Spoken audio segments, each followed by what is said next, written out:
to think of it, I haven't chatted with Sonny in ages. Let's go see what he's up to.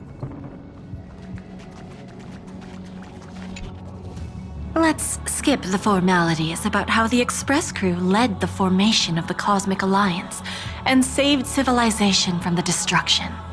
Thanks to the Express crew's support, our operations stayed on course, even under the relentless pressure from the Marketing Development Department. Miss Himiko, the Strategic Investment Department extends its deepest thanks. Your department's contributions during the crisis did not go unnoticed. But besides disaster relief and holding the line, you've had your hands full with something else too, haven't you? Indeed. The Cosmic Alliance's victory this time has revealed something truly precious. A glimpse of what united civilizations can accomplish in the face of destruction. Our department is summarizing key lessons from this campaign. If another crisis of this scale appears on the horizon, we intend to have a system ready to respond. If the IPC can take the lead in establishing a true frontline against the destruction, it will bring hope to every civilization. Of course. That still hinges on continued support from the Astral Express. Once the Iron Tomb matter is settled, we will be in touch again, Miss Himiko.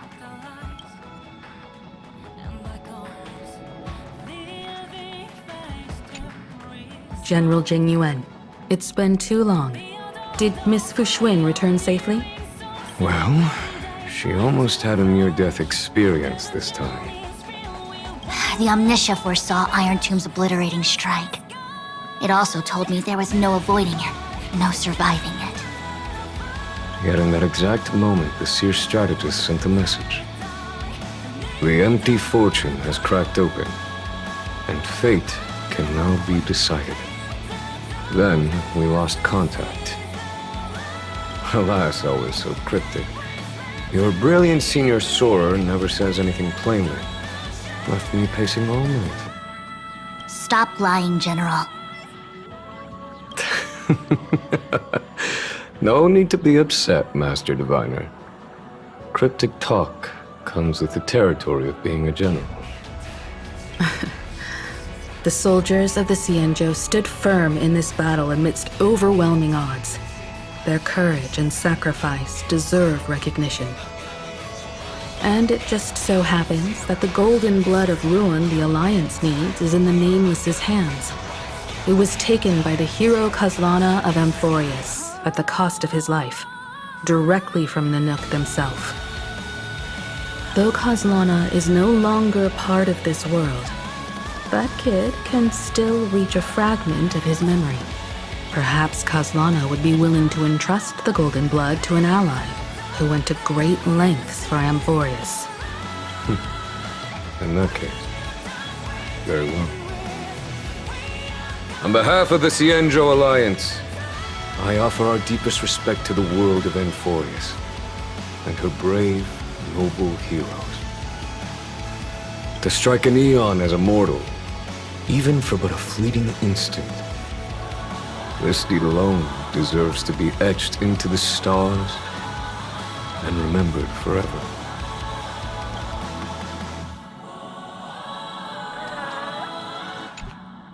Mr. Boothill, it's a relief to see you alive and well after all that bloodshed. Born tough. Though, I ought to apologize to you, Miss Himiko, for missing the Express's signal earlier. The soldiers of both the IPC and the Cienjo saw the way you all fought on the front lines. Please accept my sincere thanks for the bravery the Rangers showed. No need for thanks, Miss Himiko. I ain't the leader of the pack, didn't bring many along. Most of those who showed up for this fight have a personal score to settle with the destruction. That's why they fought like they had nothing to lose. The Express crew owes you and Miss Rappa a special thanks for retrieving him and Don Hung after the battle. With the scepter put out of commission, there was a lot of chaos across the Amphorius segmentum. Even with signal tracking, finding them was no simple task. Maybe her ninjutsu really is the real deal. Speaking of which, where is Miss Rappa? And don't worry, she's gone to help the other Rangers. I'll pass on the Astral Express's message to her.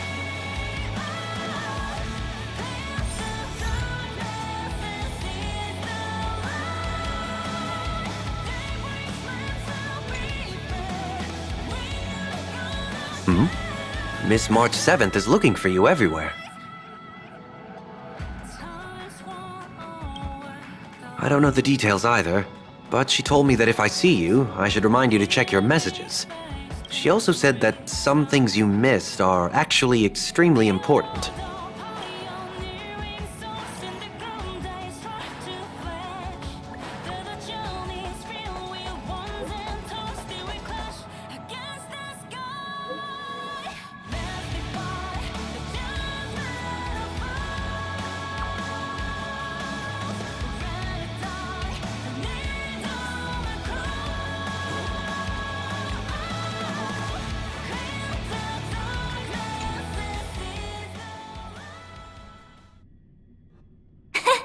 Of course I like it.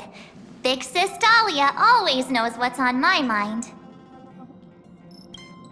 So that means we'll be companions again on the next Trailblaze mission? Of course. I deliberately picked up my pace for that. Though, sadly, I still missed out on some things. Indeed. Had you joined the Amphorian expedition, it would have made a lot of things easier. Oh, you're finally here! Big Sis Dahlia has been asking about you non-stop!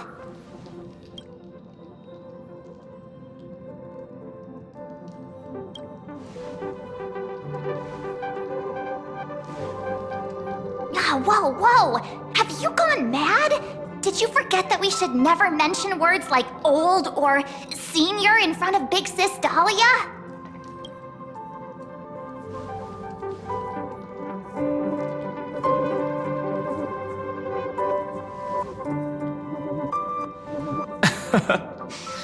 He's just been on a roll with these kind of jokes lately. No worries. It's okay if he forgot. He's always preferred the latest new thing. Maybe he picked up that bad habit from me.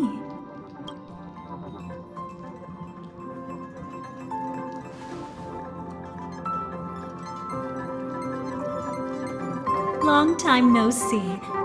Now, does anything ring a bell?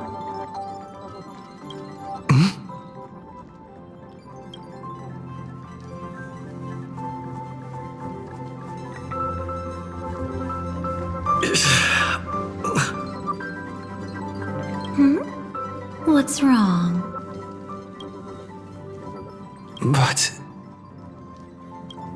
But what? Don't tell me. You forgot something? Who exactly are you? What's gotten into you? Did Amphorius give you amnesia? How could you forget about Big Sis Dahlia? She was the one who helped you suppress the rampaging Stellaron back at the space station.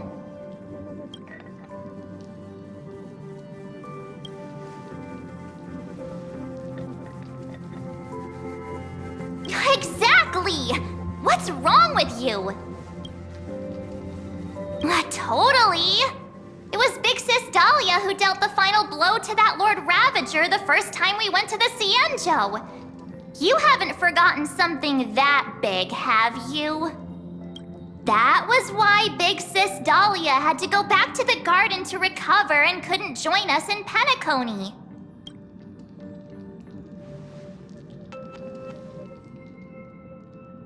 No need for reminders from us. He has spent more time with the Dahlia than anyone else. Why don't you let her diagnose you? She's the Express's resident expert when it comes to matters regarding memories.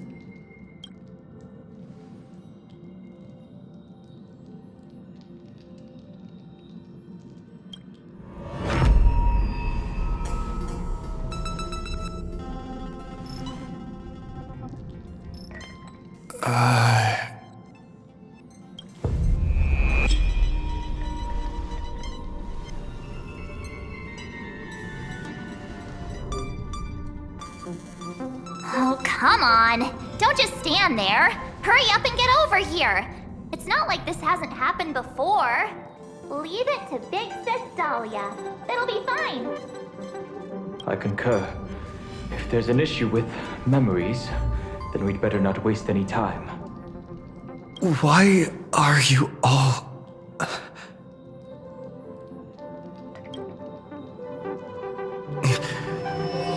No.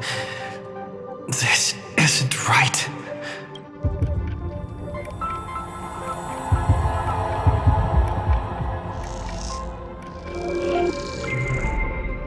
Listen.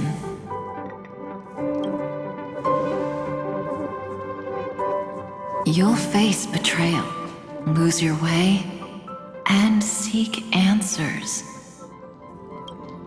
It was a wish from the cosmos that set you in motion.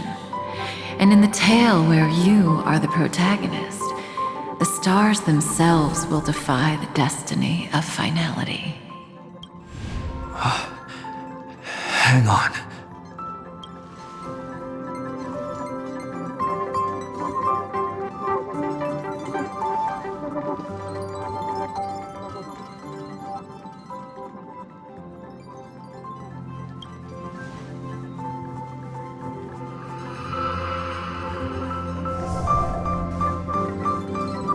Well, this is quite unusual. Your memories are quite tricky. Is someone protecting those memories? Let's try again then.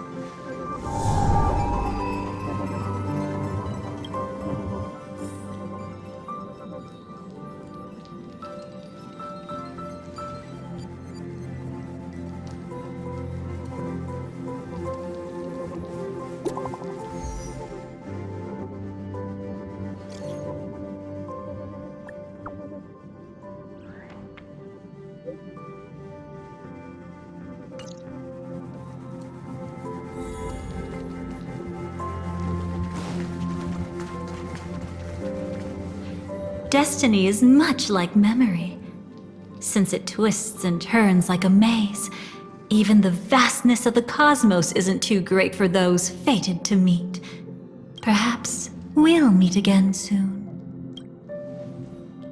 You're finally here! Lady Black Swan has something urgent, and you almost missed her.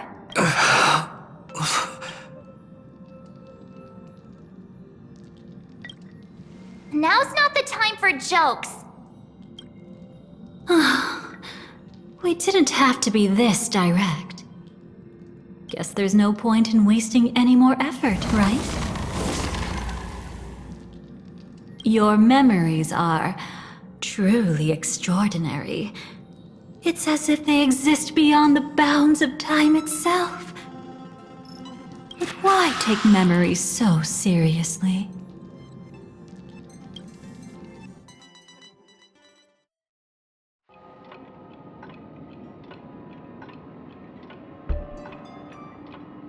Welcome. Would you like me to dim the lights more? Don't worry, I haven't harmed your companions. What you've seen stays between us. I'd feel a bit hurt if I didn't leave any impression on you at all. My name is Constance, an ordinary memo keeper. If you'd like, you can do what everyone else does and call me the Dahlia for now. It's a bit complicated to explain. Through certain methods, I've brought you into my own heart. We could be watched if we met anywhere else. This is the only place where I can feel safe sharing secrets that should stay between us.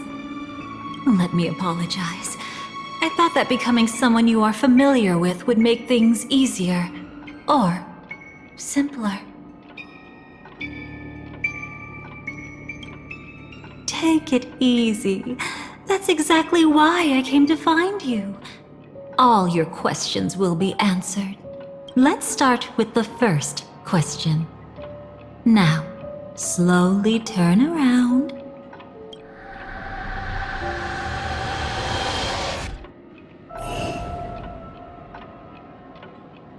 and witness your own death.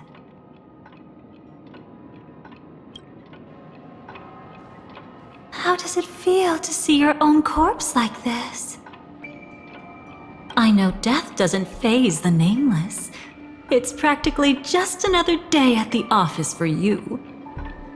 So don't worry, this scene isn't real. It comes from something you're all too familiar with. This was foreseen by the script. It's another possible ending for you in Penacony, but it was prevented by the Stellaron Hunters long ago. It's a tomorrow that never came. In other words, it's a non-existent memory. Actually, I'm one of them. That's quite the incredulous look. Like the others, I can't reveal too much. Even if we are hidden in this place, we can't escape from omnipresent destiny. But I trust you won't be surprised by a Stellaron Hunter's sudden visit. After all, that's what our two groups are. The Astral Express travels in pursuit of the light, casting long shadows in its wake. I'm here to tell you only one thing. Your memory of Penacony is incomplete. A part of it has already been stolen.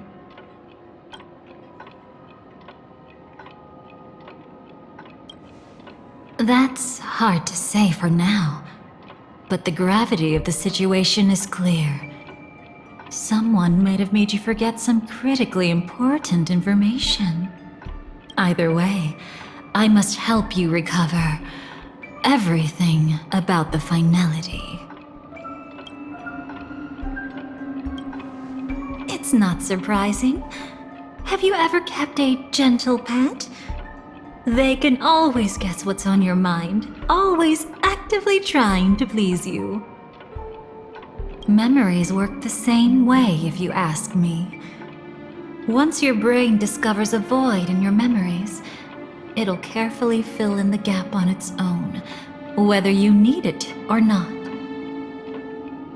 I will keep my promise. I will awaken your memories and save the cosmos's future. Perhaps I can also take this chance to peek into your past, which, if you ask me, should be quite interesting. Don't worry, I won't do anything inappropriate. It's just strictly business.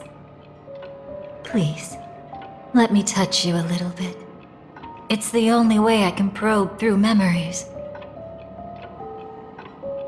You'll need some gentle stimulation to recover your forgotten memories, so brace yourself.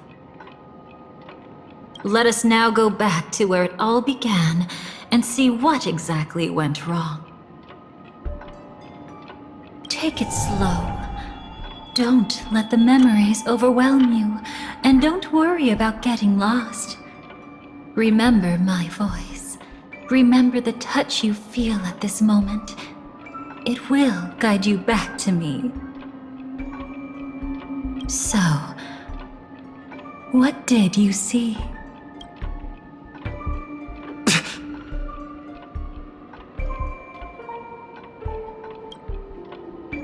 Seems like a rough start. Don't worry. Chaos is pretty normal in the beginning. Can you still remember where this journey began? Penacony, the land of the dreams, located in the Memoria-rich Asdana star system.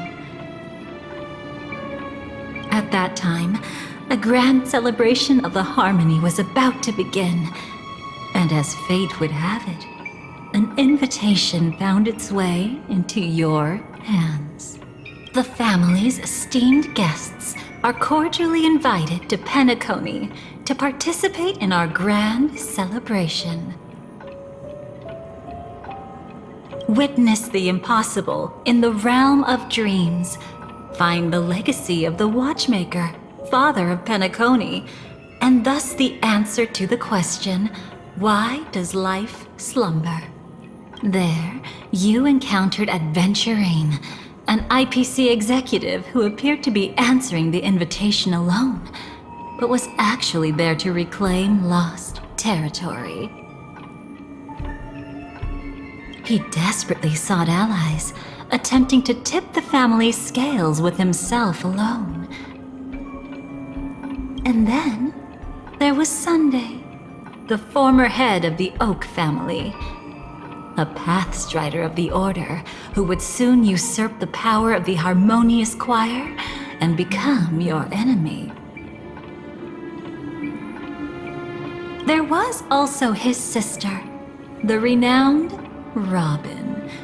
She was meant to perform on stage, but got caught up in a series of unfortunate events, and in the end, found herself as lost as any bystander.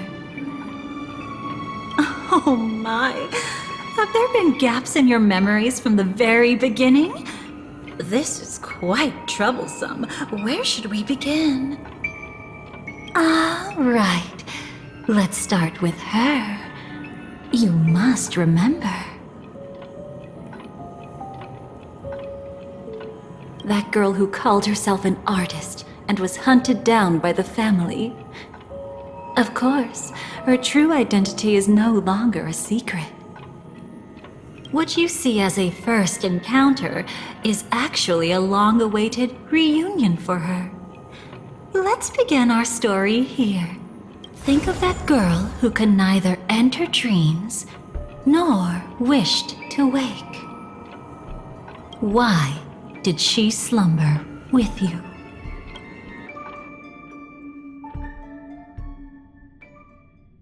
Is this what dreams are? I can't see anything. Can't hear anything. Nothing exists except darkness.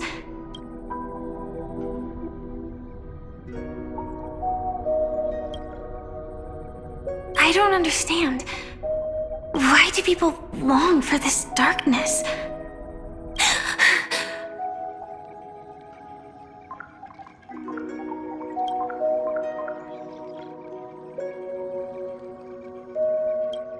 Don't move yet.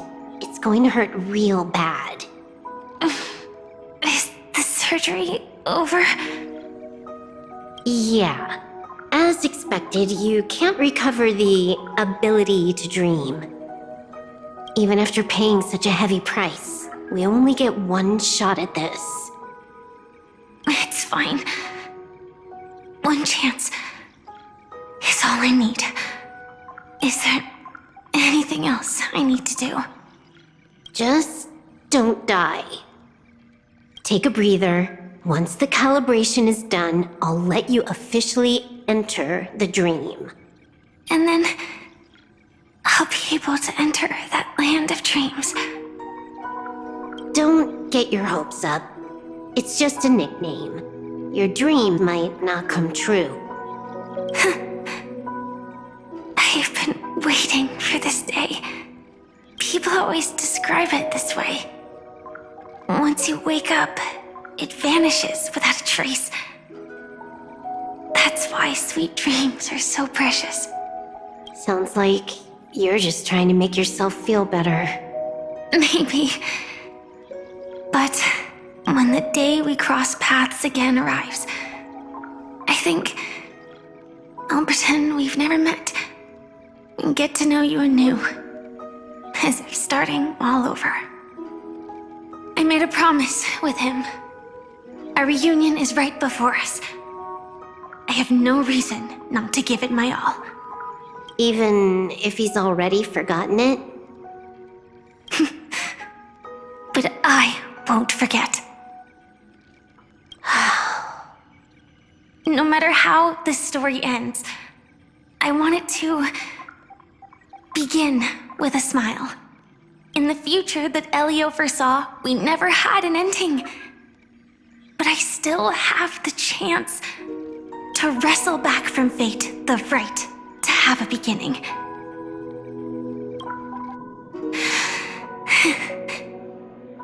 Thinking hard over there? Just spacing out for a while. This is my first time dreaming, so it still feels a little odd. Everything here seems just like the real world. It's mind-blowing to think that I'm actually still lying in a life support pod. Are you sure? Never mind. Hurry up. The Astral Express has arrived. How is the situation? Can we avoid the family's surveillance? ID's already taken care of, but there's a snag. Let's walk and talk. Head to the room I prepped.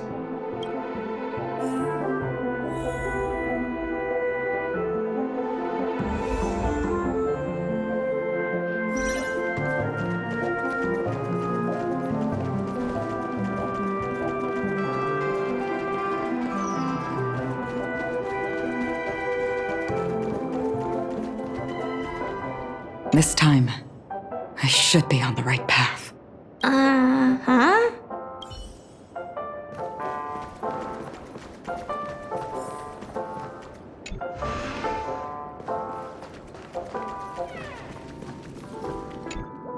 So, what's the problem?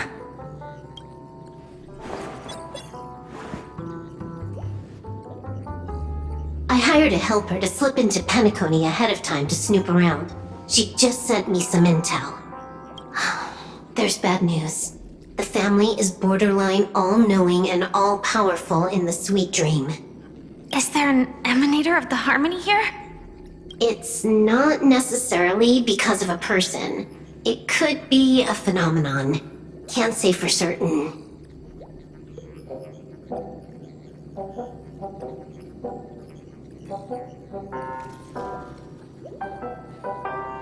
Anyway, just like the script says, no matter how you sneak in, you'll be found out.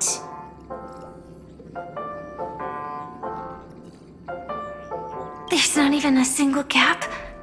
Even just for a couple of seconds? It's not that we can't create one. The problem is that you're too powerful. You're no small fry. Here in Penacony, you're a colossal threat. They'll be onto you even if you just try to enter the dream. That means, even if I manage to sneak in, I won't be able to escape the family's pursuit. Exactly. And a brawl won't change a thing. This is their turf. You'd be throwing your life away. It might be risky, but I have a plan. The family still hasn't figured out who Stellaron Hunter Sam really is, right? At least not this branch family. Then, let's use that to our advantage. I'll activate Firefly Type 4 and attack the Reverie Hotel. I studied their defenses on the way here. Their basic security won't be able to keep me in check. Create a commotion to force Sam in the spotlight. Then, I'll rush back here at top speed, and while the chaos is still fresh, dive into the dream as Firefly. Too risky. It's not worth it to expose our trump card Sam just for an uncertain gamble. But we're already here. Might as well give it a shot. Let me extrapolate the route and calculate the security response time.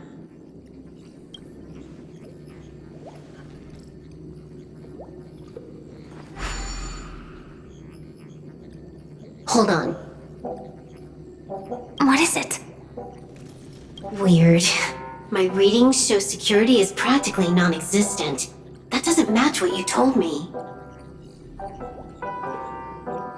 Describe to me what you see, just to be safe. Describe? It's just your standard hotel setup. Sofa, dream pool, and...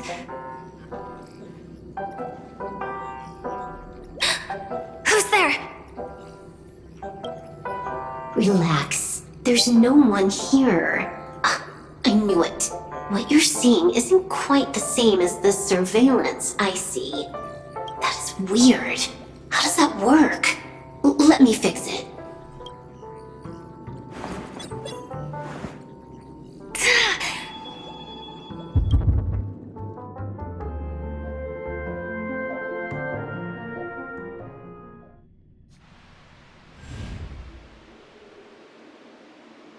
told you, dreams are never as simple as they seem. How about now? This place is... You haven't gone anywhere. You've been here the whole time, saying weird stuff.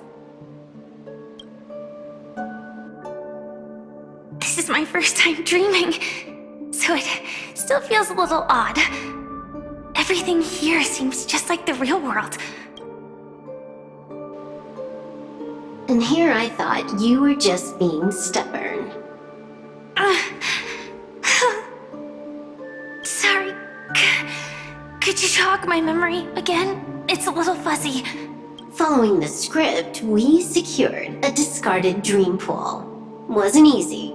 Some IPC lackey decided to fight us for it. IPC? Forget it. It's not like they won. I converted it into a life support pod. Right now, we're both drifting at the edge of the Astana system. I see. We're using the synesthesia dreamscape. But it seems I haven't made it into the real Penacony? This scenery doesn't exactly scream sweet dream anyway. It's probably some kind of buffer zone or something. What you saw just now was probably a mirage. Right. Then the plan to attack the hotel won't work either. Exactly. The only thing you can attack right now is me. In other words, I'm still in the clear. And I'm just one step away from the 12 hours. You always manage to find a silver lining in a pile of bad news. At least things are much clearer now. Let me take a look elsewhere first. Maybe I'll stumble upon a good entrance to become a stowaway. You scout ahead. I'll get in touch with the temp helper. Silverwolf, did you hear something? I didn't notice anything. Strange disturbances in the memory zone are nothing unusual. They say many memories of the past will replay over and over again.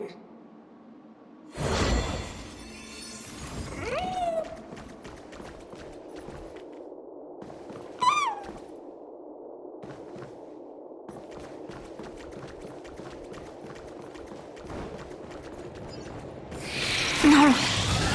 Wait. I'd recognize that sound anywhere.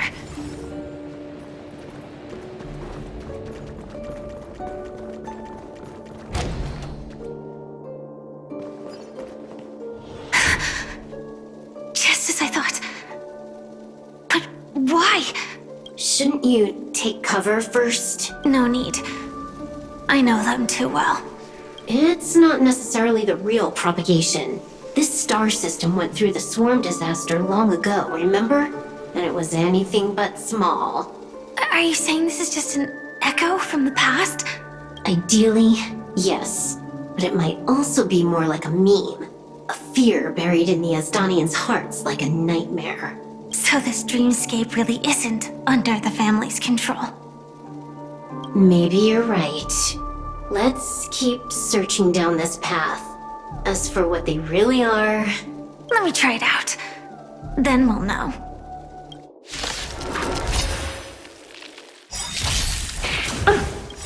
Curiosity, endless riddles. Nothing but a void.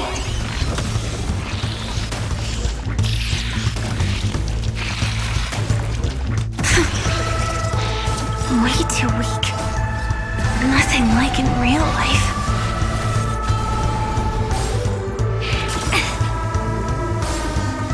No matter.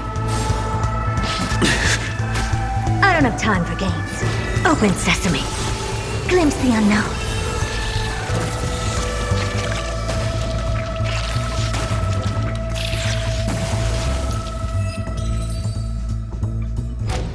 The remains are gone. Was it just an illusion formed by Memoria after all? Figures. No wonder a scrapped dream pool isn't worth a dime. Without the family's protection, any regular visitor here is just begging for trouble. Better stay on guard. Not every illusion has good intentions. Got it. Also, you can actually just go around them. No one said you have to pay attention to the bugs. That's your bad habit. Sorry.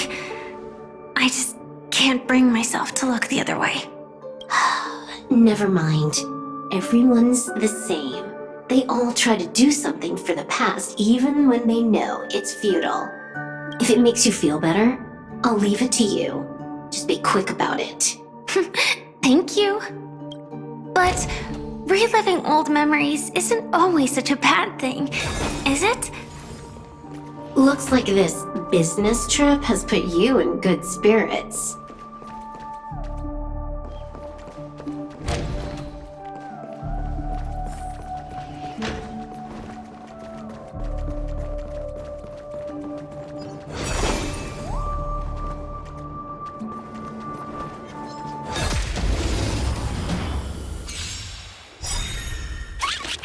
Never seen perfection before?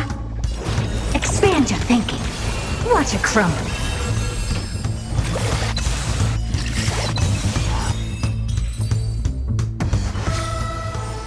Amazing. But then again, it's me we're talking about.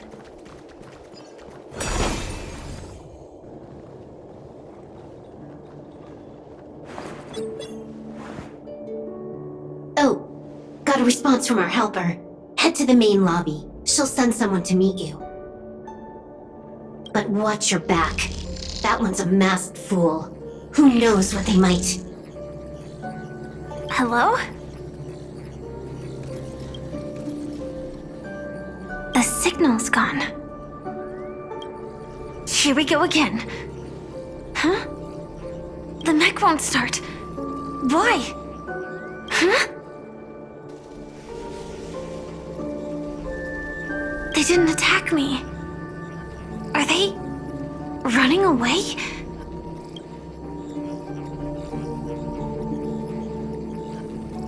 What lies at the end of this corridor?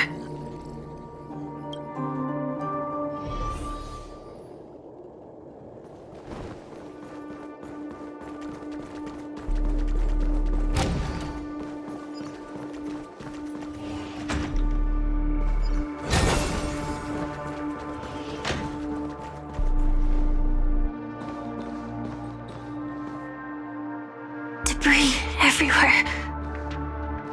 But weren't they just illusions? Could it be that there's someone else here besides me? The true Sting died from a high heat reaction. And the scar. How can this be? I know it all too well.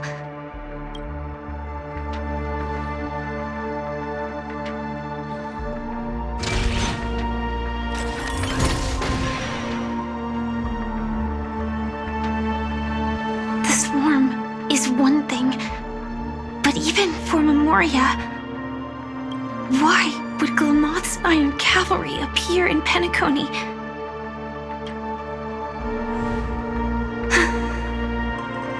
I hope we can see the stars on the next battlefield. Will we see each other again? Then we should be able to find each other.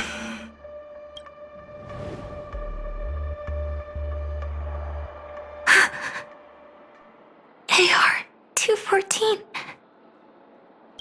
Is this what dreams are? Is this nightmare your memory? All right. Not the best timing, but that's as far as this first try goes. So, how are you feeling? Any discomfort? Strictly speaking, these are my memories. I can't presume to speak for others. You had just arrived in Penacony at that time, and were checking in at the hotel. By now, you should know that memories are both precious and dangerous. I must be extremely careful in allowing all the details of the past to come to the surface. If too many memories come flooding back at once, it would be too much for you to bear. Relax. The dust is being swept aside, speck by speck. Look. Though part of it was stolen, the memory of Penacony has become clear again. What you just witnessed was her beginning. This dream diverges into two parallel paths. Yours, named the Trailblaze, and hers, named the Finality. These two paths will eventually intersect, and to reach that moment, we must find more contradictions in the memories. You still remember her, don't you? Robin, known by all. You encountered her early on at the hotel in reality. After you entered the dream, she was using the Harmony's power to help you adjust to the sweet dream. Oh, it's just that. After your farewell, she had already become a victim of a sinister plot when you saw her again.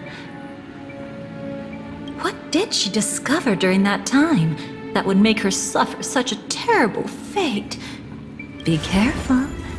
This time, we're going to dig deeper into a past utterly at odds with the memories you hold.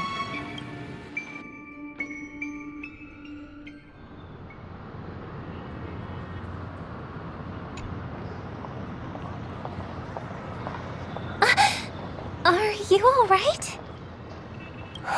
Surprisingly, I don't feel anything. Well, you are in the dreamscape after all. Seems like our guest here hasn't gotten used to the transition. Fret not. Feeling a sense of weightlessness is normal for new visitors. Robin, please guide our friend in getting more comfortable with the new environment. Robin? Leave it to me. Don't worry, just relax. You'll be feeling like your normal self in no time. Even so,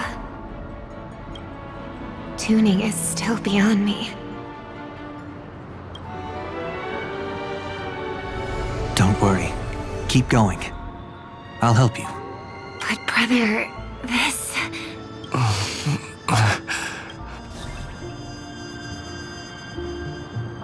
What did you do to me? Relax. Just did some tuning on you with the resonance of the harmony to allow you to control your limbs freely in the dreamscape. Essentially, the dream of Penacony is a world formed by memoria. Only by fully understanding its nature can you move freely within it. Unless you're one of the memo keepers of the Garden of Recollection, it can be difficult at first to manipulate the memoria as you wish. But once you've been tuned by the harmony, you can use the same laws of physics from the real world to understand how the dream world works. Oh, oops. I've fallen into my professional habits again. I just can't seem to shake off this urge to be a know-it-all. Don't mind him. He's always like that. Please, enjoy the beautiful dreamscape the family has built for everyone. We shall take our leave. Have a blast!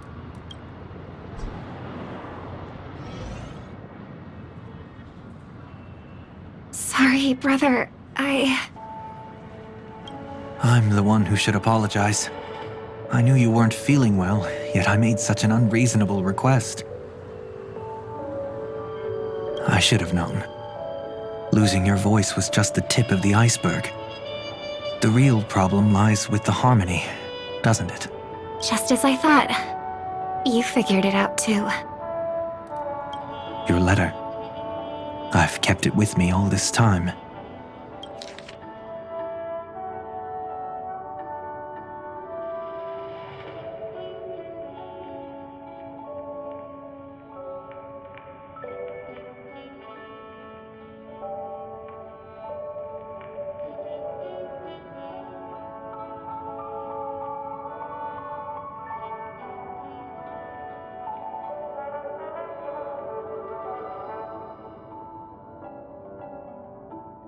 Don't worry.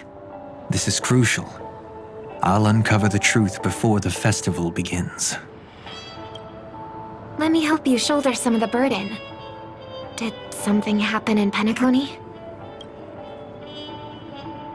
The Charmony Festival is approaching, and with all sorts of guests mingling, Mr. Gopherwood must focus entirely on the preparations, leaving no attention for other matters.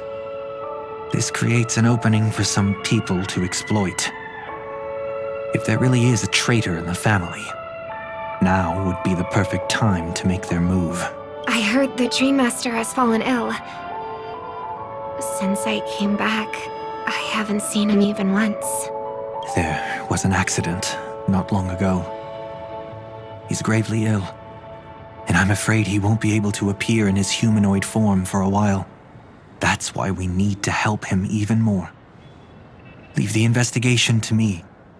You don't have to worry about anything else. Just focus on the stage. But... No buts. Listen, Robin. Never get involved with death in dreams. You need to sing your heart out. I promise you, when the curtain rises, no noise will drown out your brilliance. Not even the shadow of harmony itself. that's true. Ever since we were kids, there's nothing my big brother couldn't handle. Then I'll go get ready. I won't take up any more of your time. Be careful, brother. And don't forget to save a good spot for yourself. Of course. Who says I can't play favorites once in a while? See you later.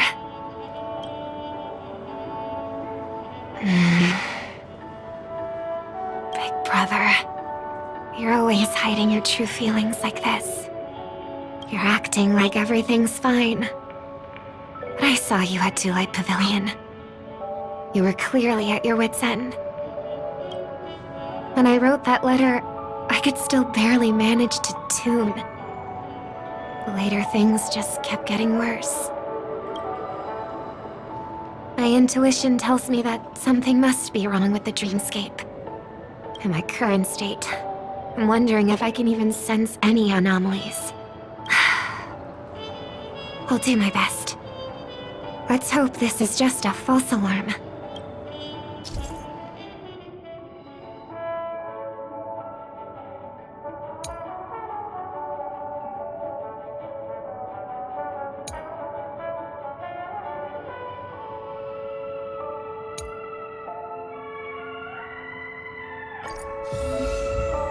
I've been wondering about something from just now. There seems to be a faint dissonance nearby.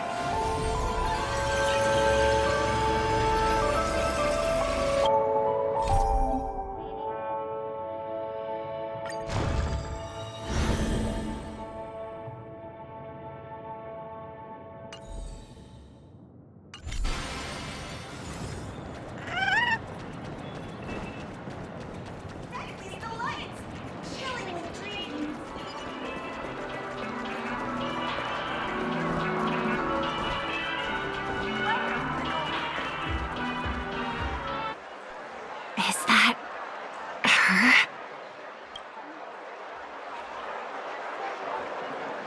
Don't even think about running away. You stowaway. Sorry for bothering you. Please, I need your help. What's wrong? I'll help you.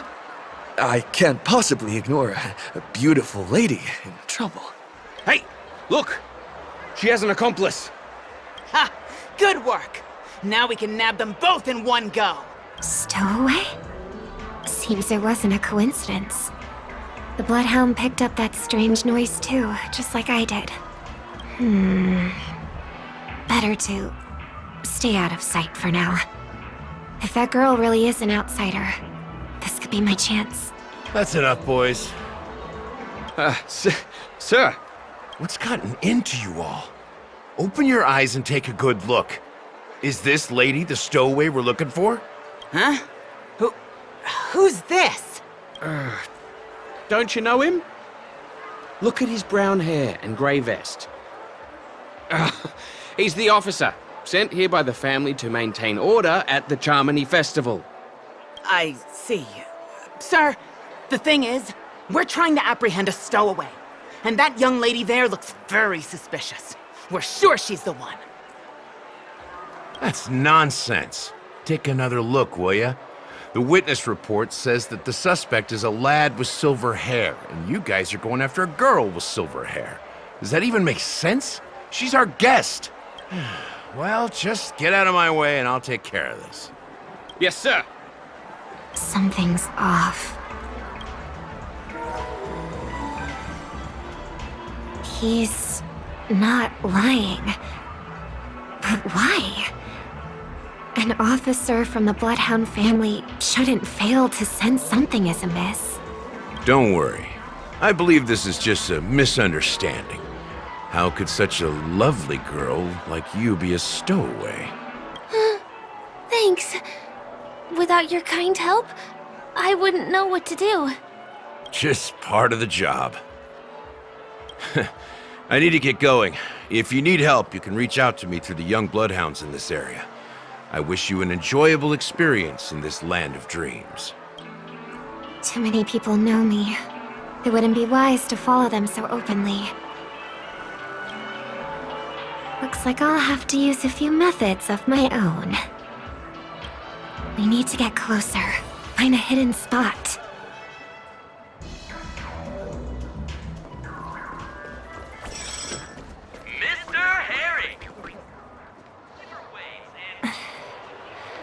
I hope I still have the strength to do this.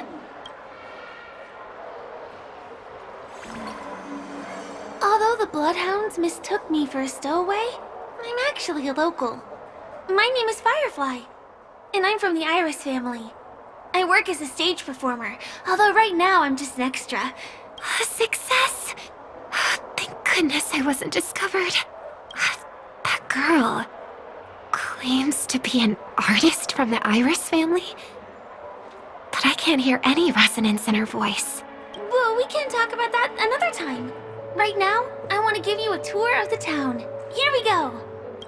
If I'm wrong about this, I'll make it up to you properly afterward.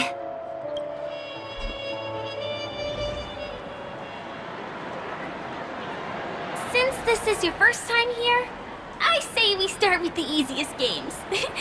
The Dreamy Rose and Lucky Wheel are pretty straightforward. Just here to play games? I guess I was worried for nothing. Sorry, Trailblazer and Miss Firefly. Maybe this was just a beautiful encounter. Nothing more. I should leave the dreamscape and see the sights beyond it. Maybe things will be better in the real world. Running out of time? Huh? They split up? Everyone who needs to be here is here. Not to be a buzzkill, but just a reminder. Don't forget about your first death. Who's she talking to? And what's this about death? Shh. Let's not talk about this right now. I think someone's following me. Did you have fun? No. My intuition was right. That girl is definitely not what she seems. Now I need to be extra careful.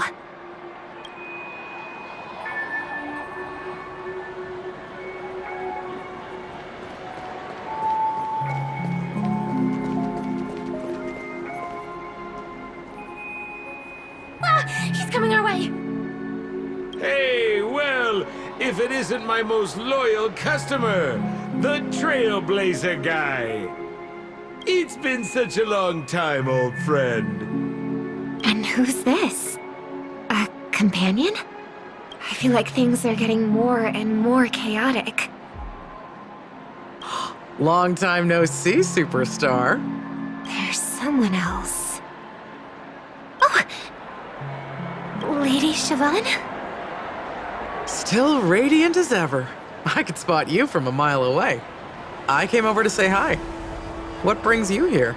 Drawing too much attention is never a good thing. Oh, reminds me of that old saying, from afar, anyone under the spotlight seems endlessly charming.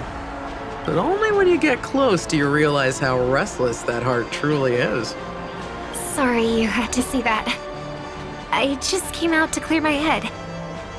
The Charmony Festival is coming up soon and I'm a bit nervous. I heard about your voice issue. Drop by the Dream Jolt hostelry when you're free and I'll take a look at what's going on. Thanks. I never thought even after all this time, I'd still be troubling you, Lady Siobhan. You must be pretty nervous if you're being this formal with me. Looks like my analysis is spot on. Follow me, you two. Let me give you a taste of the adult world. I'm afraid I'll have to take my leave. I'll come visit you properly. It's just that, right now... You need some alone time, I get it. It's a date then. Catch you later, superstar. It's a deal. Right. It is the Charmony Festival after all. As people say, you'll be performing for the Harmony. Remember? Before one of your tours, I asked you a question. It's been quite a while since then. I wonder if you found your answer. Robin, what do you sing for? I think I've got my answer now. But instead of words, I'd rather answer with a song. That would be more convincing, no? That's actually more convincing than a straight answer. Looking forward to your performance.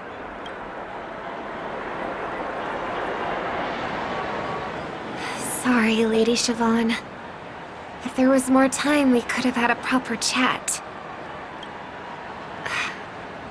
Now, let's get down to business.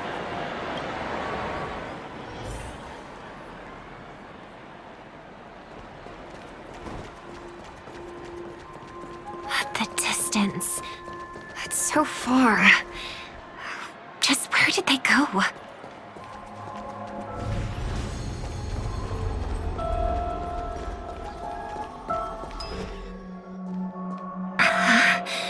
The static's gone. They passed through the commercial district. And past the Papashi Club. And then the voice just vanished. Did she return to reality? That can't be right. There's no entrance or exit there. Again? Further away than before. This time in Dream's Edge. Oh, I get it now. It's the underground tunnel. Right. Makes sense. I should have known. That place is a hotspot for smuggling cases. I should have pressed those two bloodhounds for answers back then. Anyway, I'll check it out.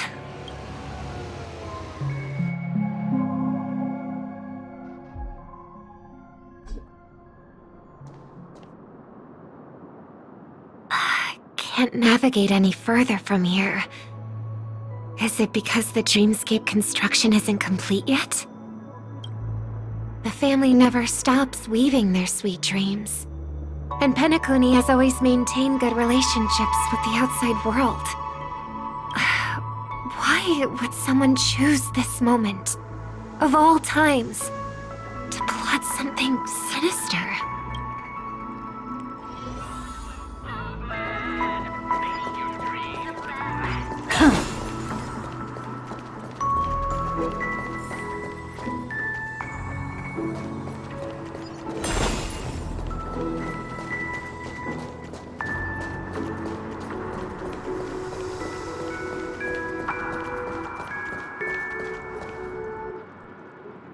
Excuse me, ahead is...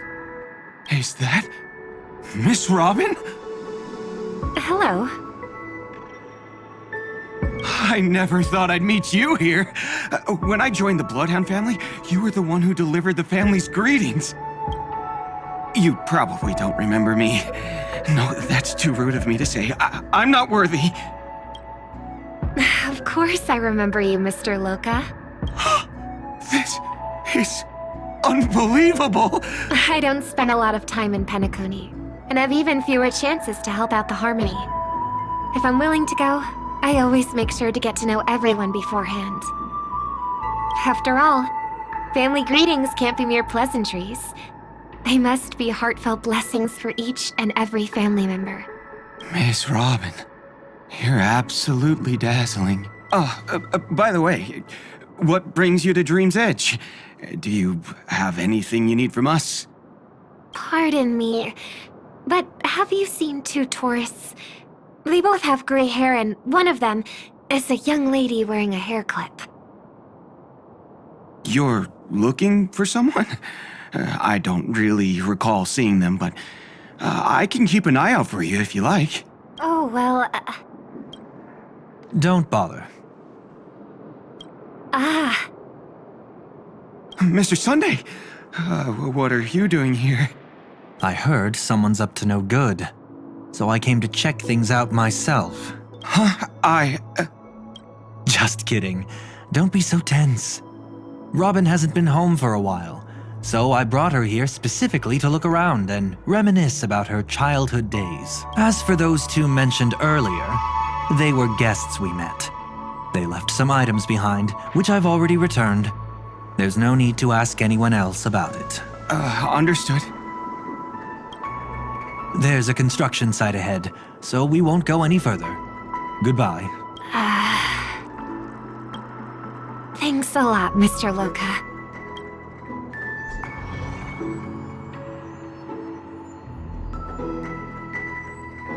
I couldn't speak freely earlier. Robin, why did you come here? Like you said, I'm here to reminisce about old times. What about you? What brings you here? Tracking down criminals is my duty. And you, my dear sister, you've always been this stubborn, and in times like these, I wish you never had this trait. You're still investigating on your own, ignoring what I said? Yeah. I can't stop thinking of death, so I followed some people all the way here. After all, I witnessed that horrific scene at the Dewlight Pavilion with my own eyes. I can't let you bear this burden alone. Oh, so you saw them. Those family members who were in the sweet dream, yet death took them away. I only saw documents strewn on the tabletop. If my brother had even an ounce of energy left, he would never have tolerated such a disorganized sight. Just like now, if it weren't for getting the truth out of you. I absolutely won't tolerate your arrogant and disrespectful facade. What are you talking about, dear sister? Just kidding. Don't be so tense. But my brother never jokes around with strangers. I watched as he smoothed away the sharp corners of himself, bit by bit, hiding them in the deepest corners of his heart. Stop insulting my elder brother. Otherwise, you won't just be dealing with the family. You'll be dealing with me too.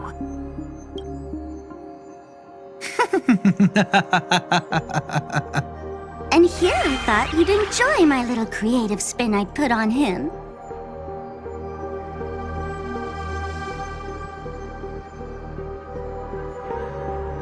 Don't you think he's more likable that way? I trust you're mentally prepared to face the consequences of posing as a family head on Penacony. Jeez, I didn't expect to get played by a little bird. But do you really think you've got what it takes? There's no shortage of people trying to catch me, chicken-winged girly. What makes you so special? This place is still governed by the 5 lineages. And along the way, you've seen how many of their members are stationed here. Besides, here at the edge of the dreamscape, I can also What do you mean, can? You think you can get your lost power back? I'll give credit where it's due. You must be quite talented to have been chosen as a chord master for the Charmony Festival. You're also quite clever. You almost got everything right, except for one thing. Silent little bird. Have you considered that maybe your sweet dreams never changed at all? They just stopped welcoming you because you grew up. Like a mask.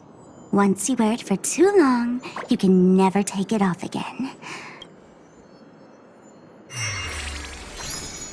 As for that mask of yours, is it really called the Harmony? The Twin of the Order?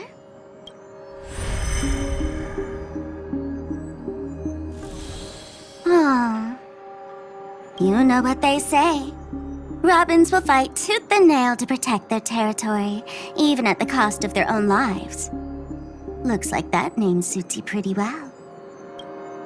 Oh, right on schedule. Gray hair should be wrapping up soon. Miss Sparkle, time to head to the next scene. Let's roll! Oh my! I thought I could fool your eyes at the edge of the dreamscape. But I guess there's no hiding from you on your home turf. What? You want to settle the score with me for messing with your people? Why don't we sit down and have a chat? You seem like a patient one to me. So tell me, what exactly do you want to take from me?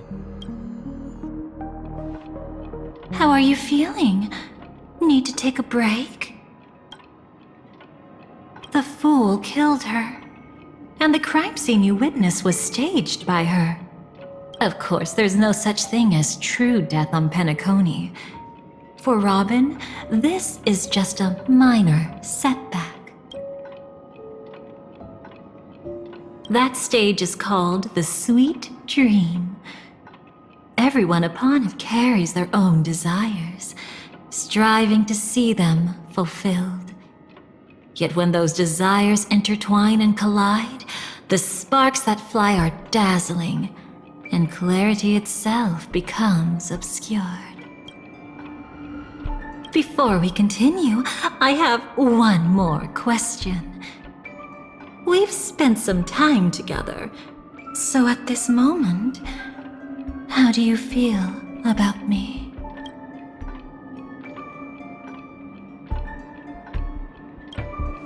How much are you willing to trust me?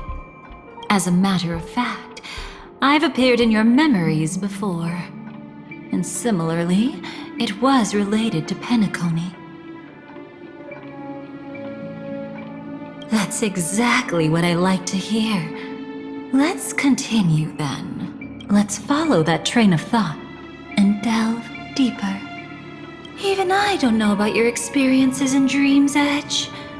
When I asked Firefly about it, she declined to give an answer.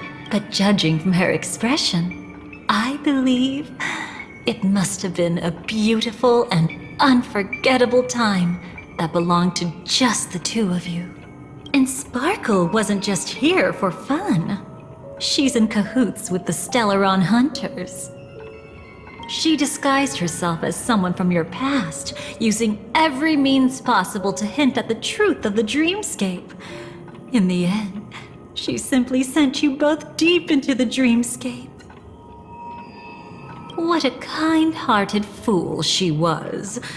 Thanks to her, you and Firefly managed to uncover a piece of Watchmaker Mikhail's past, and the dangers that lurk within. A memory zone meme. Something unto death. At least back then, you mistakenly thought it was dangerous. With the help of a, let's say, graceful memo keeper lady, you managed to escape from there. But in the rush, you and Firefly got separated. And her experiences afterward might differ from what you remember. I was there at that time, too. See you next time. Hurry.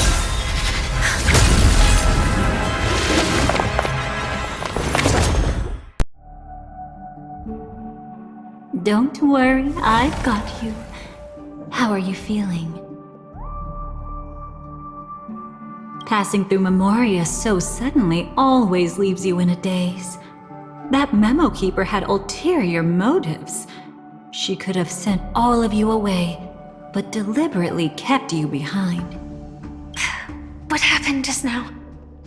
It's a memory zone meme. Some Penaconian legends mentioned it and called it death. I caught something unusual, but couldn't get a clear look at it. But I saw it. In that instant, before it was about to strike, a reflection of another dreamscape appeared in its pupils. It was somewhat similar to the 12 hours, yet the atmosphere was completely different. What if death doesn't exist in sweet dreams? Or so they say. But what if that's not a lie? Perhaps death is just sinking into a deeper dreamscape. Too bad. A nosy memo keeper had to show up. Next time we meet, leave it to me. I'll give her an experience she won't soon forget. Every time you say that, it's always you who seems to be having fun. This time, try not to go overboard. It's not necessarily a bad thing. If I really do meet my end, I won't have a chance to tell them the truth anyway. Are they still around? I can't sense them anymore. I'm afraid they must have gone back to reality. Hold on. Still no good. I can't get in touch with Silverwolf in the primordial dreamscape. I left her a message. If she gets it, she'll help guide him back here. Or we could head back to reality first and get in touch with Silverwolf. Hold on. Recklessly crossing through the dreamscape now would be far more dangerous than before. What's the matter? Death caused such a huge commotion that the omnipotent being within the sweet dream has turned its gaze upon this place. Then aren't we? We should be fine for now. Death has his attention. As long as we are careful, we won't be exposed. In fact, within this dreamscape, we might find a way to strike back against him. Before you arrived, I did some digging around. From what I've learned, he buried his darkest crimes right here. Whatever it is, I believe it'll be of some use. Let's go look for it before they come back.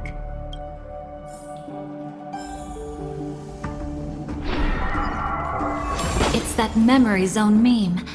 Be careful.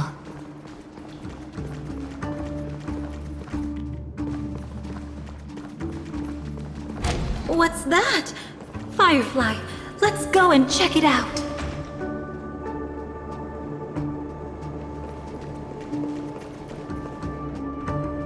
From the traces nearby, it was Death's doing. But did they really die? No, your conjecture is right. It's just that these birds weren't welcome in another dreamscape. You've seen them before? Yes, but that's what makes this so intriguing. The outcome of the battle was the complete opposite of what I expected. That reminds me, there's something important I still haven't asked you yet. Would you like to die together with me? Today? Not really. I just love catching you off guard like that. It's adorable. Then, take a few steps back. I have a few conjectures. There might be some risk. If anything happens, don't worry about me.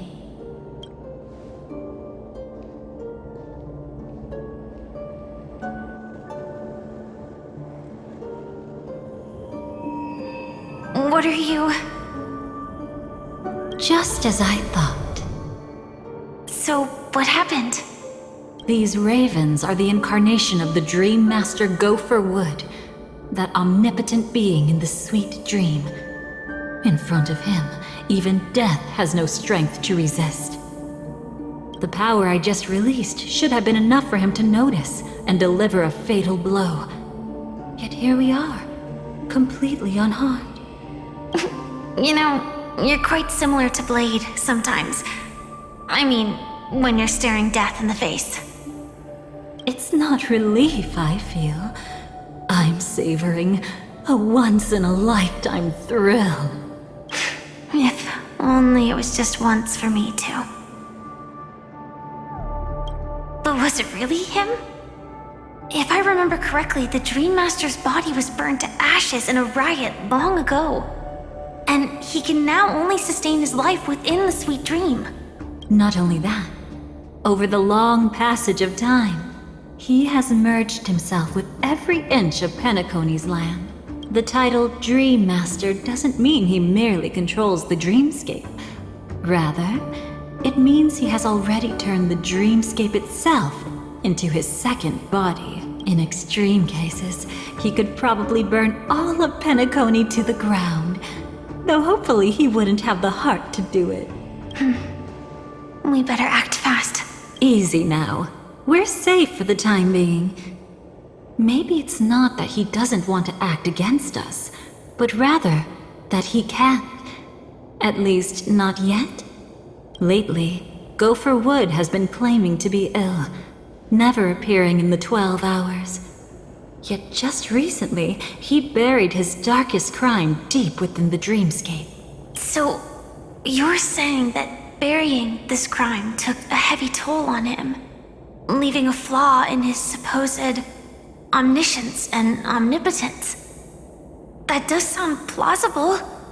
Could it have something to do with the Watchmaker's legacy? I don't think so. After all, that secret was branded as the darkest. And perhaps the legacy is not one alone.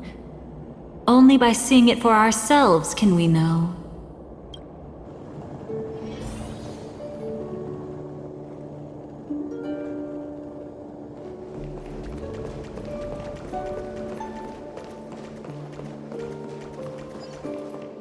A mistake anyone could make. Setting up layer upon layer of security around a secret only ends up exposing its flaws. Why don't we give it a shot and build up some experience dealing with memes? There won't be any new experiences. I'll activate Firefly Type 4 and end this quickly. What a pity.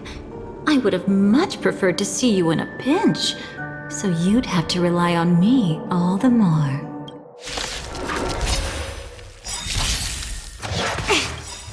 Curiosity. Endless riddles. Nothing but a void.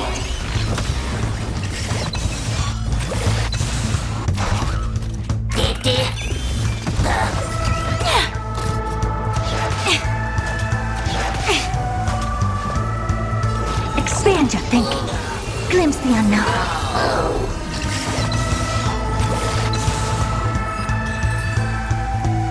When it comes to this, you're the expert. Yet I'd always imagined that calling upon that power would make you profoundly melancholic. I'm not now, and never will be.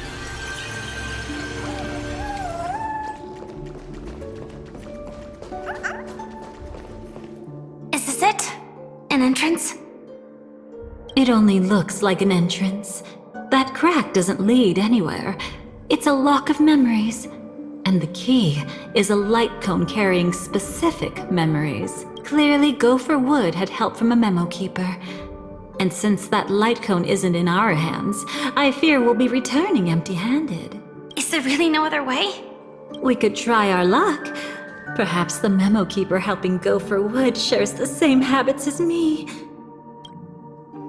I'll take a look, but don't get your hopes up. Pretty careless indeed. Just like an old friend of mine.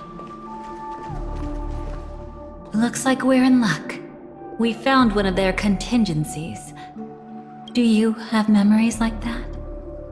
A moment in time you never want to forget. One that you find yourself reliving over and over again. Of course. More than just one. What a shame. Don't take it to heart. I'm just imitating those annoying memo keepers. In their view, the more memories recalled, the more likely it is to become distorted beyond recognition. Each time you recall a memory, you risk distorting its true face. That's how they justify the necessity of light cones. How tragic. They never understood the truth.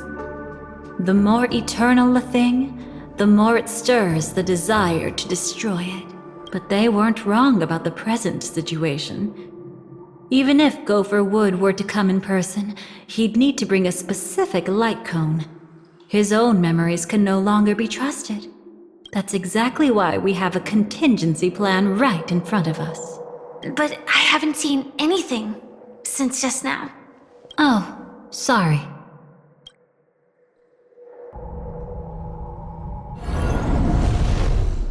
Inside here, there must be some kind of gentle trigger that would help him recover his memories before they are subjected to distortion. But for us, that's probably meaningless. Whatever triggers his memories would just seem bizarre and random to us. Still, let's go take a look inside. We might pick up some clues at least. That's right. Go ahead. Every action brings joy. And a price to pay. Paradise shall fall into this world of sorrow. And once dawn breaks, it will shatter in the light of day. How could anything golden abide in glory forever?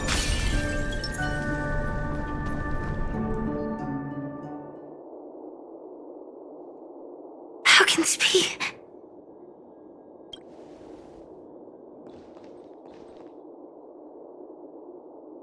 AR 214. Is that really you? You don't have to force yourself. I can take care of it. No. It's okay. Was it her that you saw when infiltrating Penacony? Yes. I saw her fighting off the swarm. But it was just Memoria, and it vanished quickly. Silverwolf mentioned that Penacony had also faced a swarm invasion before. I kept telling myself that she was just passing by and lending a helping hand.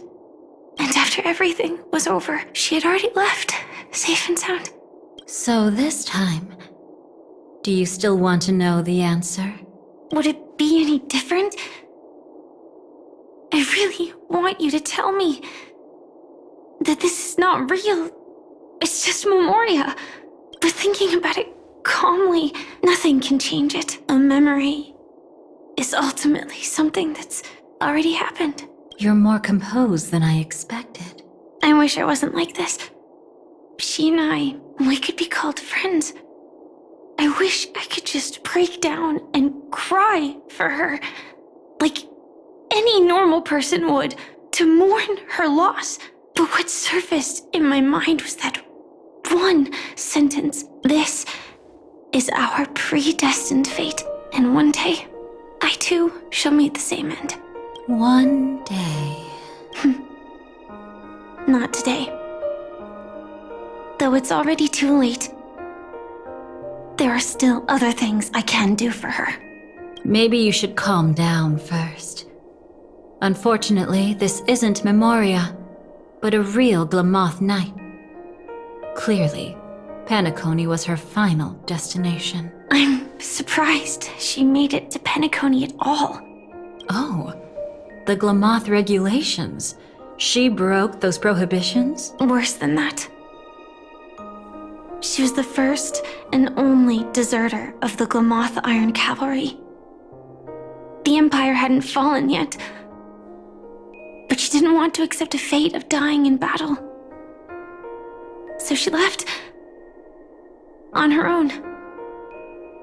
She said she wanted to choose how she would die. We had a brief farewell, but I didn't stop her. I couldn't Leaving the Glamoth Empire itself would quickly drain her life away. If we can't change the outcome, why should I stop her from making her own choice? Quickly drain her life away. Oh, entropy loss syndrome. Yes, just like me. Leaving the cockpit without permission is strictly prohibited. Surviving knights must actively return to formation. These aren't just military regulations, they're the terms of our survival. When not piloting the Firefly Type 4, I must stay in the cryo sleep pod. Otherwise, my entropy loss syndrome will only get worse. So, have you figured out the reason yet?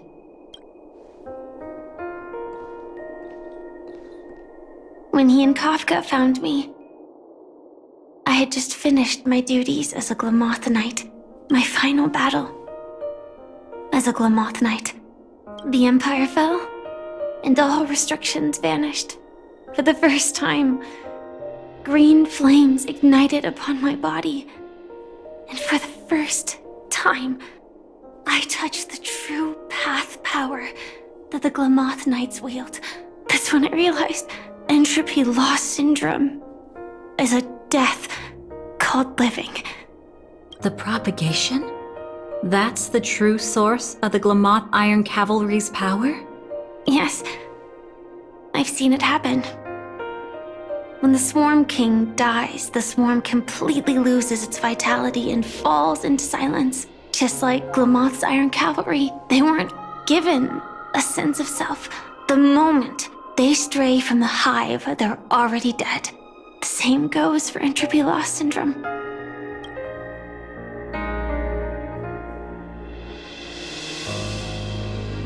Could you help me take her away? I don't want to leave her here alone. After all this is over, I want to give her a proper burial, just like any normal person. I'm happy to help.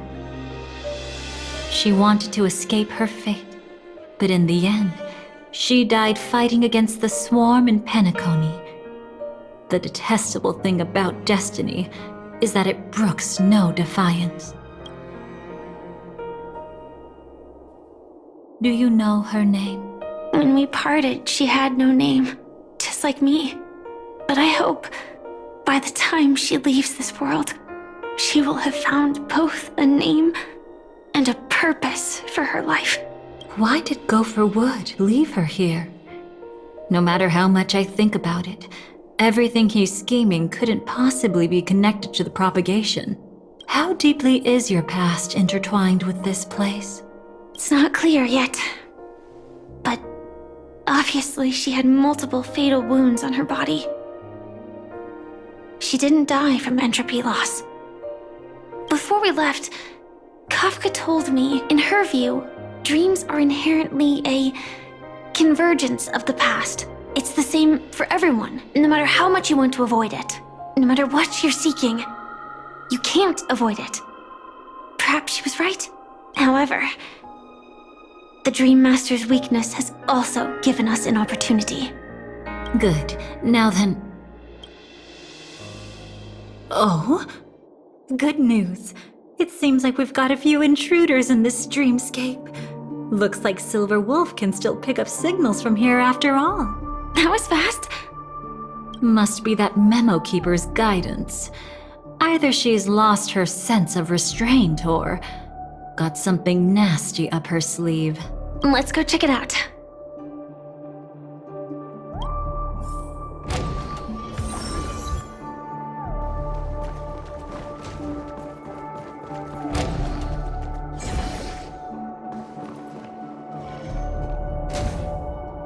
You aren't hiding anything, are you? Great. He's okay too. Hold on. There's a troublesome stranger here. She looks familiar. She's... Oh? You don't know? Setting allegiances aside, she's much more dangerous than the Dream Master. When facing an emanator who walks in the nihility, we must always tread carefully, no matter when or where. An emanator of the nihility. Was she ever mentioned in the script? No. If it weren't for my father's death, I wouldn't have known about this either. Your arrival is timely. This dreamscape is fraught with danger. Since our destination is the same, how about we join forces? I can protect you from harm, but in the memory zone I'll need assistance from the Memo Keeper as well. And if we run into the family, it wouldn't hurt to have one more person to explain the situation. Absolutely not. We need to keep her away from him. Shh, be careful. What's wrong? Right now, their journeying together is actually saving us a lot of trouble. I can sense it. Death has cast its shadow once again. It's close. And unless things change, they'll cross its path before long. That Mr. Stellaron is clearly unfamiliar with Memoria. And that arrogant swan, always mindful of appearances, is unwilling to show all her cards. Only with Acheron present can they cross beyond death. Then all the more reason I should find them right now and tell them the truth. There's no need for another conflict with death. But Black Swan is still here, with unknown intentions. If she chooses to twist the truth, you won't be able to convince the others. Here, a Memo Keeper's word carries more weight. No need to rush things. There's still time to reveal the truth later. Absolutely not. Have you forgotten? As a Stellaron hunter, I have a 0-point mission. One that must be completed at any cost. If there's even the slightest chance that Acheron might draw her blade, I cannot let him be there. Oh, I thought you wouldn't care. Haven't you had enough of sacrificing yourself for duty? My dream was destined to shatter from the start.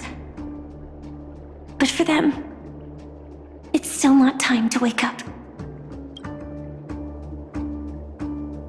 Can I ask you for one more thing? There might be a way to have the best of both worlds, but I need to find death before them. That's not hard. It's still lingering in this domain, but... a win-win solution? I don't know for sure, but it's worth a shot. Maybe it's not always hostile. And even if it is, once I activate Firefly Type 4, I can quickly subdue it. But if we're dealing with the worst-case scenario, Elio once said that I would face death 3 times in Penacony, and for this first death, I want to decide how it comes. I just hope that reunion a moment ago didn't rattle you. Go on ahead. I've burned a hole through the Memoria that'll take you straight to the meme. Better hurry, though. It might not stick around in one place for long. Got it. Thank you.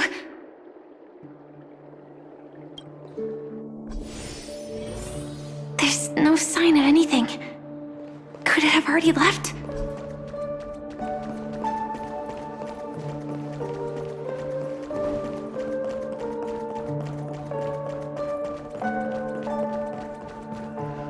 Nothing strange here either. Wait! It's right here. I need to end this quickly. Watch out! A dangerous presence lurks nearby. Already? There's no time. Then I'll... It's fine, it's fine. At least I get to choose how to die. That alone is great. Besides, this is just a dream. So it won't hurt that much. This is just my first death. I still have plenty of time to fulfill the promise we made together.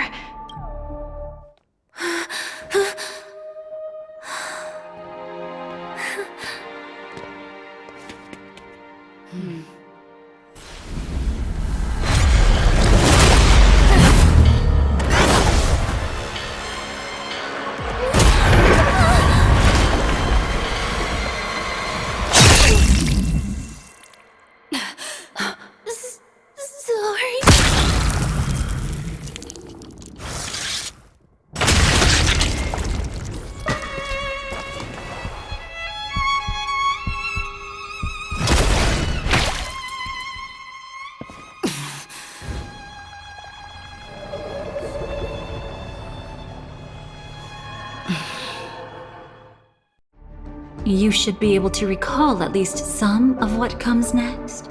She hoped to reveal the truth of the dreamscape to you through her own death. At the moment she was impaled, even the emanator of the nihility would falter, blade wavering in hesitation. That was her way of securing the best of both worlds. Unfortunately, fate still played a cruel trick on her. The Memoria transformed so quickly that she didn't even have a chance to explain. After that, she arrived at Dreamflux Reef, land of the exiles, the true Penacony. The family went to great lengths to conceal its existence, using death as their justification. However, at that time she still couldn't venture deeper with peace of mind. Unable to reveal the truth, the situation that had worried her before continued to persist. She was burning with anxiety to return and get you away from the battlefield. Fortunately, a kind and caring lady was still watching over her. I reached out to help once again. Her worst fears didn't materialize. Death retreated on its own, allowing you all to escape unscathed. After that, guided by Black Swan, you tried to uncover the truth behind Firefly's death. However, as you must have noticed, be it losing contact with her companions, or the embarrassment of being unable to activate her mech, those Memoria illusions were clearly left behind when she infiltrated Penacony from the memory zone. But that hardly matters. Because of Black Swan's blunder, Firefly gained the precious time she needed. When she appeared before you again, she was already using a different identity. That encounter stirred the whirlpool of destiny, causing many paths to converge.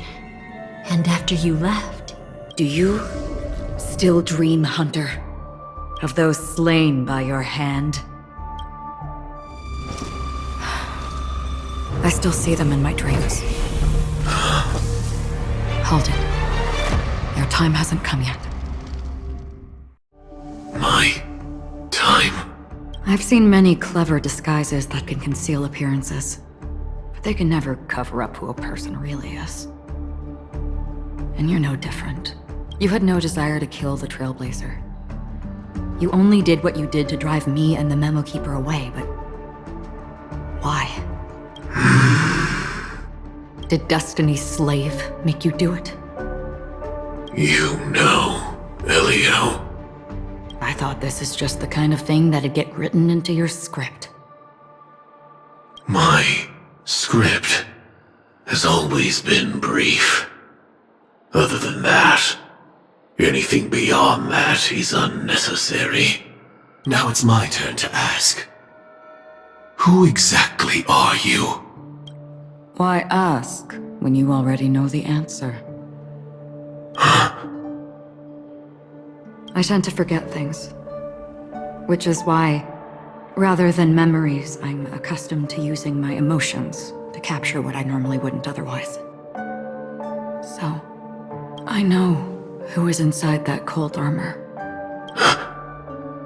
Therefore, I can sense it. You know who I am. You know this blade, and the meaning that lies behind it. How about it? Ready to take off that armor and sit down for a talk? It's not yet time. You shouldn't know so much. Lost Self-Annihilator. Like I said, my memory isn't great, so you needn't worry. What's next then? The Trailblazer's been taken by Black Swan. Will you go look for him? No need for that. No harm in telling you. On Penacony, Elio only gave me one instruction. Allow the Astral Express to pursue the Grand Legacy. The Astral Express is not your enemy. If your goal is the Watchmaker's legacy, then go look into the family. Not only are they covering up the existence of death, But they're burying the past and the truth about the dreamscape. Already on it. Before we part ways, let me give you a piece of advice. No matter which path you and I walk, death is the inevitable finale. Even if we say farewell in the mortal realm, we shall have one final reunion when Terminus ascends to godhood once more. And the same holds true on Penacony. I've already been to the Dreamflux Reef. It's not a secret that's hard to uncover. Well, I'm afraid you have yet to realize just how awake you truly are.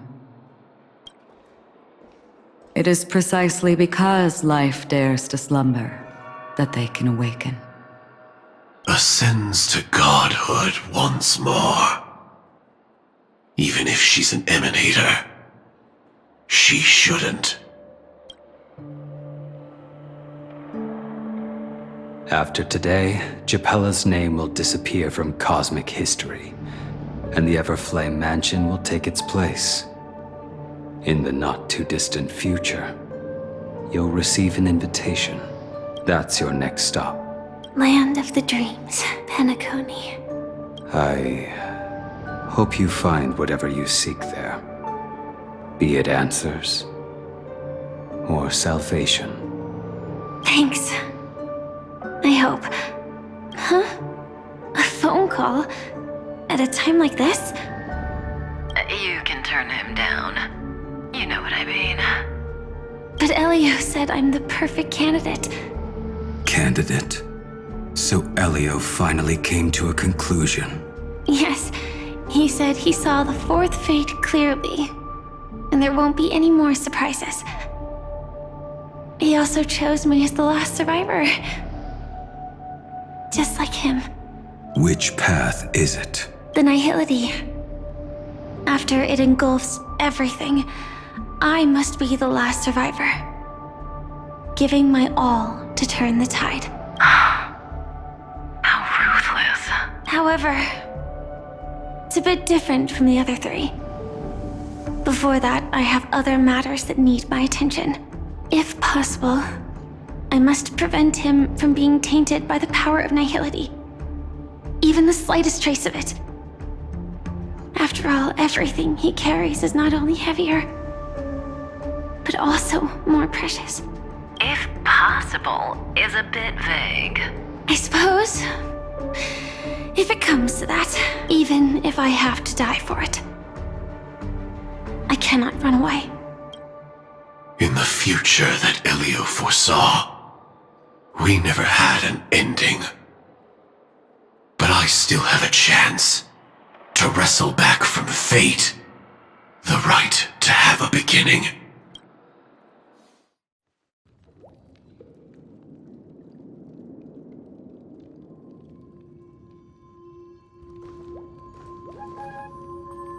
Your guest room in reality is surprisingly modest.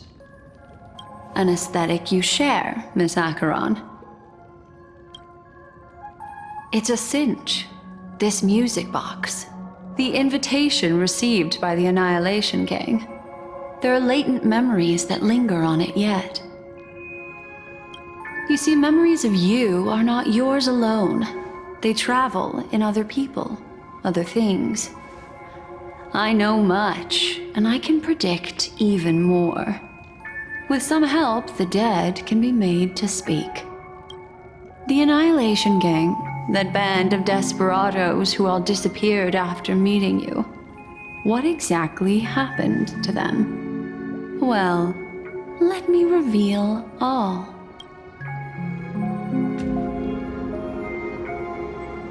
Gradation 12. Dreamscape 12. Father, I dedicate this to you. Well done, Dubra. Wherever they go, shall be met by annihilation. There it is. It's hazy, but it's Ifrit's voice. The other one, is probably his progeny. This is the residual memory from when the invitation was first delivered. They were abruptly interrupted. Then, what happened next is... They sought refuge in a land of sleep, merely wishing for undisturbed rest, away from the storms. Children of the flame, this marks your rite of passage. She won't be necessary. I alone am enough. When have those on the path of destruction feared death? The Everflame Mansion has set out on a journey. Those poor people, they have no idea what lies in wait ahead of them. Memory recovery is going well, but slowly. She'll be here soon, and time is short. There's nobody else here, so there's no need to be delicate. In fact, I think I'd better go all out.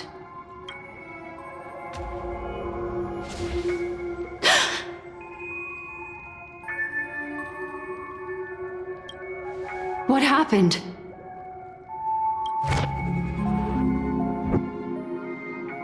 The memory after that is blank.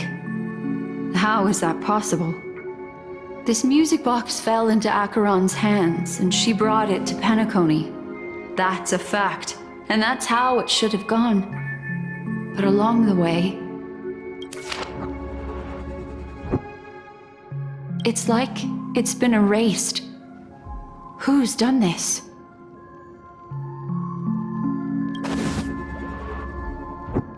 Who are you? Who are you? It's... No. Is this not a memory? Oh, a memo keeper. Do you serve the Garden of Recollection? Or the Cremators? My name is Constance. A pleasure to meet you. We were supposed to meet in Penacony and spend an unforgettable time together. But that seems unrealistic. Dolly is not welcome on the Banquet Star, and I don't need a coming-of-age ceremony. And you, I know what you're looking for. Want her secret? I can give it to you. And then, you can enjoy the banquet for me. I wish you unforgettable memories. Cut the mystical act. I'm absolutely certain you're not thousands of miles away. In that primordial memory zone, my acuity was blocked at every turn. I thought it was because of the family, but it turns out there was a colleague present. What brings you here?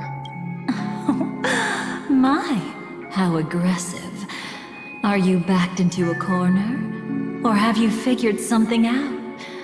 What could bring Constance of the Everflame Mansion here? That's your fatal flaw, mysterious cremator. The Annihilation Gang has always operated in plain sight, with no secrets among its members.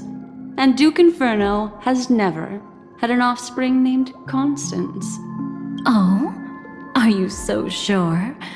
What if I'm just too capricious and can't help but betray anyone? That's impossible. The Antimatter Legion has been after her this whole time. Aren't you the same? The Garden of Recollection launched 14 pursuits trying to erase me. And in that final one, I died right in front of you, didn't I? It really is you.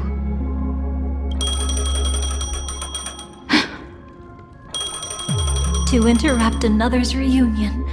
Such a graceless act. But by all means. After this, we'll have ourselves a nice long talk about your ingratitude, my dear cellmate.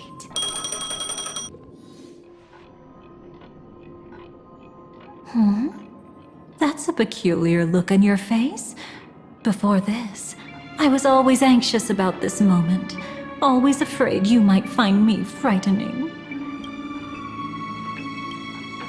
Of course, everything about Penacony is more important than you think. To prevent other terrible outcomes, the Stellaron hunters were forced to use great power. If you're willing, and if you can endure it, I can keep going. Or perhaps... would you prefer to indulge in my double standards? Yeah, we were quite close. Don't get the wrong idea from how I phrased it back then. I've always thought that when two people are locked in a knife fight, with their blades pressed to each other's throats, they become more intimate than any pair of dancers. Now, let's turn our gaze to where the threads of destiny intertwine. Soon after, you finally learn Black Swan's intentions. She made a deal with the IPC to bring you before Aventurine. In order to reclaim Penacony, the IPC had been seeking temporary allies. As a show of initial sincerity, he revealed his discovery to you. The crime scene of Robin's death that was staged by the Fool. From that moment on, Aventurine embarked upon his great gamble, willing to shatter the cornerstone as precious as life itself. He deceived Sunday with his schemes, earning himself a chance to risk it all. With such a high-stakes gamble, he succeeded in provoking the Emanator's strike.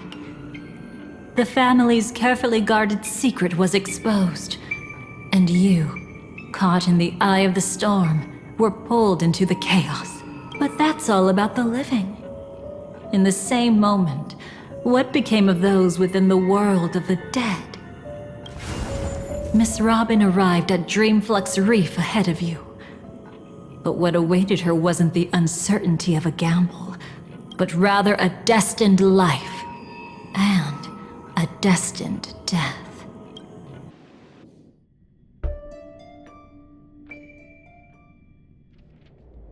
Brother, I don't understand. For a bird, does flying also need a why?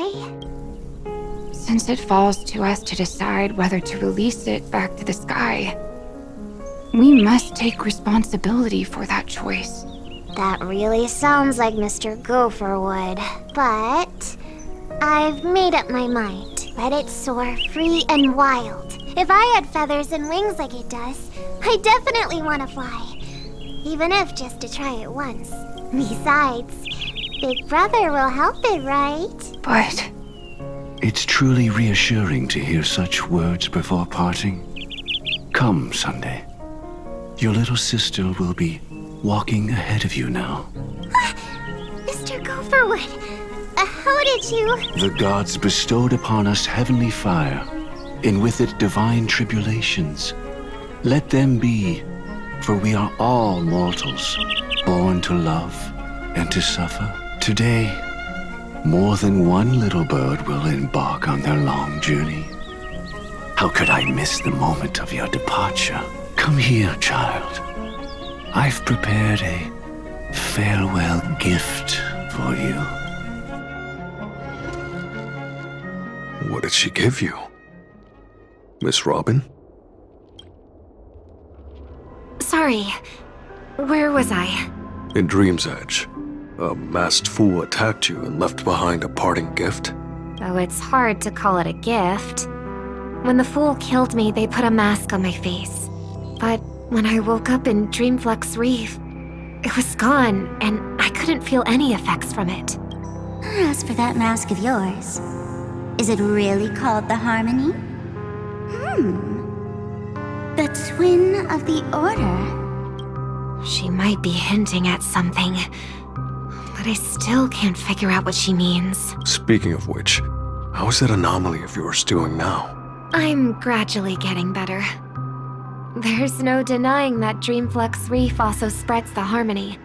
and it hasn't been affected by the family's traitor. As for my loss of voice, I still need to keep investigating. Perhaps I've been wearing a mask all along, without even realizing it. If you need any help, just say the word. Thanks for your help. I'm starting to get familiar with this place, but Dreamflux Reef is so isolated. Is there any way to know what's happening outside? I want to check on my brother's situation. That's easy. Just head to where all the action is. Want me to show you the way? I'll take a walk around by myself. Thanks, Mr. Micah.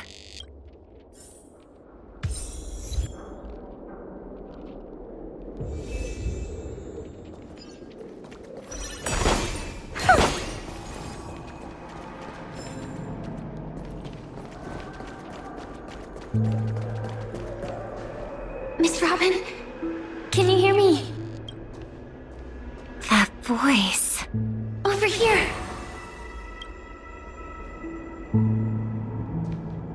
Are you Miss Firefly?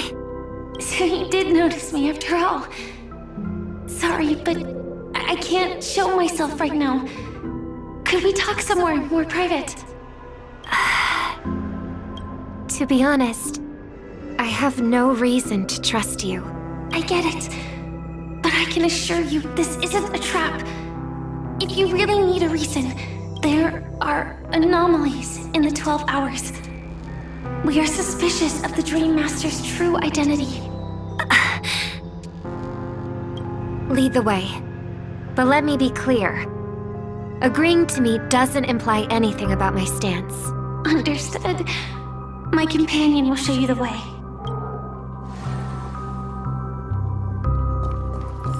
Blue flames. Is there a cremator among Miss Firefly's companions?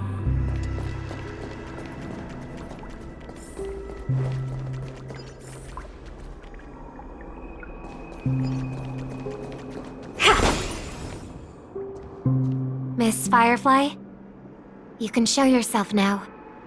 Sorry, just a moment. My companion will bring you this way shortly. This way?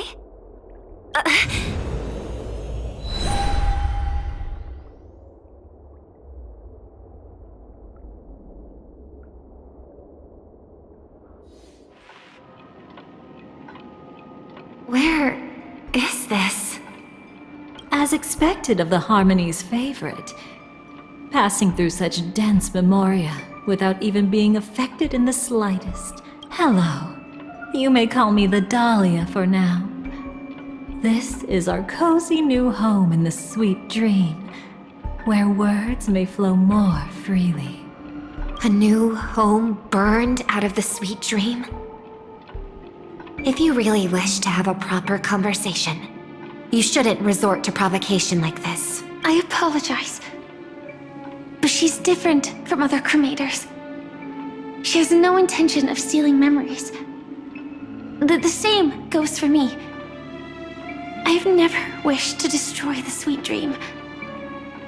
Sneaking into the dream was my only option. I really like Penacony as a tourist. This is my first time dreaming. And Penacony is more wonderful than I imagined. Thanks. So, what brings you here? I'm sure you've noticed it too. The Dream Master Gopher would completely merge with the dreamscape, becoming virtually omniscient and omnipotent in Penacony. But now, he's losing his grip on the dreamscape. To find out why, we conducted some investigations. In the primordial dreamscape, we uncovered a crime that he had buried away. We suspect that's why his powers aren't what they used to be. And that's why he's been telling everyone he's under the weather. Crime? I'll show you later. Belonging to his family, you wouldn't believe me unless you saw it with your own eyes. You've indeed uncovered many clues. But before we proceed, I must confirm your true intentions. My purpose is about a reunion a rescue, and a farewell. Will you believe me?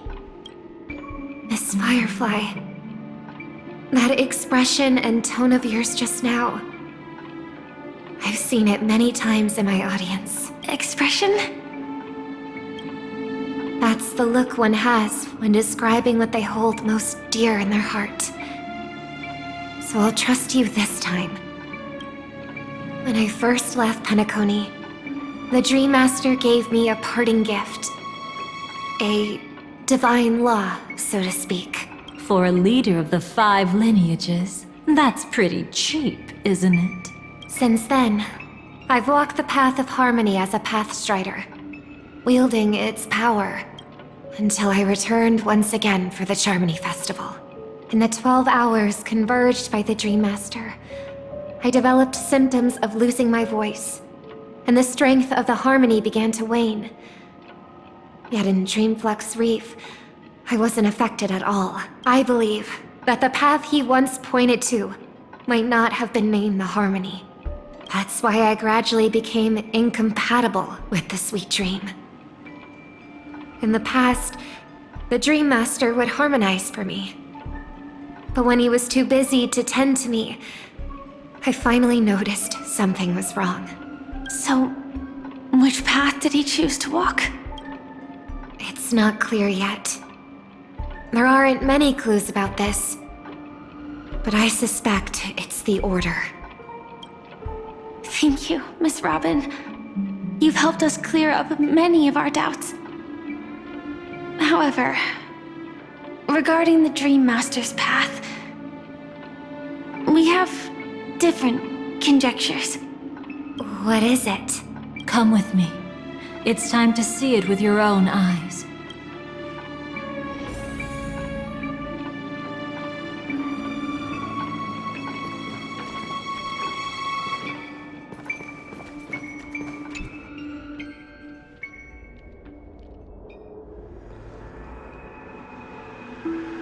Here lie secrets that the family tried to conceal, and a long, romantic tale. Sadly, most of it has nothing to do with us. Brooklyn Tiernan. I remember that name. A Galaxy Ranger, worthy of admiration. When Penacony was plagued by the swarm disaster in the past, he was the one who fearlessly protected our sweet dream. That's why we had to come here. We suspect that after turning away from the family, the Dream Master sided with the propagation. How could that be? History as we know it may be long gone, but people's memories remain preserved in the memory zone. If we can master the technique, we'll be able to pierce through time itself and salvage the past from chaos.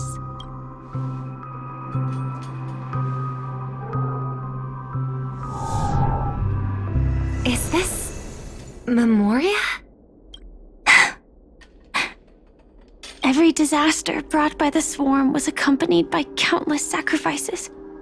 Some names were remembered, but others were not only forgotten, but betrayed. What are you doing?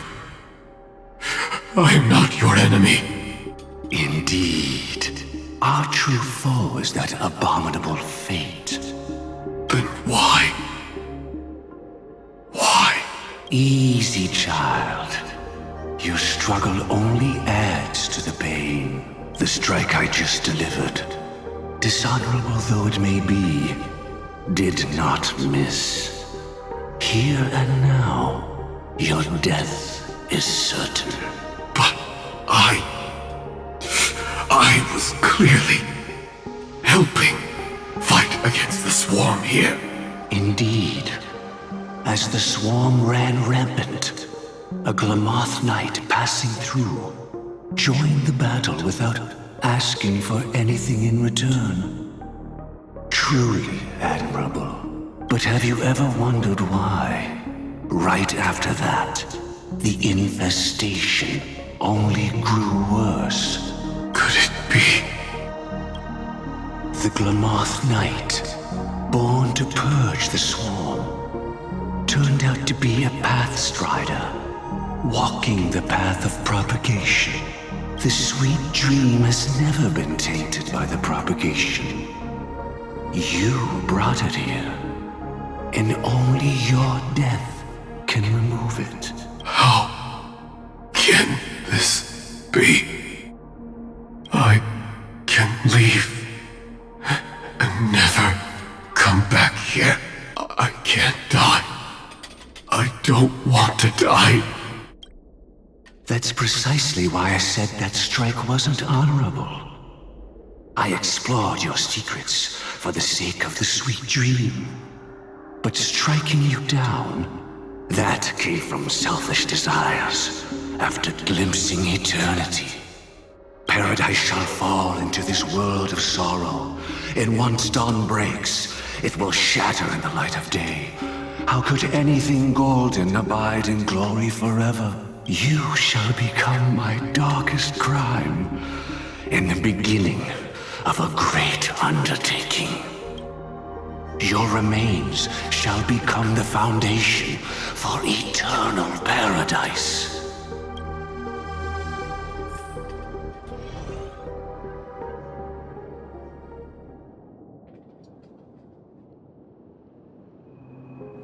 You're quite familiar with the Memoria, so you should be able to tell whether this memory is fabricated or not.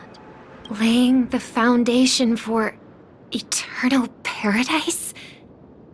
This... At that time, she was trying to escape her own destiny.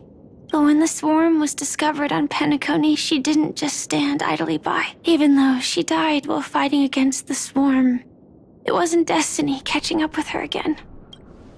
It was her own choice. Because, like any ordinary person, she had a conscience and knew compassion. Is she your friend? Yes, and in many moments, looking at her is like seeing myself. I know it won't undo what's been done, but I'm sorry. No matter what purpose the Dream Master has, it doesn't give him the right to sacrifice anyone. I promise you, when all of this is over, regardless of the outcome, I'll tell everyone about her deeds. She deserves to be remembered by the sweet dream. Thank you. But there's one thing I don't understand. Even if the Dream Master is after the power of the propagation, there are plenty of swarms left in the cosmos. Why resort to killing? That's exactly why we came to find you. With the Charmony Festival about to begin, it can't be a mere coincidence that the Dream Master is pushing forward with his various machinations now. And you were chosen to perform for the Harmony. Whether you're aware of it or not, you must be absolutely crucial to his plans. I see.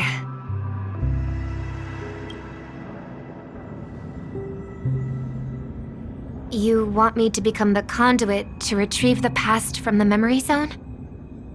What exactly do I need to do? I'll need to temporarily take a piece of your memory. By letting it stir up the memory zone, I can follow the flow of Memoria and burn a path through, retrieving scenes from the past once again. Whether I succeed or not, I'll return your memories to you safe and sound. Let a cremator access my memories? I also think it's too much to ask. If you deem it necessary, you can use tuning to leave a safeguard in our minds, preventing any ulterior motives.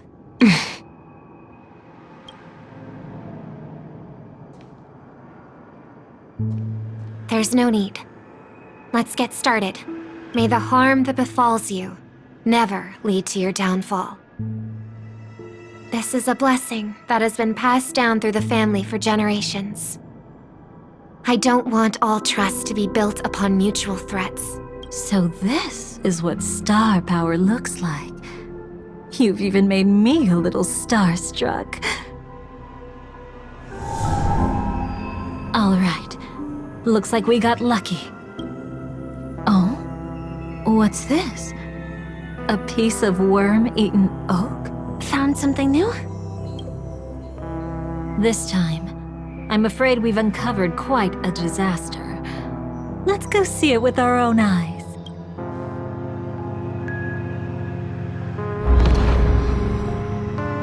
Nothing but lies, my dear. Hiding behind the title of a memo keeper? Tell me, how long have you been lying to them? You really seem determined to savor those unforgettable moments, don't you? Be smart and take a hint. I don't have time to entertain you right now. Oh, because you're busy, pretending to be a Stellaron hunter? Who are you talking about? Quite the clever move there. Miss Firefly, if you're willing to take my advice, why not make a trip back to reality? Ask that Silver Wolf lady carefully who your true companions really are. How did you... All right, you.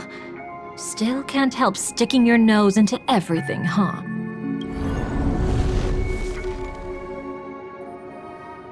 Who exactly are you people? She's just a cremator who manipulated memories and pretended to be a Stellaron hunter's companion. She fooled all of you. What about Miss Firefly? Is she alright? She might get lost in the memory zone's turbulence, but don't worry. She's quite something. She'll only be stuck there temporarily. I'm here to bring you back to the Oak family. Mr. Sunday is worried about your safety. He tasked me with finding you in the dreamscape.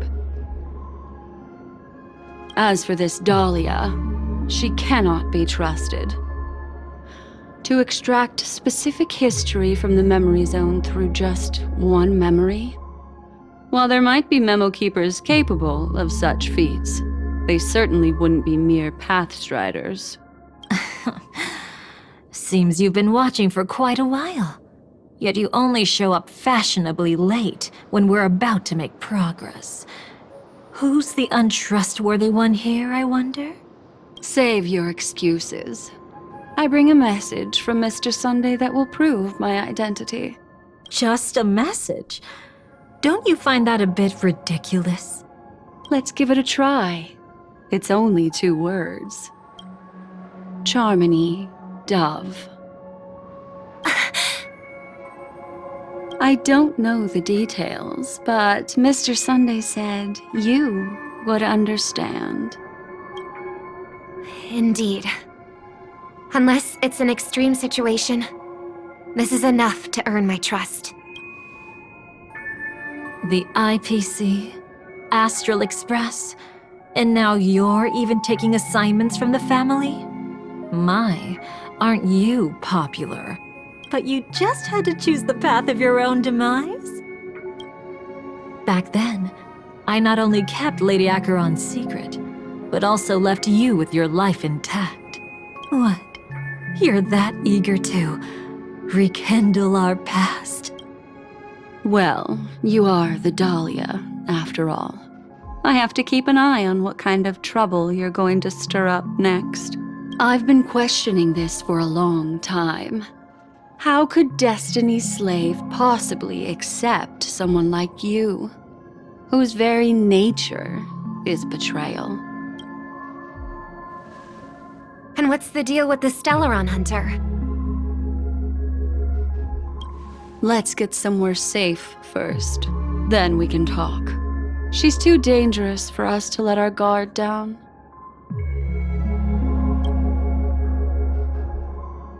Many thanks.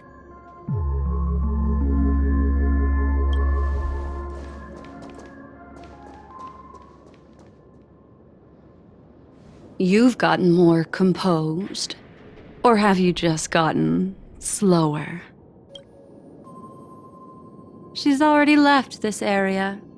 There's no way you can catch up to her now. Catch? Why would I chase after her? Arrogant swan. If I didn't take her memories just now, then what exactly did I do to her?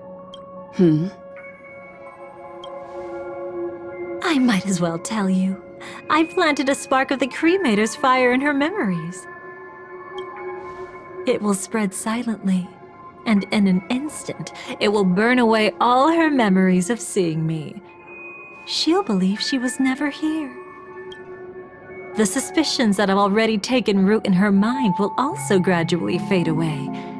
No matter what she has discovered, the moment she attends the Charmony Festival, she'll revert back to that good child who was born to walk on the Order.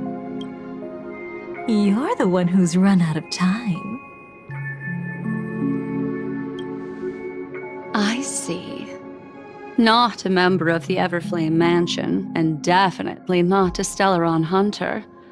Your true ally is the Dream Master. Oh, aren't you clever? How about a little reward for that? Cut the act. Even with your usual reckless methods, you can't handle me alone. You're right. I can't do it alone. But I rarely feel lonely anyway. Repent and return to righteousness.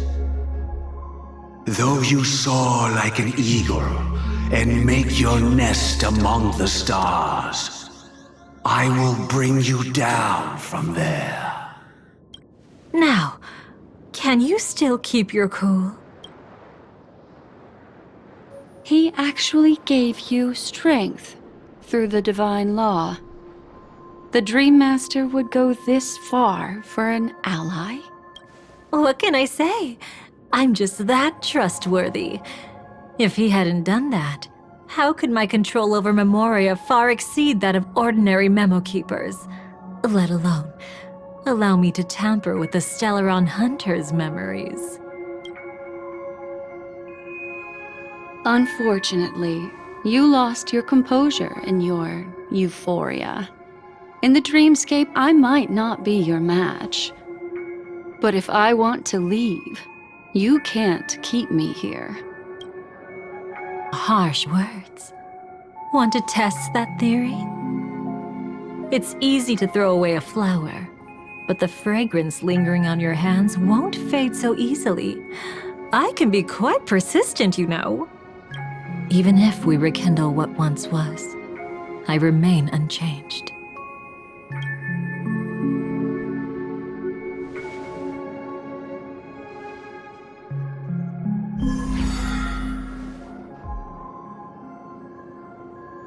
Run faster. I love watching people resist, love watching them flee.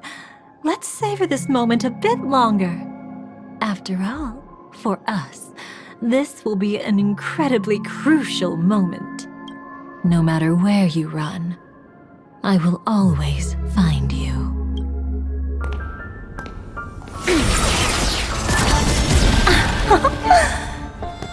I have the numbers advantage. You have no chance of winning. I don't want to use the cremator's tricks. Not that I can't. I knew it. Your ever-shifting morals. Never changed.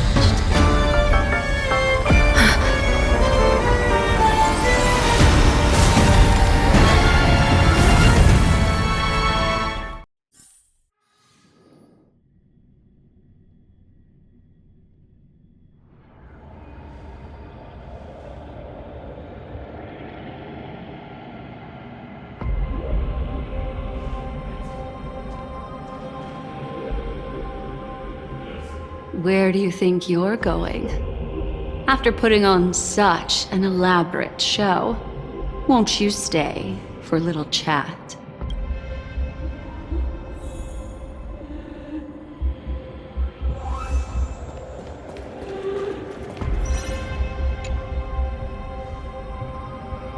The most trustworthy thing about you is that you're never to be trusted, darling.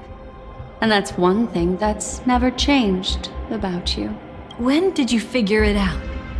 That the divine law used to share power with me was also the shackles he placed upon me. The moment you admitted to being the Dream Master's ally, I began to suspect your true intentions. Until now, you've betrayed every single faction you've joined, without exception. Besides, after not seeing each other for so long, and now having such an overwhelming advantage over me, you'd do everything in your power to stop me, even if I had the slightest chance to escape. The openings you deliberately left during our clash weren't exactly subtle. Rather than toying with me, you were leaving gaps everywhere for me to cremate Memoria. Oh, really? I'd love to drop the act and give you a proper taste of torment. But alas, as long as the constraints on me remain, I'm not my own master. I can't do anything that would harm Gopher Wood, nor can I reveal his secrets. Good thing we've always had this kind of tacit understanding, always trusting in each other's capriciousness. I wish that wasn't the case. I'd rather not draw the garden's attention because of my association with you. Aw? Back to your old tricks again? It's an epiphany, dear. Something you'll never understand. Let's talk about what's really important here. What are you hoping to get from the Dream Master that made you willing to submit to his control after putting on such an elaborate show, using me to regain your freedom? Which kind of memories are you trying to steal from the sweet dream? Why, of course, the destructions. Stop joking around. You abandoned that path long ago. You're still as charming as ever. So, let me show you a glimpse of the past. Just this once, Weren't you really interested in the Everflame Mansion? So you were the one who erased the memories from that music box after all. That's right. I kept only this scene as a memento. I wanted to remember how I felt at that moment. And look closer. It's not just the memories. The Everflame Mansion itself has ceased to exist. Those claw marks.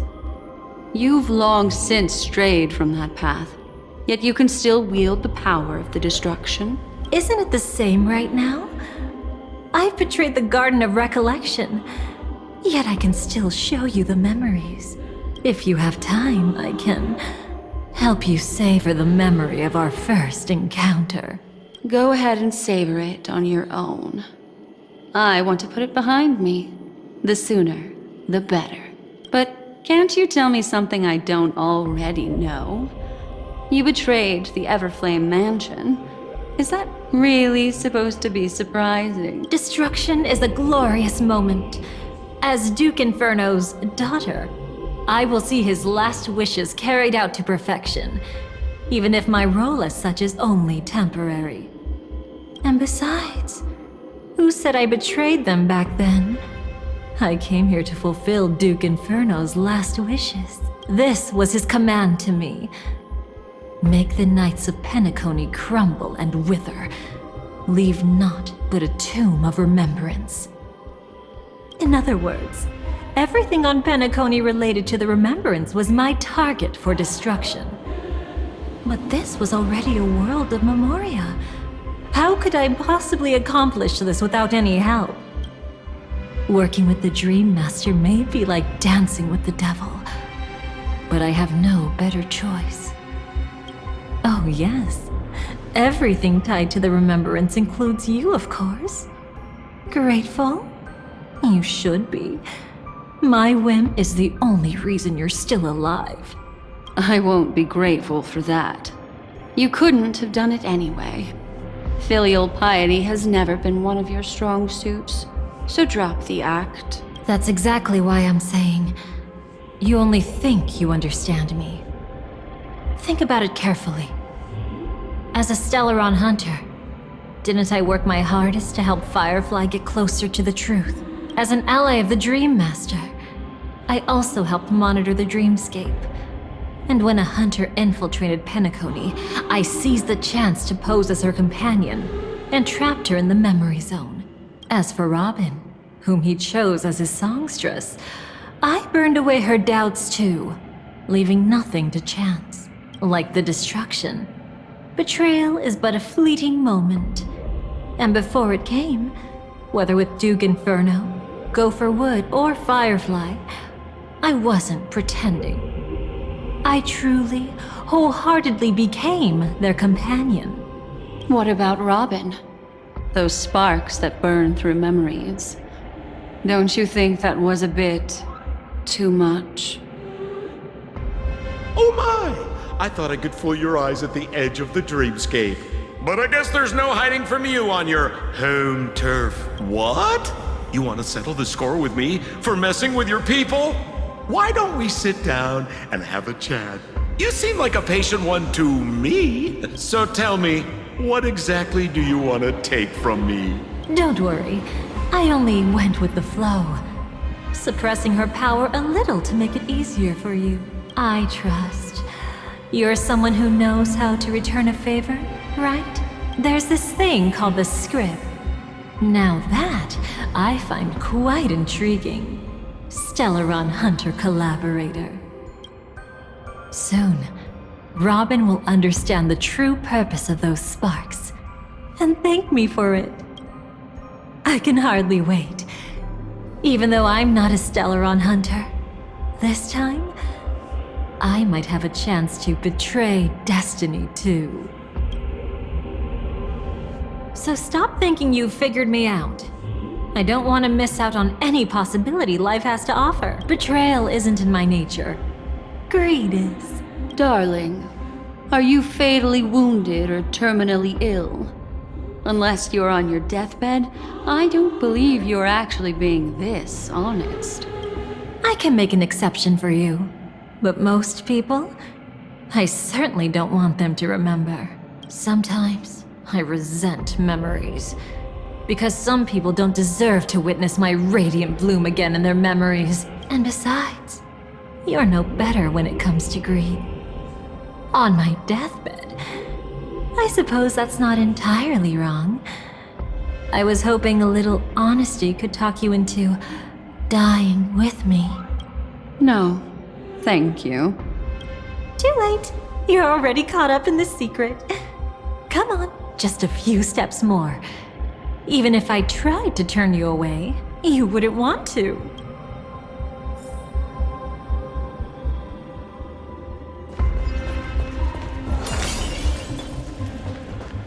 I see now.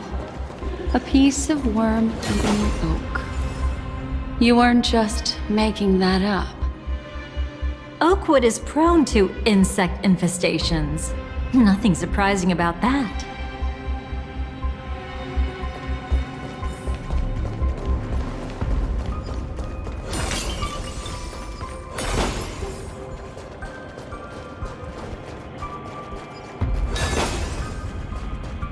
It's him.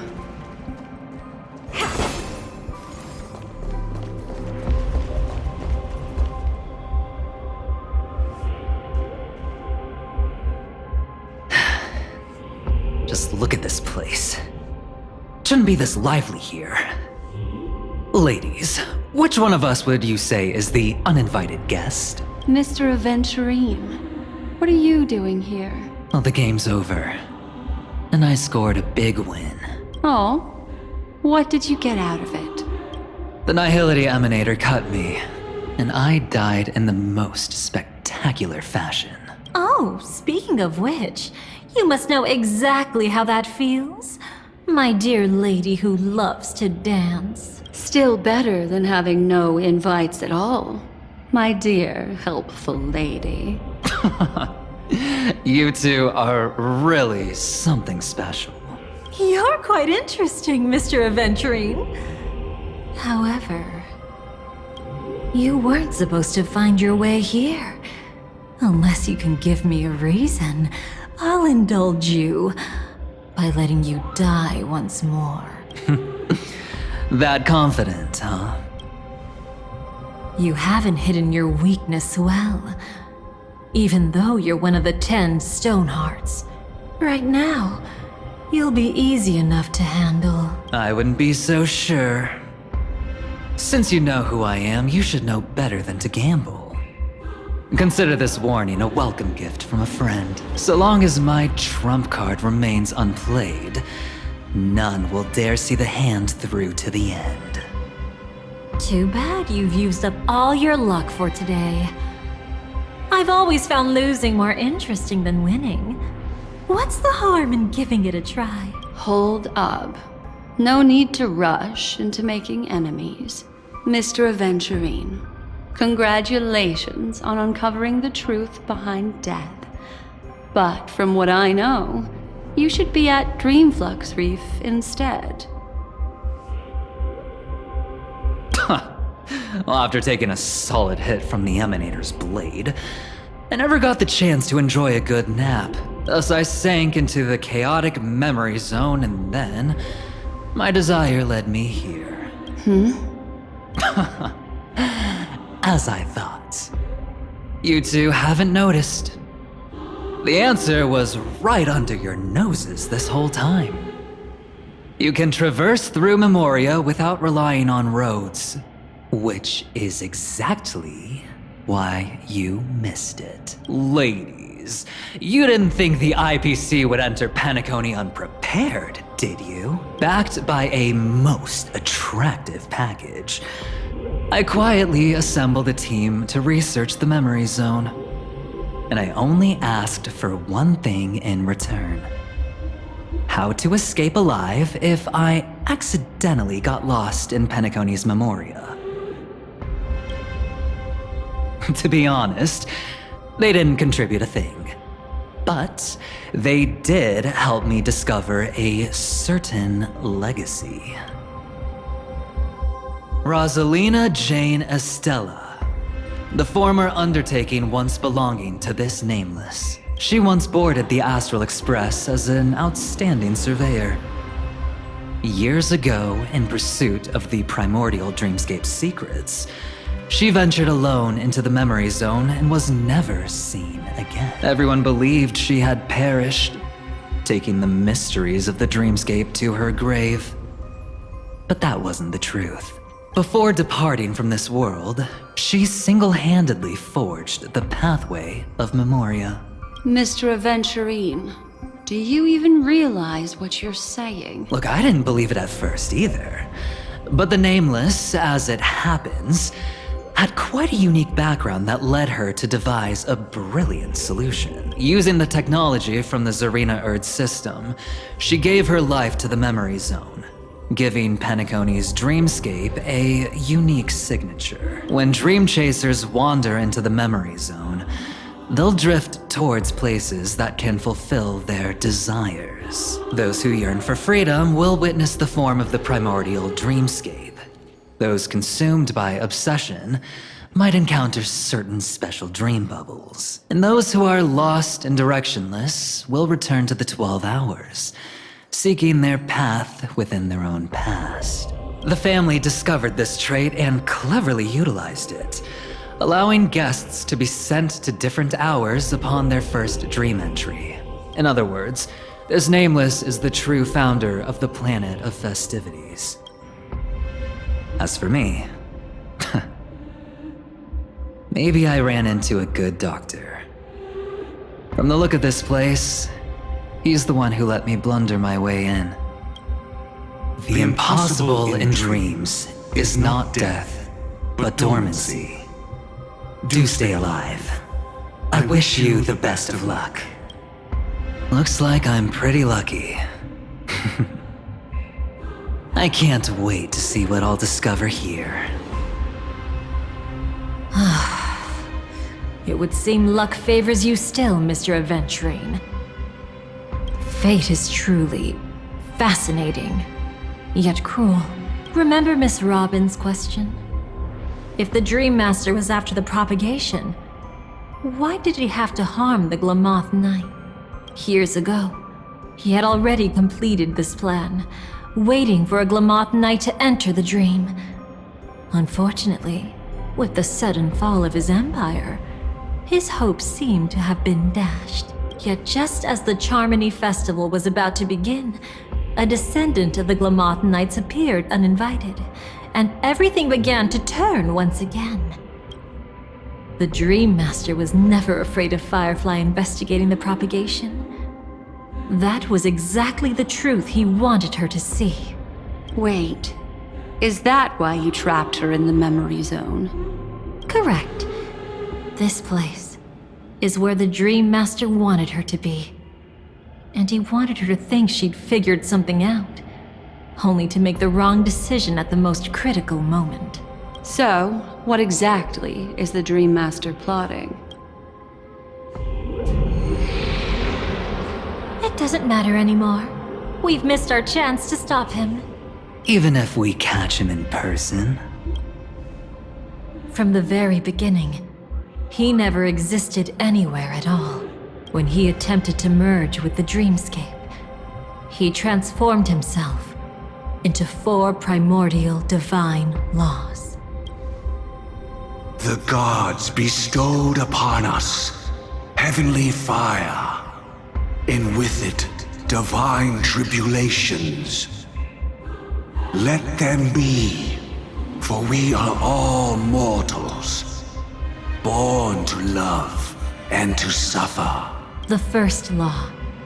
As his parting gift, he bestowed it upon Robin, guiding her onto the harmony. Repent and return to righteousness. Though you soar like an eagle and make your nest among the stars, I will bring you down from there. The second law is the power he bestowed upon me as his collaborator. At the same time, it serves as a constraint to ensure I won't act recklessly. And the third law... Paradise shall fall into this world of sorrow. And once dawn breaks, it will shatter in the light of day. How could anything golden abide in glory forever? I haven't seen it myself either. According to him, it was an all-out attack, like a torrent of fire pouring down from above. And the last one? Nobody knows. After claiming to be ill and withdrawing from public view, even though the constraint remained in place, he never contacted anyone again.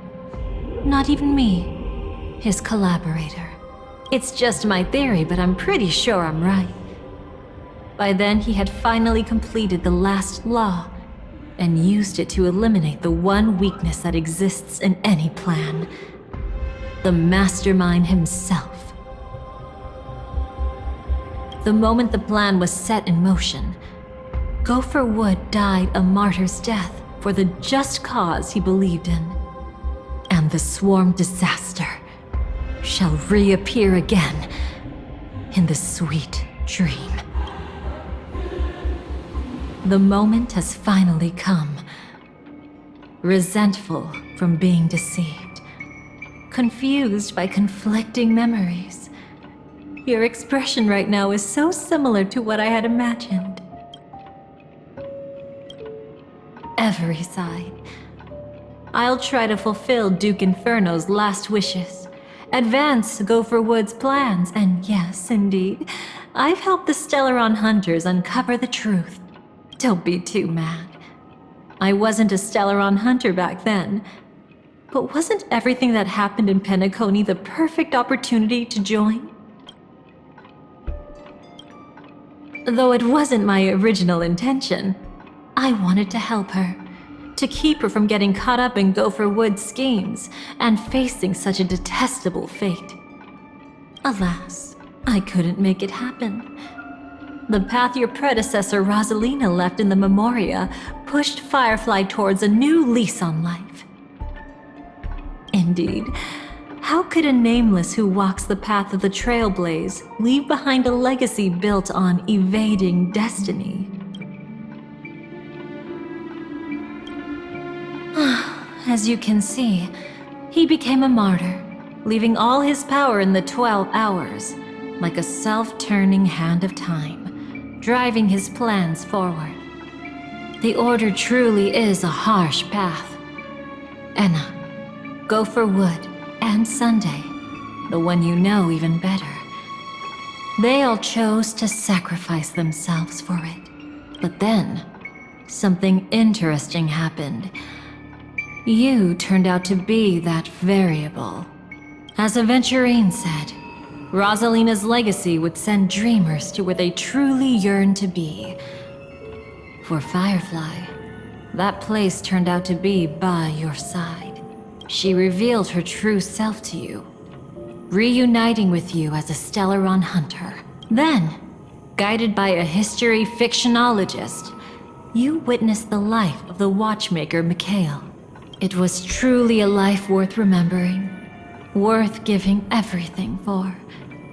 I would have loved to raise a glass of hello and goodbye to him, just like the one who saw things through to the end, Mr. Gallagher. What a shame I can't do it properly here. Sunday also came here, feigning cooperation, to reveal to you the truth about Penacony, the foundation of the sweet dream, hidden behind the Grand Theater's curtain, was actually a Stellaron. And the true mastermind behind everything was none other than the Dream Master Gopher Wood. But you know now that his words weren't entirely true. What followed was one of the few beautiful memories that Firefly has held onto to this day. In order to win tickets to the Grand Theater, you and Firefly participated in the moment of scorched sand auditions. Your coordination was so perfect, like you were companions who'd long shared the same rhythm. See? Even though you've forgotten everything from before, some traces remain etched in this moment, becoming part of your instincts until... Following the script, Firefly sent you all to the final stage before departing on her own. In those beautiful moments before that, she experienced the joy of living, yet she still had to face the terror of death. However, you may have noticed that during this period there was a small gap. She and you weren't together the whole time. You returned to a child's dream through a dream bubble left by Mikhail and witnessed his legacy. However, Firefly was not a trailblazer, so she couldn't enter it. While waiting alone, she met her true collaborator, and thus learned that there was more than one legacy in Penacony, and more than one watchmaker.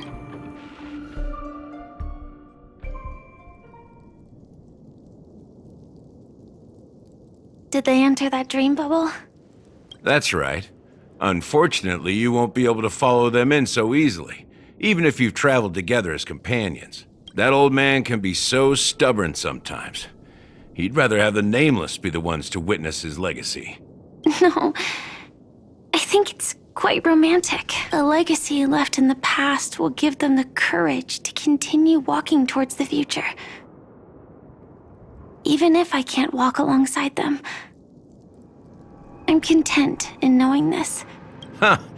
You're quite like the Nameless. Awkward, but admirably so. Maybe we can't walk the same path, but... Passphrase, respond at once. Why does life slumber? Huh? Ignore that. Must be some meme. How did it end up here? Sorry, I want to go check that out real quick. Be right back. Oh, so you're into fluffies too. You've got taste. Better not wander too far though.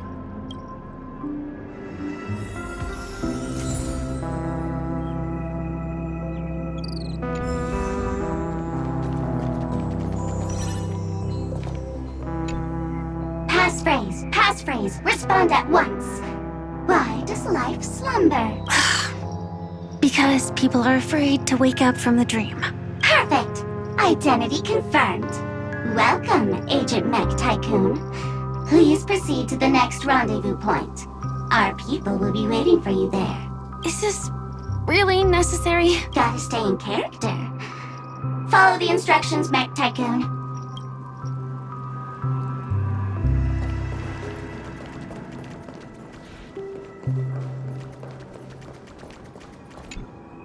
Hello.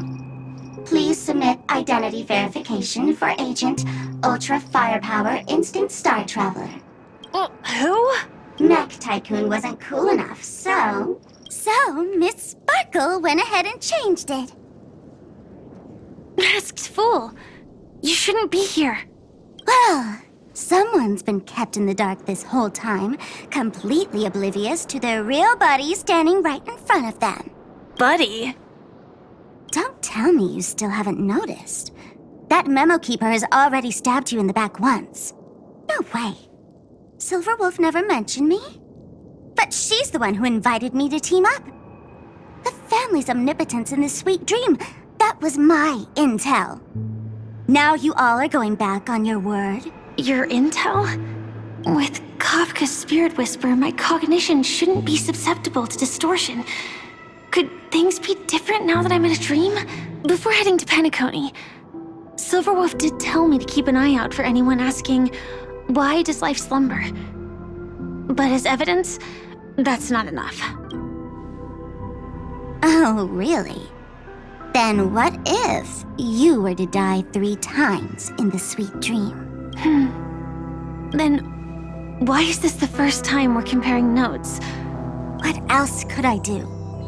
As a fool, how could I ever catch up to a memo keeper in a dream?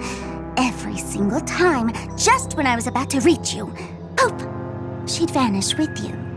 Who exactly is Constance? She works for the Dream Master, but she definitely has her own agendas.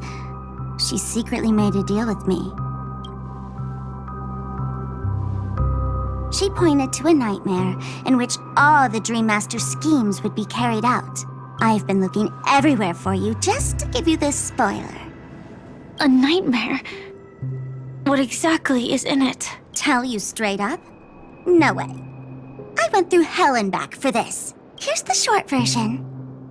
After you've lived through the best of times, soar toward the sky with all your might. You'll hear insects chirping at the oak's crown. That's way too cryptic. I can't trust you. Please, we're working together. I'm not some lackey. Just because someone else fooled you doesn't mean you get to pin it on me. You're back sooner than I thought. Any results? Yes. And now, it's up to us to forge ahead. Sorry, I'll catch you later. But thanks. At least you brought good news. Which part was good news? The best of times. And now, the Dream Master's plan begins to turn like clockwork. And so too does destiny.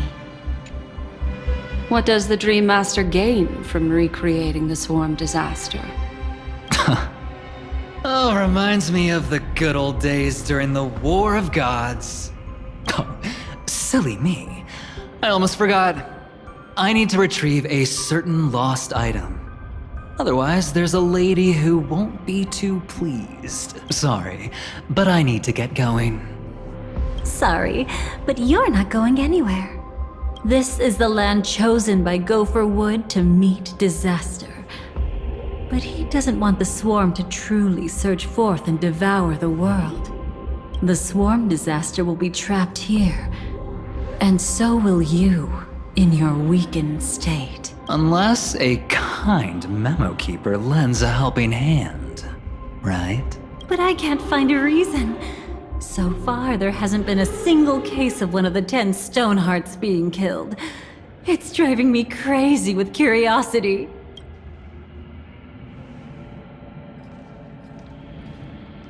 Glory above all! My friends, in the face of the omen of evil, We must stand united more than ever. Allow me to prove our resolve with my spear and pierce through this darkness. Huh? Whose backup is this? Pardon my late introduction. I am Argenti, of the Knights of Beauty, traversing this cosmos to eradicate all that is unsightly in this world. In the name of beauty, the one and only has brought me to this place. Perhaps it is destiny's guidance that led me here. In this dreamscape tainted by the propagation, I shall uphold the name of beauty and clear the path for all of you. Ah, passing knight. You found just the right person. I am an IPC envoy trapped here. Lend me your aid. For Adrilla the Beauty is the most peerless beauty of them all. Someone's a quick learner. Nothing else to say. This is far too much of a coincidence. What else is there to say? Would this Sir Knight even listen to us try to reason with him? That's the fascinating thing about destiny. Some people are just born lucky. Let them be. We should get moving now. Where are we going? To find your dance partner, darling. By an unexpected turn of events, the Dream Master's plan is about to come to fruition. And to deal with him, we'll need an emanator to step in.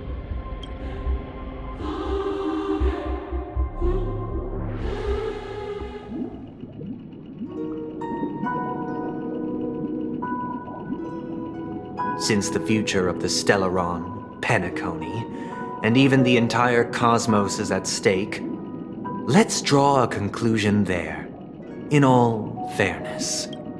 Does that mean he wants to fight us during the Charmony Festival? I'm afraid so. Anyway, we can't leave the Stellaron unchecked. This is about trailblazing a bright future for Penacony, and fulfilling the long-cherished wishes of Mikhail and our other predecessors. After you've lived through the best of times, soar toward the sky with all your might. You'll hear insects chirping at the oak's crown. It's all over now. So that's how it is. Well then, it's time for me to depart. They've harnessed the will of an entire planet to create an eon. This confrontation is far more complicated than a simple power struggle. To secure Penacony's future, fighting on the stage alone is not enough. What do you mean? Are you not coming with us? I believe Firefly is trying to say that she's heading off to another battle. Before I left, the Destiny Slave told me that this journey would bring unforgettable rewards.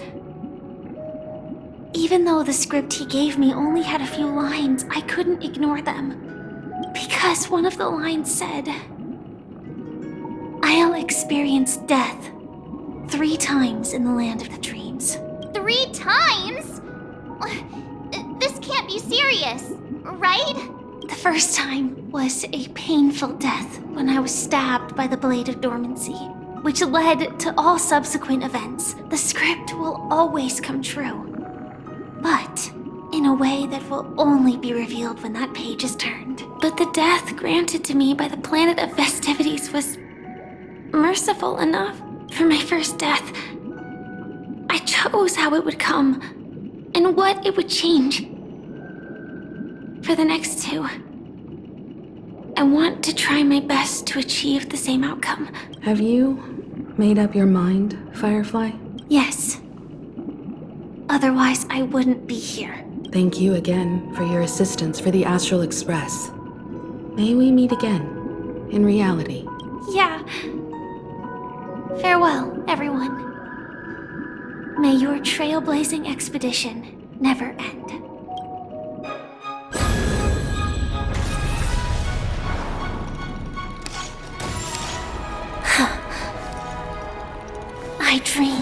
scorched earth. Everyone, are you ready?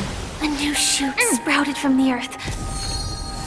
It bloomed in the morning sun and whispered to me. Like fireflies to a flame, life begets death. May we meet again in reality.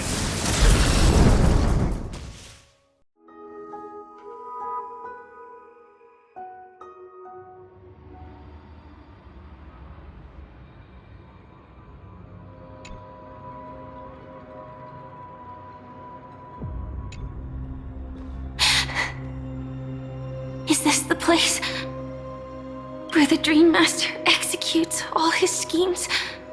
Or perhaps it's the place where he'll find redemption. Dream Master! No. Just one of his divine laws. Don't think I'll let my guard down. I know your true nature. Whatever your goal is, I will stop you. No need to be so tense, Miss Firefly. I am but a thought, formed from memory.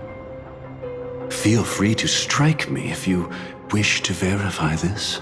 But his actions aren't baseless.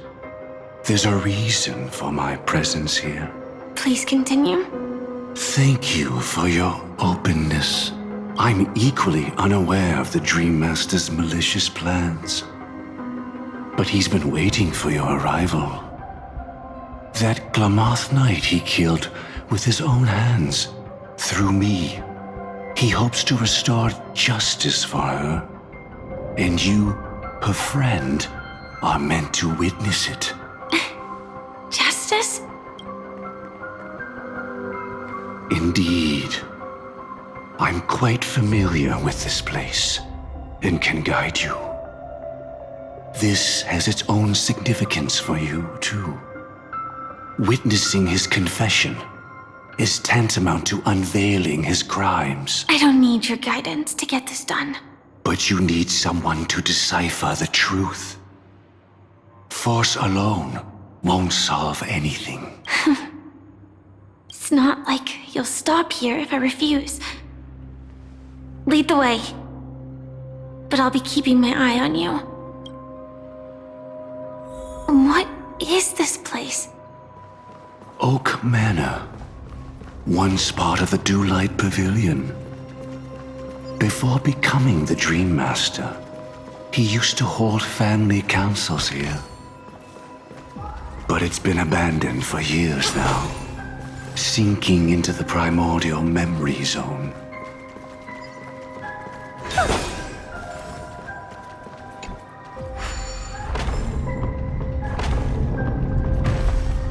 Is that... I'm afraid it's pain.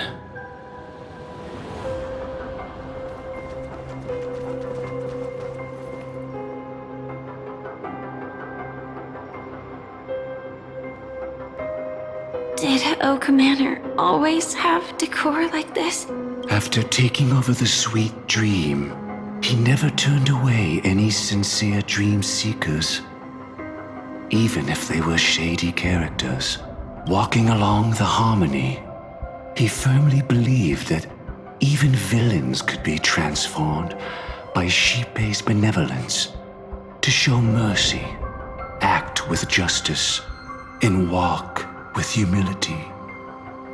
It seems his wishes didn't come true. Indeed, those villains never learned their lesson.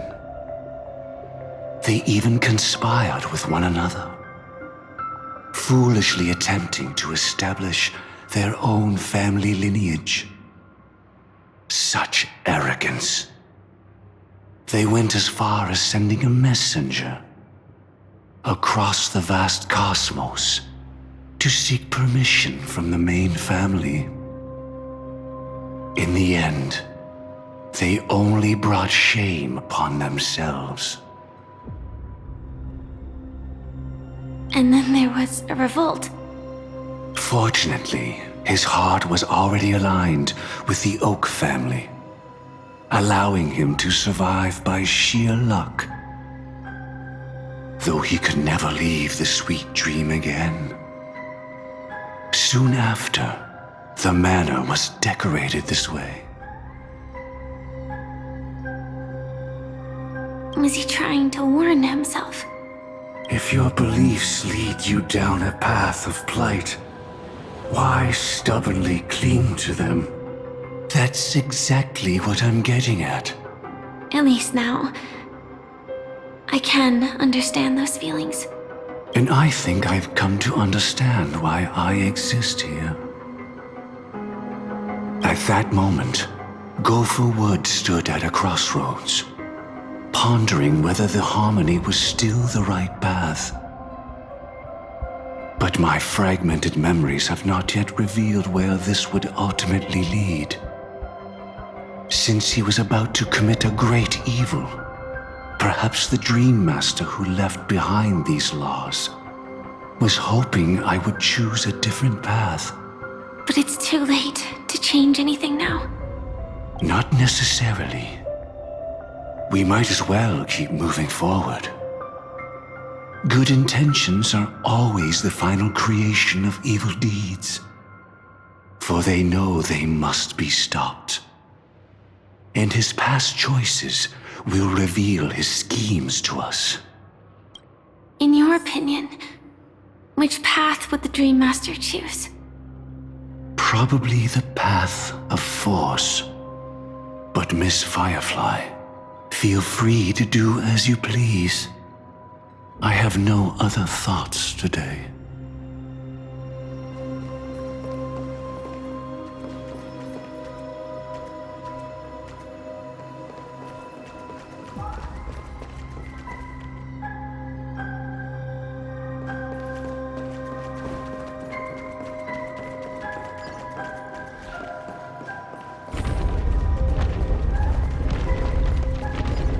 The road not taken can never be retraced. Even in dreams, this truth remains.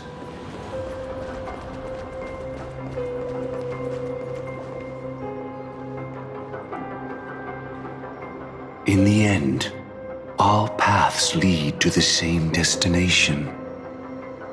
Human will, it seems, truly has very little impact. Is this?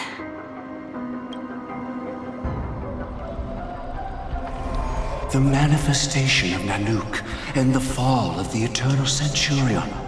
Such news has shaken the universe, and I've long since known about it. So why would a messenger of the main family take the trouble to visit this frontier? Just so you know, I'm here to deliver punishment, and you're the guilty one. I barely escaped death, and I still can't reveal my true form. Tell me, why have I been branded a criminal upon returning to this place? You've already confessed to your crimes. The family doesn't tolerate incompetence, even from a branch leader on the frontier. Not only did this one fail to quell the situation, he was even murdered. If it weren't for Nanook's manifestation, the Eternal Centurion would have descended upon Penacony to eliminate these villains. But you survived by sheer luck, and I set out for this very reason. You must settle this matter yourself and reclaim your lost respect. Not for yourself, but for the family. To survive, but without the power to do anything. Therefore, your crime shall be punished with a blessing. I shall bestow upon you another crime. Its evil reaches even the heavens, and once known, the name Gopher Wood will lose all meaning. You will be alive in body, but dead in spirit. I know my sins. Please bestow your punishment. Here and now? That's not possible. Before I lead you to that honeyed fountain, I shall tune you, so that you can no longer speak out. People believe it to be a creation of the destruction, for it always arrives coupled with calamity.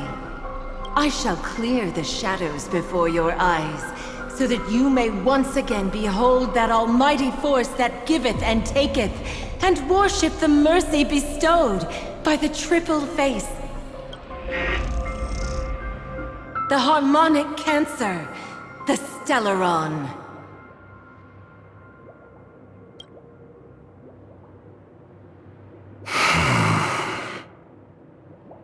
Did the Dream Master already know back then that the Stellaron was actually a creation of the Path of Harmony? Was he forced to manipulate the Stellaron under the family's orders? I'd like to defend him, but calling it forced would be self-deception. He claimed he was powerless, not that Xipe taught us we shouldn't do this. Whatever the family's true face may be, right now, Gopher Wood is no longer a follower of the Harmony. What if you were the one standing there? Perhaps I too would betray the Harmony. But in any case, that would only mean I found the family unworthy of obedience. It doesn't justify the Dream Master's heinous acts. Miss Firefly, have you ever pondered over destiny? I often wonder if we could face our past decisions again, would we really make different choices?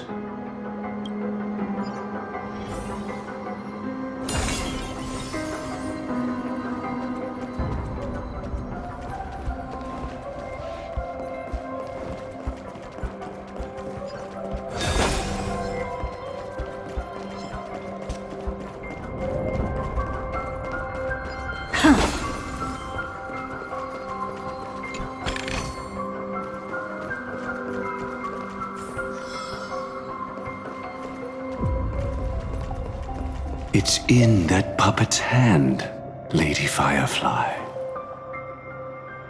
Got it.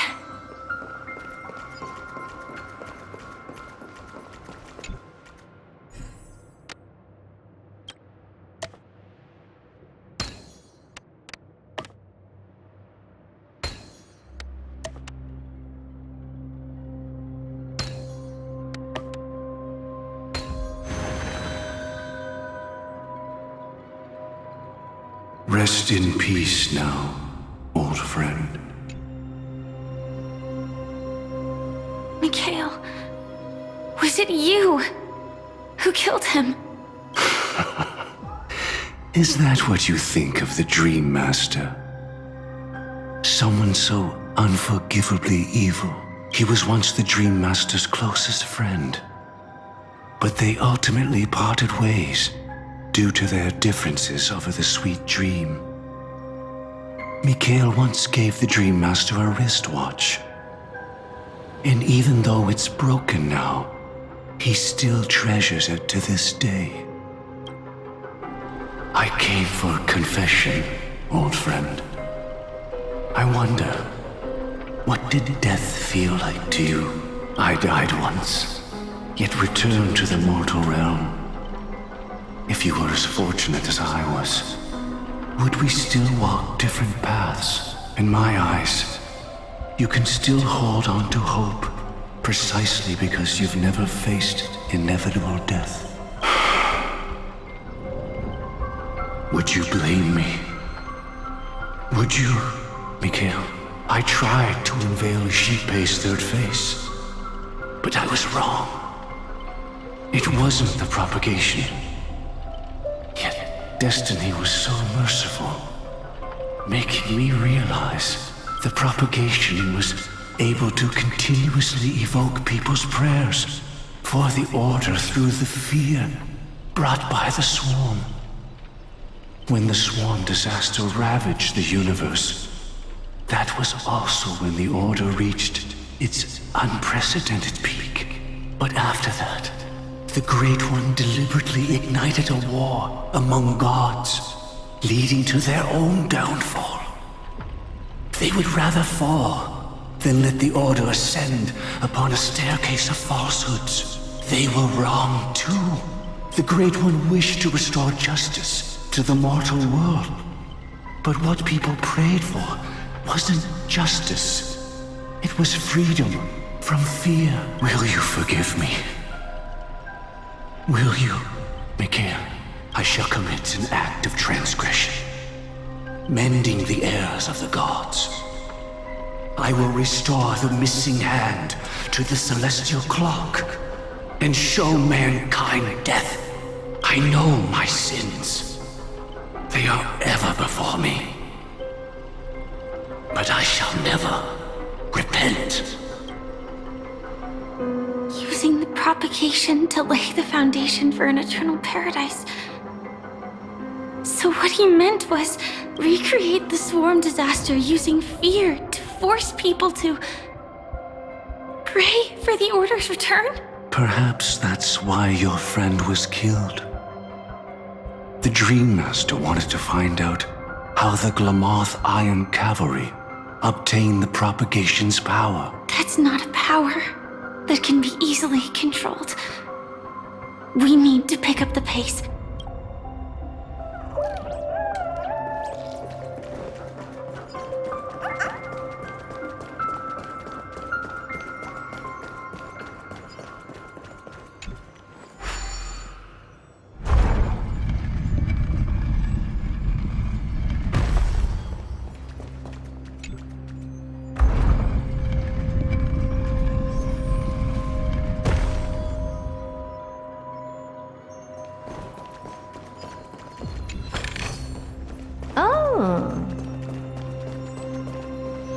Past this point lies the Grand Hall at the end of Oak Manor, and before us lies his final decision. Where to go after turning away from the Harmony. Since he wants you to choose again, which side will you take? Go ahead with whichever path you think is right. I'll take the other one. Don't worry. I can't change anything. Even if I have a sudden awakening, it would only give the Dream Master peace of mind. He deserves absolute punishment and must be brought to heel. So you made a different choice after all. I will stop him. I hope everything goes well. This is goodbye, then.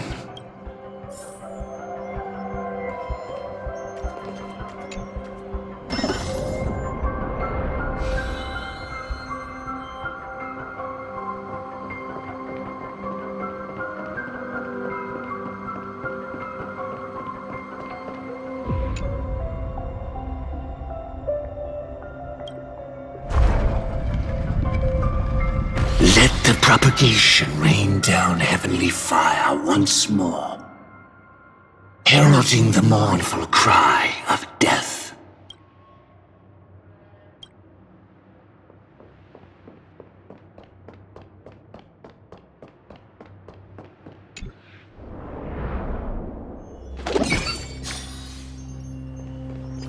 Well then, our paths diverge here. You go towards life, and I towards death. Which path is better? Only the gods know.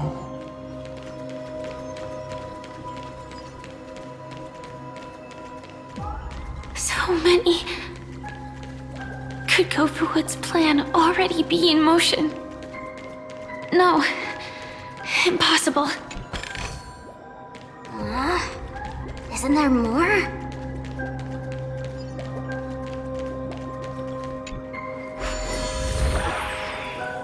This place already looks... We need to hurry!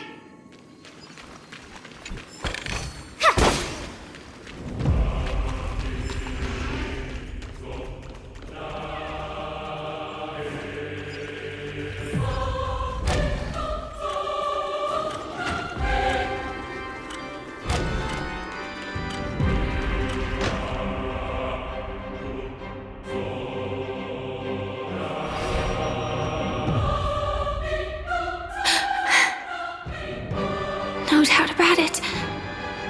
This My apologies for keeping you waiting, Lady Firefly.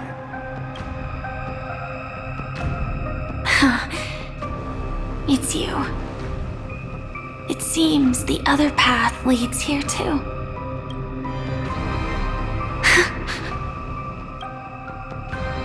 What is this?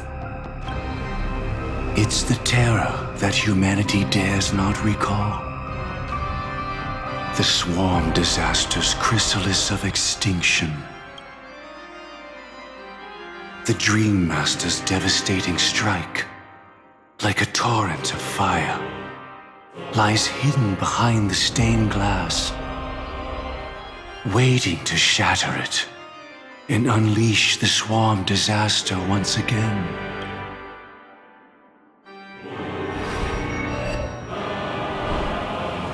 How did the Dream Master become this powerful? We need to stop him. Or maybe stop me. As expected. I shall end this matter on his behalf. This thought, together with the power beyond the window, completes a single, true, divine law. Divine law? Everything you saw along the way, none of that was meant for you. It was meant for me. So that I could bring you justice. I don't see any justice in any of this. Lady Firefly, I assume you've pondered over destiny too. I don't think it can be used as an excuse for anything. Even if the ending is predetermined, we can still decide how we get there. That's just self-deception. You've never been able to change the course of events. When we stand at the crossroads of choice, no matter how many times we start over, we'll always make the same decisions. By that moment in time, we've already been shaped by our past, believing that choice to be the only correct path. All the past you've left behind has already determined your future. Your friend tried to escape destiny, only to meet the same end. And now, here you are, no different. But the person you met today is someone who has rewritten their destiny. Well then, I'll offer you my sympathy, Hunter. As far as I know, there's only one way to rewrite destiny. Give up your true desires and stop walking your own path. In doing so, your destiny will indeed change, and you may even sway the course of the world. But from that moment on, you will have killed yourself, alive in body, but dead in spirit. This is the price we're willing to pay to defy destiny. Not everyone chooses to surrender with their hands up. Everyone has the power to see the world as it is, and to bear that weight. This is the true meaning of sacrifice. I admire your resolve. Since you don't mind sacrifice, that's enough talk. Stand down, Hunter. You can't stop that strike. I won't let you get away with this. Oh, really? How did the Harmony succeed in spreading its cancer across the universe then?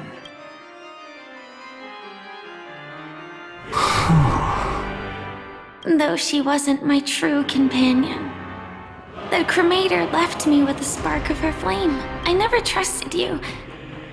During our journey together, I planted it on you. And now, I'll let it reignite. It can burn away a thread of thought with ease. Impressive. But do you really think you can get ahead of me? If I can't, I still won't run away. If that strike is inevitable, I'll be the only one who dies in this nightmare. Your courage shines like pure gold. Even so, paradise shall fall into this world of sorrow, and once dawn breaks, it will shatter in the light of day. How could anything golden abide in glory forever? Come forth and present yourself, last heir of the Empire. I permit you to unveil the true face of order. I permit you, with mortal hands, to bring forth the Great One. The swarm will again devour all things, and fill the hearts of the lost with terror. Someone must cast down rage in their stead. All that lives will one day die. Even so, I will still do as I've always done, and pray that I can stay alive. I can do it. Right? But death will come because you, out of all people, are the foremost in seeking life.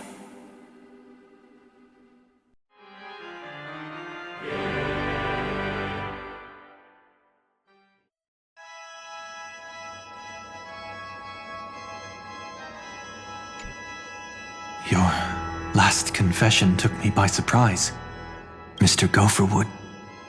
No. The final divine law. I suspect there was never any chrysalis of extinction from the swarm disaster to begin with. Was there? What exists in Oak Manor is nothing but a disguise. The only thing hidden within is a Stellaron. True. I never unraveled the secrets of the propagation.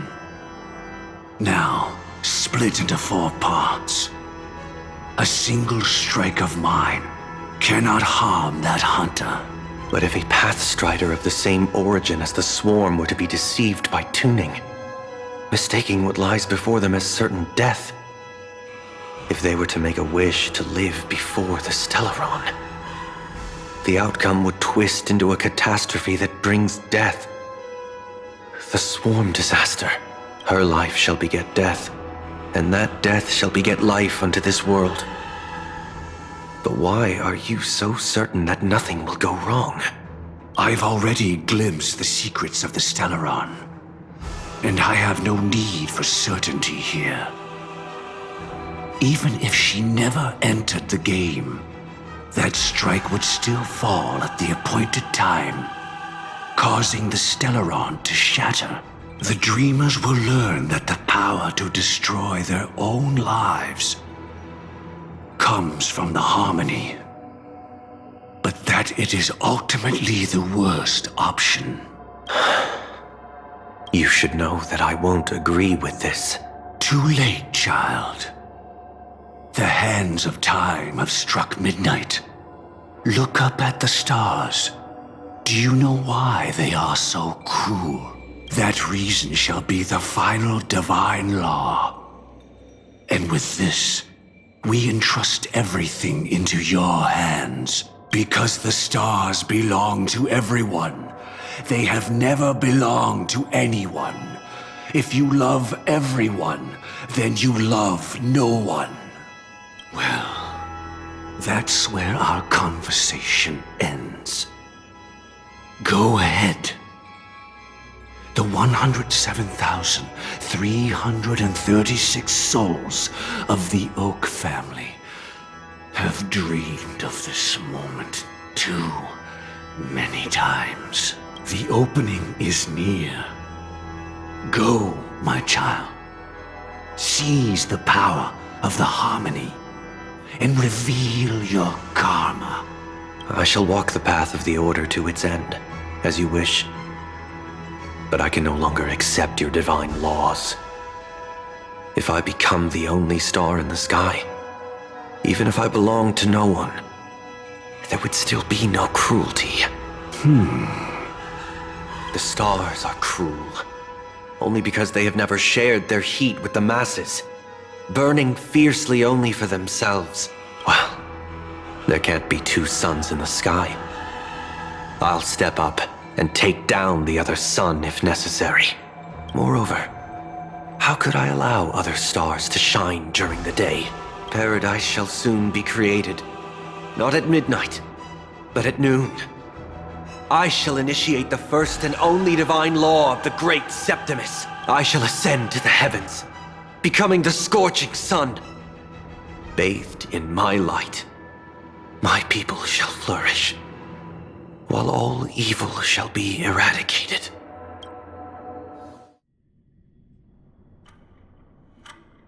Very well, child. Do what you must. Perhaps I was never without choice, merely too entangled with the fear of losing, never knowing what was possible if I chose to act. I should become a watchmaker too. The harmony I seek has but one note, repeating endlessly, never falling out of tune. Life, too, has its time. We did it. He faded first, causing their power to lose control.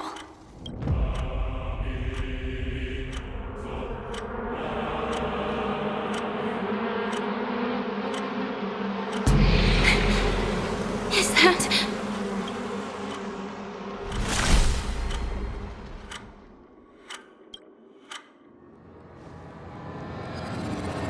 How... did you...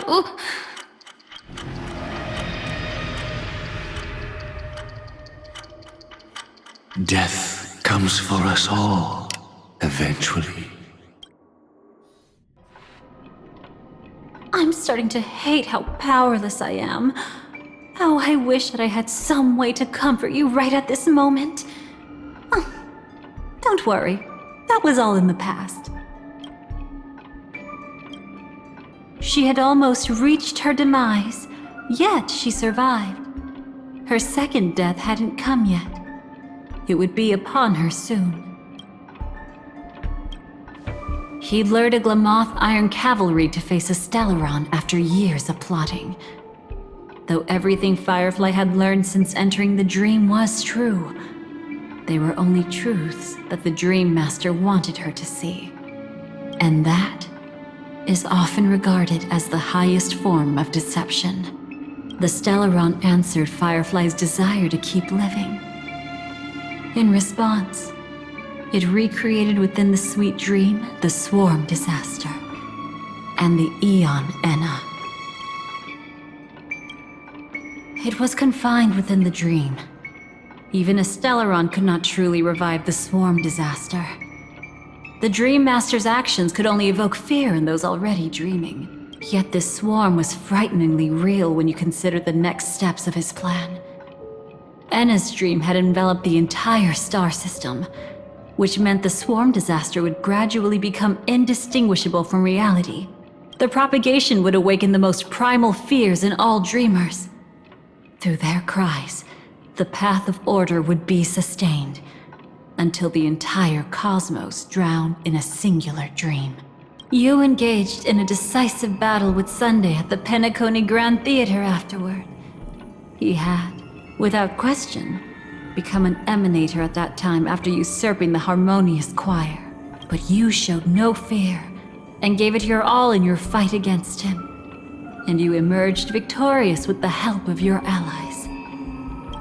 Yet that battle, the setbacks, the victory, was just an illusion woven by Sunday. Enna's dream had already enveloped the entire Asdana system. It was impossible for you to beat Sunday at that time. Enna's dream was so terrifying that even memo keepers could not act freely in it. Fortunately, we sought out Acheron first, and she lent us a helping hand. That allowed us to take action and try waking people one by one. Indeed. Don't forget that, even within the sweet dream, there were still many people yearning, striving, and pushing forward with all their might. At that moment, you too would face a similar deathmatch. Being woken up by Black Swan was a watershed moment. Due to the existence of Enna's dream, your memories from that point onward can no longer be viewed from the same perspective as before.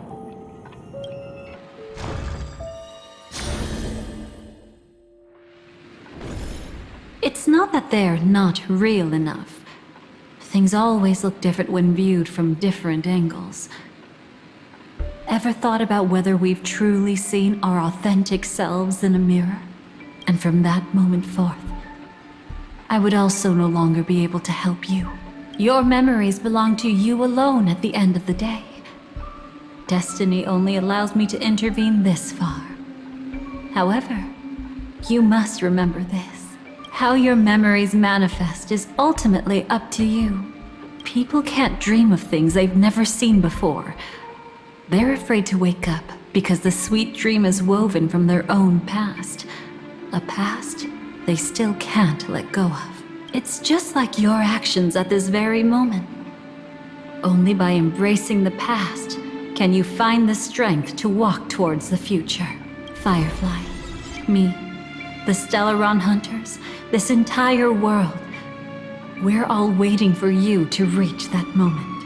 I can hardly tell if this is nervousness or excitement. You are different, unique, and worth waiting for. Go and write a prelude to memories once more.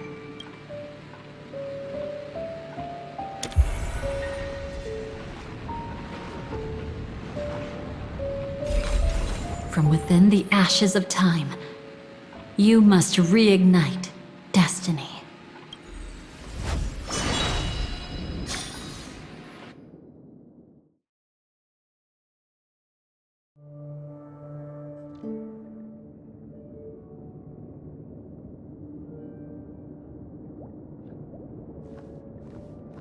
This way, darling.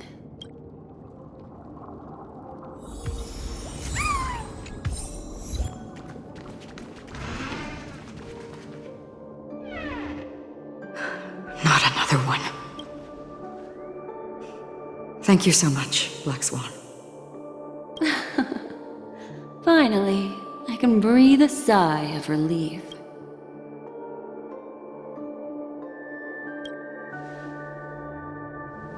I understand you must be confused, and we'll do our best to shed light on the situation.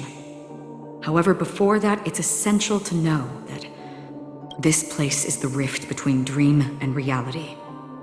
A place reserved only for those who have awakened from Enna's dream. Do you remember Sunday's ambitious plan? He intended to harness the power of the Stellaron, the collective will of over 100,000 Oak family members, and the desires of everyone in Penacony to usurp the harmony and restore the order. Unfortunately, it didn't stop there. From the early days of our journey into Asdana, we were already affected by the Stellaron. That strange dreamscape where we met. Maybe it was a sign that your thoughts were beginning to drift away.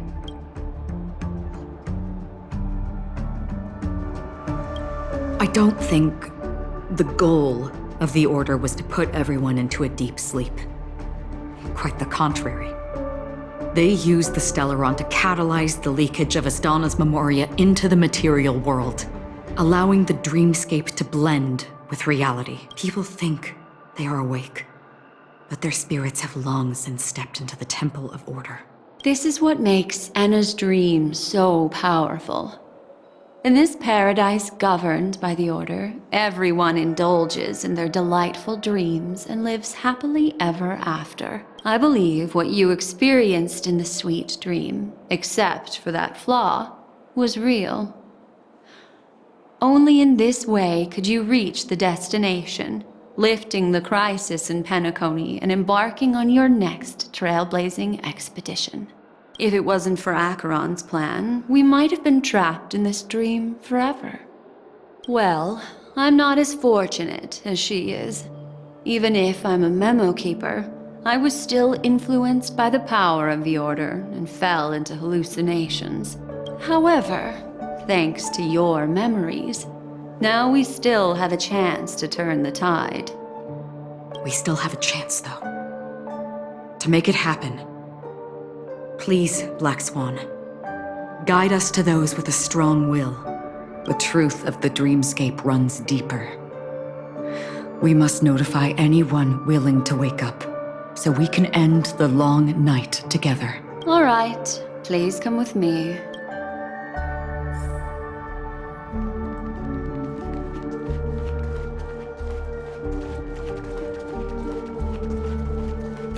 Stay calm.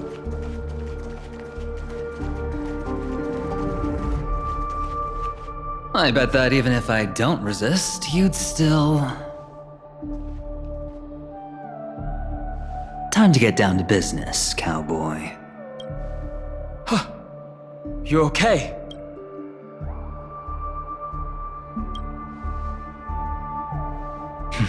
A memo keeper is looking for them. We must do everything we can as well. Quite the fateful encounter we have here, friend. Seems you're also a light sleeper. I'll send you some of the IPC's sleep aids one of these days. Unfortunately, we need to stay awake right now rather than sleep. We're still nowhere near capable of breaking free from Enna's dream. Let me break the bad news first. The enemy we're up against isn't just Sunday anymore. Nor is it the harmonious choir that he's usurped. The Dream Master has awakened the swarm disaster within the sweet dream, and cast shadows into the hearts of all dreamers through Enna's dream. The primal fear taking root in people's hearts had led them to call out to the Order for protection. The path of order is gradually being restored, and this has transformed Sunday into Enna. Specifically, he's just one step away from becoming an Eon. The IPC starships converged here at an opportune moment, and the power of the preservation seeped into the sweet dream to prevent him from completely ascending. However, that is only temporary. With the IPC around, the cosmos doesn't need a second order. But it doesn't make much of a difference for us. Sunday's true form has broken free from the dreamscape, becoming as vast as an eon. The Asdana system is no more than a plaything in the palm of his hand. Indeed. Forget about stopping him. We can't even manage to face him again. The key still lies in Enna's dream. Fear and sweet dreams. He relies on these two lies to gather the dreamers' shared wishes. He's still just a false god who barely managed to ascend. If we can wake people up and break Enna's dream, Sunday's divinity will fall with it. But the current sweet dream is extremely complex. Miss Black Swan, could you please explain the rest of it? My memory isn't the best, after all. Time is of the essence, so I'll cut to the chase. There are 3 layers to the dreamscape trapping us. First, there's Enna's dream controlled by Sunday. It wove a beautiful illusion for every dreamer, making them flounder in it. Second, there's the primordial dreamscape, which includes Dreamflux Reef. The swarm disaster is manifesting again in the Oak Dream within this layer, and is continuously empowering the Order through an endless stream of fear. Third, there's the 12 hours established by the family. This layer was the first to merge with reality and is itself an enormous trap. Forget about winning. We need to cross all 3 layers of the dreamscape before we can even face Sunday again. Unfortunately, we're still in the first layer, which is Enna's dream. Although we've regained our sense of self, we're still dreaming. We've only managed to connect our individual dreamscapes, but have not escaped. To destroy it, we must make everyone in Penacony want to wake up from their dreams. Humans yearning for sweet illusions borders on obsession, leading them to subconsciously resist the harsh reality. Therefore, I carefully selected a moment where he was completely unguarded, guiding him to uncover the truth himself to make him regain his consciousness. However, to wake up everyone in Penacony and get them to share the same determination, that would be nearly impossible. But we can't just stay here and do nothing. This is the first step of our plan. With the assistance from the Garden of Recollection, those who possess a strong will, like you, will gradually awaken from the dream. These free wills are the discord that will sway Enna's dream. However, awakening a mere handful of individuals is insignificant compared to the vast number of people immersed in the dream. We must find other ways to awaken the free will of millions of people within a short period of time. Looks like the Jade Abacus of Allying Oath will be the only solution. No need for that. Keep your once-in-a-lifetime treasure. We don't need to bother the Cienjo Alliance for such a tiny request. You want thousands of people with unwavering free will? That's easy. Just leave it to us Galaxy Rangers. Do you know what it is, Acheron? It's the relic I returned to you. Exactly. Its owner must have told you that it's meaningless to anyone other than a Galaxy Ranger, and that it can only fulfill its purpose when returned to its rightful owner, because it's a burial artifact, worthy only of a hero who has served the Galaxy Rangers with honor. When its light illuminates the universe, it means the fall of a hero. And in the direction it falls, countless meteors will streak across the sky. Those meteors are Galaxy Rangers, coming from all corners of the cosmos, driven by a shared purpose, without questioning the cause or counting the cost. Because we abide by a bottom line. The shooting stars of the hunt only descend on the longest night, and with them comes the dawn. We've stayed silent for far too long. Now, it's time to remind all the cowards, oppressors, and villains of the universe of our presence. I'll be the one to ignite the first spark. This should be enough to delay his ascension to godhood. As for the foundation of Enna's dream, it would take an immense power to shake it in an instant. I think that shouldn't be too hard. So, you're the key in the end, I assume? Even if it is just a counterfeit god, we'll need an emanator to step in. Perhaps it's not about being an emanator. This is a different collective wish. I will do everything in my power to strike down that evil god for you all. What about the other 2 dreamscape layers? There's nothing we can do about them. They're even more dangerous. Unlike our current gathering, the dissipation of Enna's dream will take time, which will draw Sunday's attention. Exactly. Once we enter the next layer of the dreamscape, we'll be facing an eon's strength head on. But by then, we'll have played all our cards.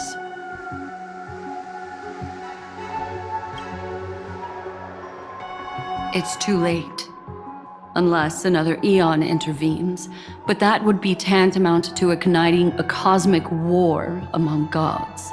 The Order is one of Xipe's aspects. Yet the Harmony stands idle at this moment as Enna is being reborn, without any further intervention. There must be some deeper reason behind this. Enna's dream is no ordinary matter. Even with Constance and me giving it our all, we could only reach the few of you here. It's impossible to find more help. But time is of the essence.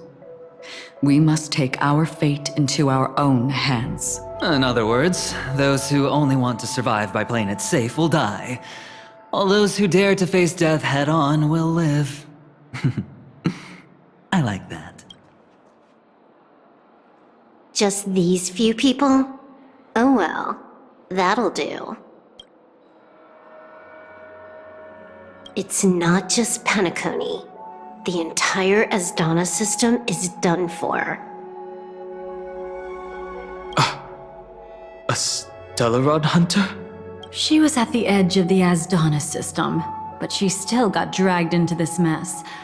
Just finding her nearly wiped me out. Quite a bold investment strategy.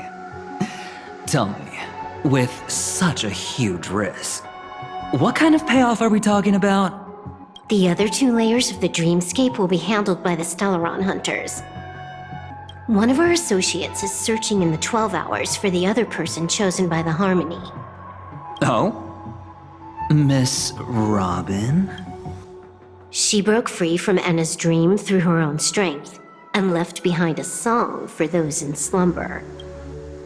It's true that some people are born strong, and others are born weak. If the Trailblaze is the target of heroes, then the Harmony will guarantee that the strong help the weak. Only the people of Penacony themselves can be the saviors of their homeland. Their path of happiness should be forged by themselves. While I may not be a nameless, I'm willing to instill courage in all those who need it. This includes my brother as well. Enna's dream is too cruel for him and everyone else. I see. So, we were able to wake up thanks to Miss Robin's help. But the flaws rooted in human nature can't be eradicated overnight. Do you believe that these efforts alone are enough to convince everyone to choose the right path? I agree with you, Black Swan. That's why the most critical aspect of this plan is not to convince everyone to choose the right path, but to inspire them to save themselves. They'll stir up something big to help break you free from the 12 hours. As for the primordial dreamscape, Sam is standing by, just waiting for you to break free from Enna's dream.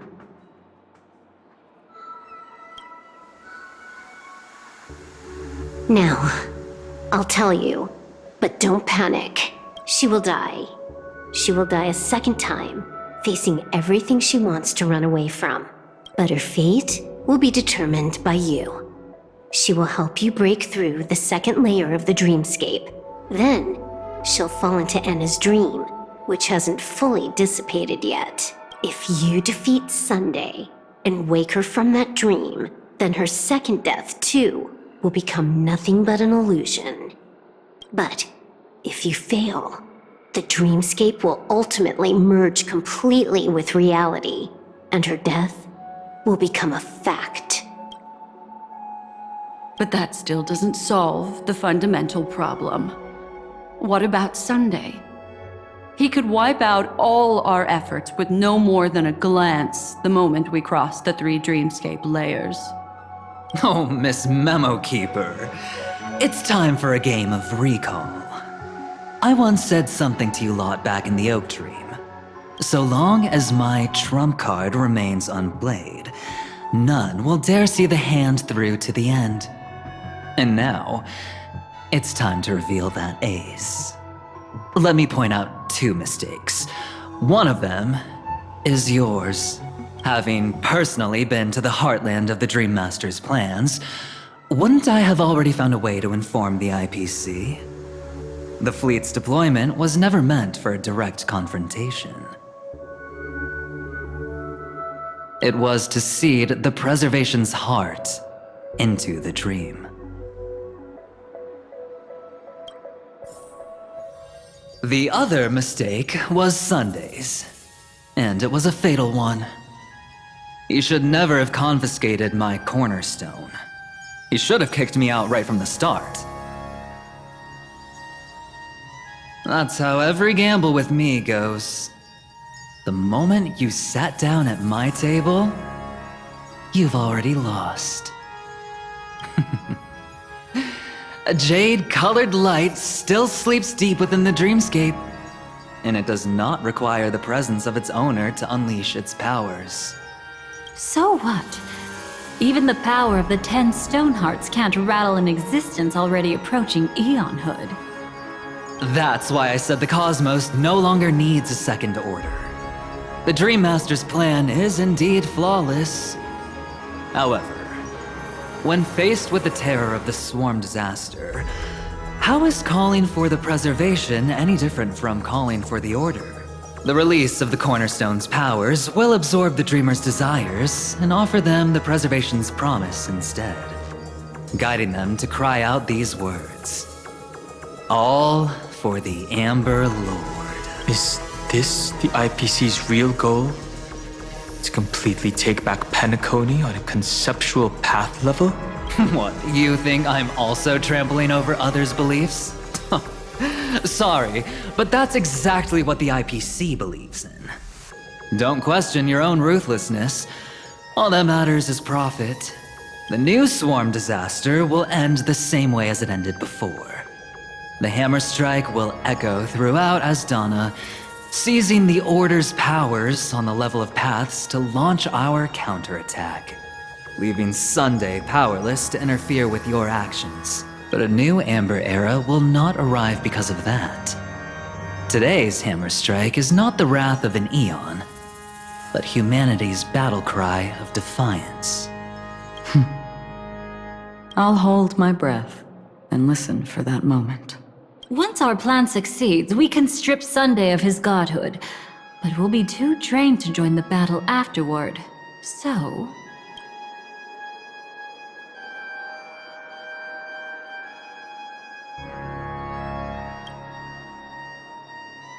Take your time to prepare. Before you head out, may I have a moment alone with you? There's one more thing I need to explain to you.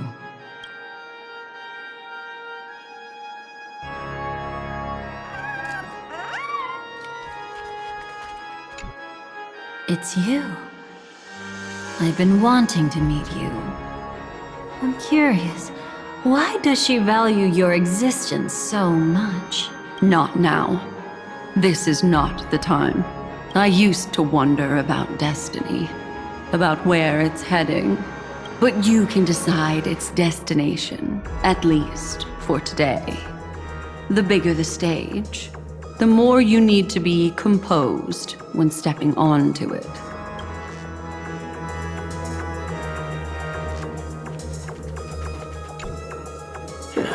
Now that our roles are assigned, let's get to our battlefields and pose a grand finale. Go. You already know what I want to say.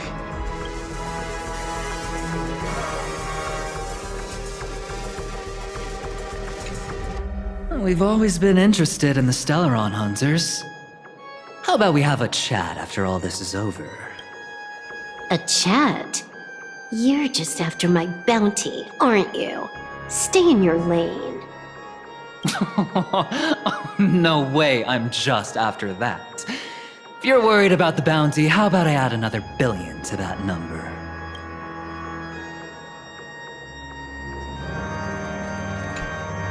This grand festival is drawing to its close. This is the starting point for the ultimate stage of our journey. just as it marked the beginning of all the stories in Penacony. Are you ready?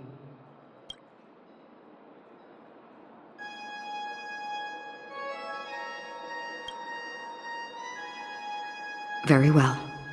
Now, please close your eyes. A glimmer of fireflies. A sigh of regret. It is because life dares to slumber that they can awaken.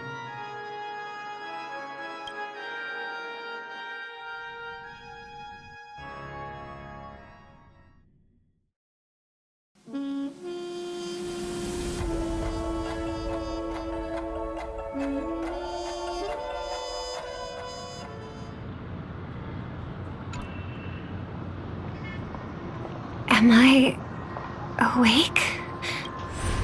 Sorry, Robin. It's just you. I did not wish for you to know this. It's a pity that things have turned out this way. Within the foundation of law, humanity establishes civilization, and through harmony, we obtain order.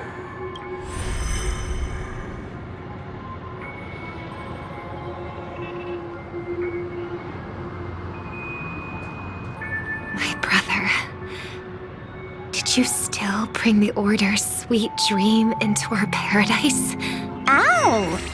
You're still trying to play the family card at this hour? Your brother doesn't exist anymore. As of now, you'd better call them Anna. Impressive. You really woke up on your own. Let me reiterate. If you've had your fill, it'd be wise to leave before it's too late. The music of the Harmony doesn't tolerate discord. Ow! Then I'll reiterate as well. I've done my part, and now I'm simply waiting for the fireworks to begin. Why don't you just cut to the chase? Time's short, so I'll condense the report. Oh, that even rhymed. I'm so talented. A nosy cremator left something on you. She wanted to use it to burn down the illusions you received from the sweet dream, allowing you to wake up from Anna's dream. But it looks like you don't need it anymore. Then, how were you able to reach this place? Well, a fool has thousands of faces. It's gonna take a lot to create a sweet dream that can satisfy me. Both you and I can still stay awake for just a little bit longer. Just a little bit? Honestly, I don't even need to find you. But I am just so kind. I've already killed you once to give you a chance to regain your home field advantage. You're the last festival host awake in Penacony. So, do you want to play a round of roulette? The wager will be the entire planet of festivities. Stay where you are. What are you trying to do by showing up in front of me? I want you to watch me blow up all of Penacony. Only then can everyone else launch a counterattack and wake up together. Think about it. Your brother is already a god beyond the heavens. You're not even gonna see him unless you rip open the sky. Ever heard of the trolley problem? Make your choice. Do you want everyone to go down together? Or to have Penacony make a small sacrifice? Why should I trust the words of a masked fool? Don't think that I'm just trolling you. My bombs are hidden all over Penacony. They took a really long time to set up, you know. Maybe I should blow up a few to demonstrate how they look. Let me see. Which ones should I choose? Stop. What's gonna happen to the Dreamers once the bombs go off? They will all die. Then you know I'd never agree to it. When it's time to make a sacrifice, reality won't be giving you any choices. Or do you want to replay the old joke about the Harmony treating everyone the same? Life is never a joke, fool. There is no such thing as a lesser evil in this world. Evil, just like morality, cannot be measured, nor can it be compared. Isn't that still the Harmony's same old song and dance? But that suits me just fine. Didn't I already say this is a round of roulette and not an ammunition showcase? Get ready to sing. Be like a bird. If you can make Sheepei hear you, then they definitely won't allow me to blow everyone to pieces, right? What will you choose now? You can either watch as I blow the entire place up, or you can try to save their lives. Maybe this will be your last ever performance. Last ever performance. You feeling nervous? I know the feeling. You should feel nervous when going up on such a big stage for the first time. I'm okay. I just remembered something. That's all. Miss Siobhan, why do you think birds fly? Why are you asking that all of a sudden? That was my response as well the first time I heard that question. It's what my brother asked me before I left Penacony. I keep finding myself thinking about it. I don't know. I fly when it's time to fly, and I stop when I don't want to fly anymore. There's no reason. It seems that your answer is really similar to mine. You've also asked me, why do I sing? I think I can answer both of these questions in one go. The answer wasn't what I initially had in mind. Originally, I wanted to sing because of something specific that I experienced. A Stellaron fell onto my homeworld when I was young. Everything I knew was instantly destroyed. We didn't even get a chance to react to it. No matter what we did, it was too late. But for some reason, my mother chose to hum a song when she tried to comfort me and my brother. I remember that story. Everyone thought that's why you decided to sing. No. That experience only made me detest singing. I've believed for a long time that songs can't change anything when disasters strike. That music is the most useless thing in this world. I might be extraordinarily talented in singing, and I might feel super happy whenever I sing. But its futility had always made me depressed.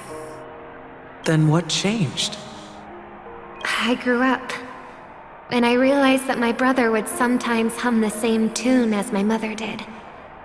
And I thought maybe he missed her, but I was too embarrassed to point that out. I tried to comfort him instead. However, his answer to me made me realize what I should be singing for. Obviously, he didn't give me an answer directly, but it got me to think. Maybe some things don't need a reason or meaning at all. Go and do what must be done, fool. It's for the sake of Penacony's future. But I won't let anyone get hurt. Oh, did you just have a flashback? Now I'm even more excited. Let me check one last time. If you were to die, how would you want people to remember your ending? Like a bird, she lived her life, graceful and composed. Now her beak parts slightly with a sigh, as soft as falling feathers. Like it? Drop the sanctimonious mask. Singing only needs one thing, and that's sincerity.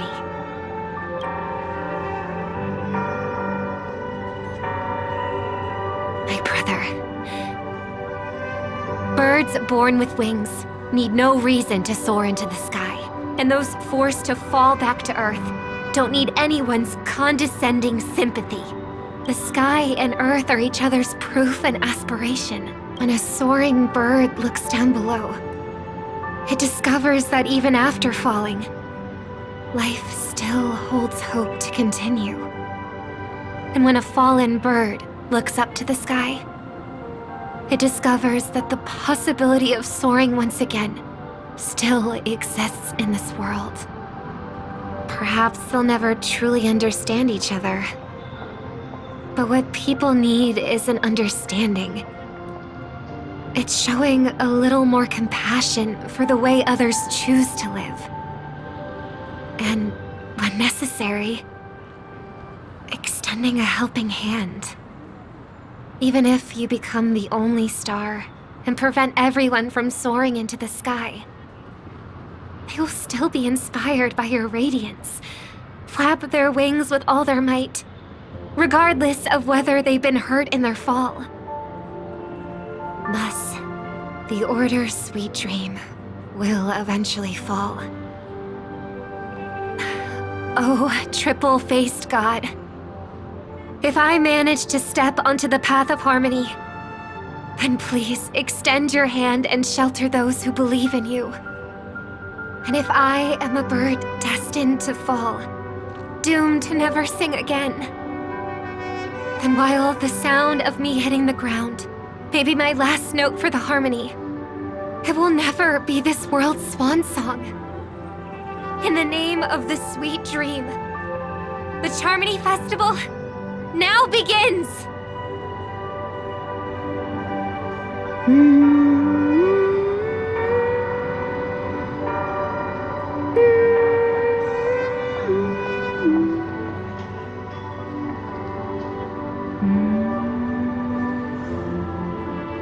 Brother, do you miss home? Even if I do, it's too late. But you're singing the song Mom used to sing. Because even if it's too late, we still have the choice to sing whatever we can.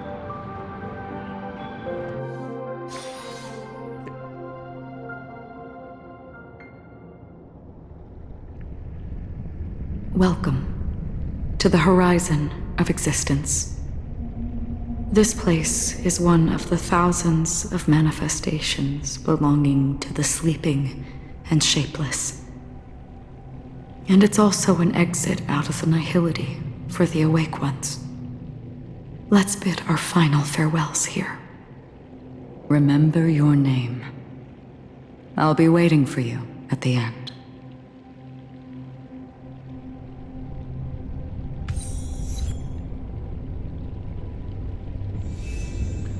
If only people could have each other. I want everything this world. I hope that I'll see her again after I die. Then she'll know that I too am only human. I hope everyone can always read. One day, those who live will all come to understand. May people embrace each other. Our hopes and dreams are in your hands now. Hey, I've read the script. Why are you asking me?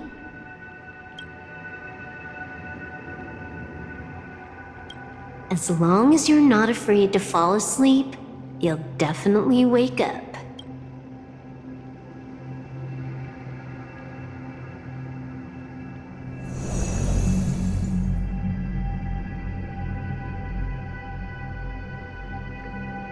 It's not the time to leave your final words yet.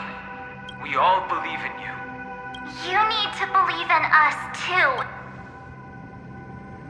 We'll wake up together.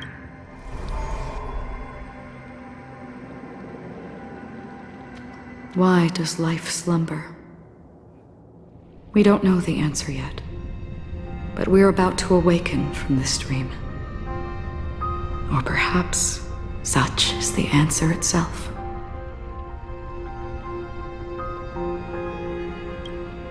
It's the people who first broke free from the sweet dream.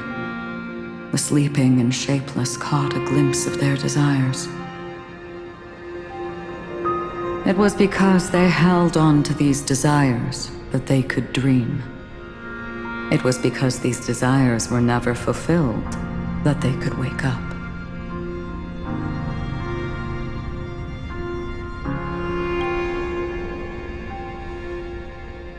I think that's not entirely true. I wish people could find happiness, but I've been tainted by too much nihilism. Sometimes I can't help but think that the nihility is a proud and terrifying dream. It's brought forth not by gain or loss, but by the severing of roads, or even the loss of desire itself. Fulfilling a wish can certainly make people feel the joy of being alive. But if no new wishes ever surfaced again in people's hearts,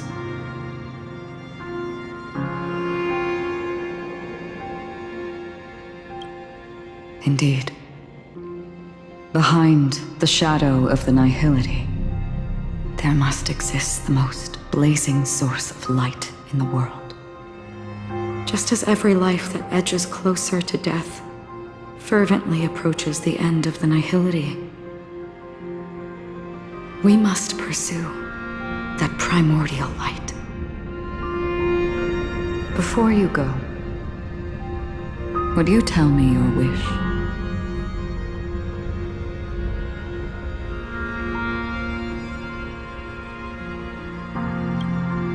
I'm glad. The answer itself doesn't matter. What matters is that you've made a decision.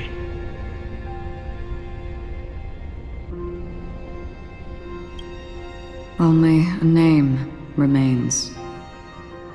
A person that I was, and now want to become.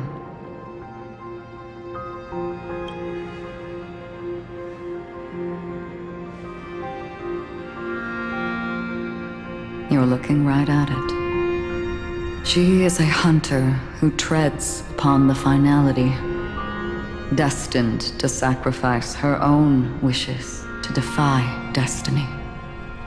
But no matter which path you and she walk, death will always be the destined finale and the last reunion. Are you ready? She too was here not long ago. You can witness her resolve through this. Witness how that tiny spark of bug light broke free from the pull of the nihility.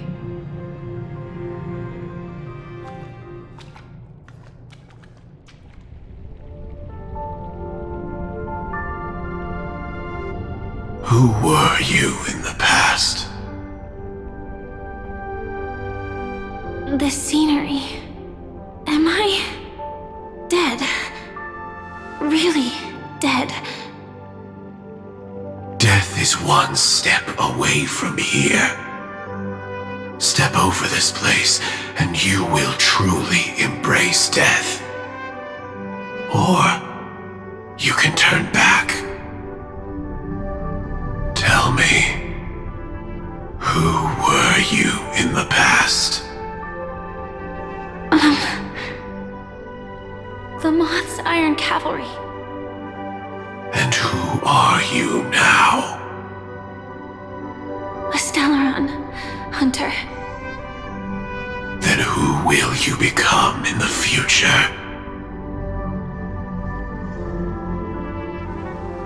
Just an ordinary girl. Well then, keep walking forward. Death would suit you better. Never. I fought tooth and nail to get where I am today, and this isn't over yet. Even if everything burns to ashes, I won't give up. You should know that's a wish that can never come true. You couldn't become an ordinary girl, even in the last sweet dream. Why do you think that? Entangled in the family's conspiracy, facing the mimetic entity's blades head-on, while challenging the resurrected swarm disaster alone, armed only with the script that can peer into the future. That's more than enough cards stacked against you. Do you really think that the time you spent with him proved anything? For an ordinary girl, simple happiness shouldn't just be a matter of chance. But who's to say all of this isn't what an ordinary girl would do? What?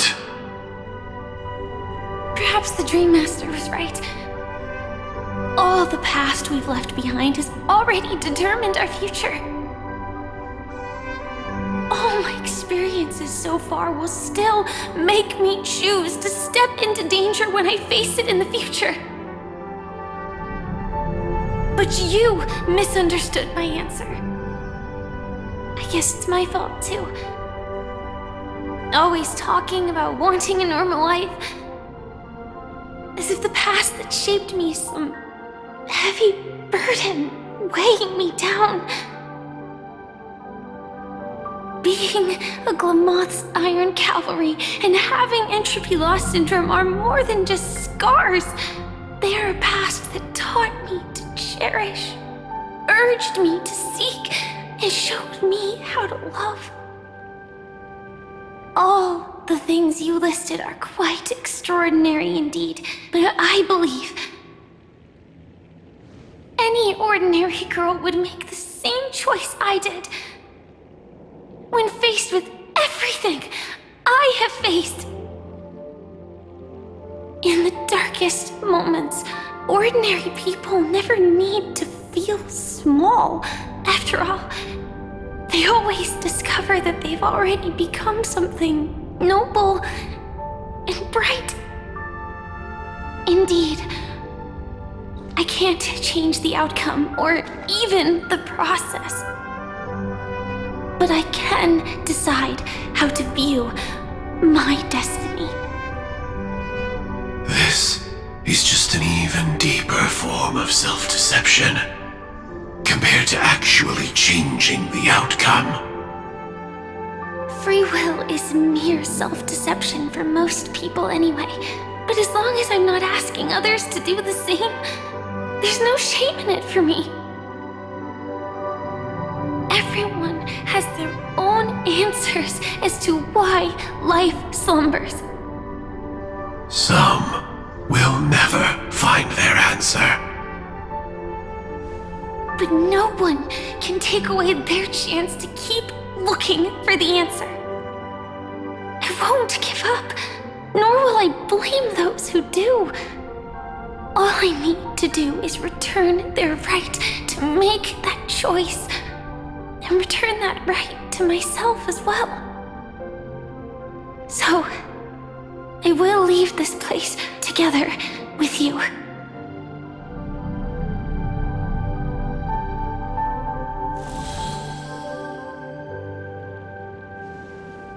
Even if embracing my former strength means speeding towards my death.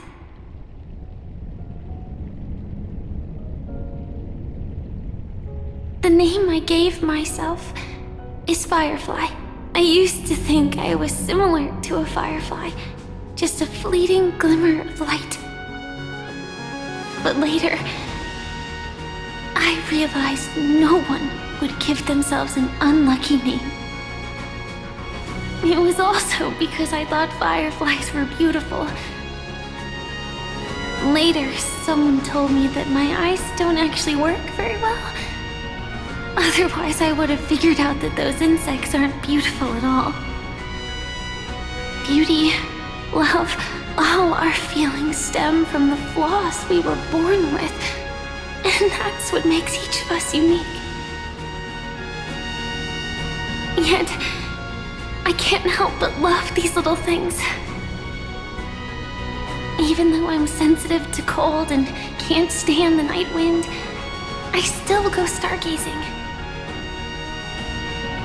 Even though baking cakes is really troublesome, I'll still keep trying.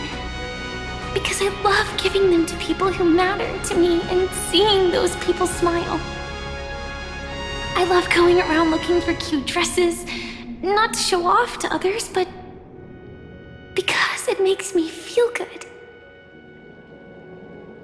So, I won't mind any flaws anymore. I won't fear any new scars. I'll give it my all to find what I love, and I won't let destiny take them away. So,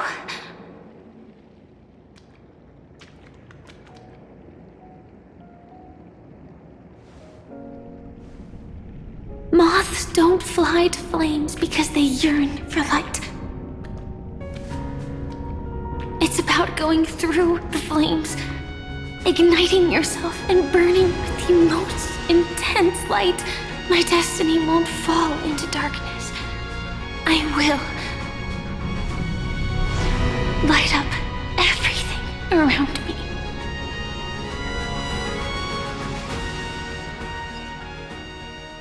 As long as the clock keeps ticking, death comes for us all eventually.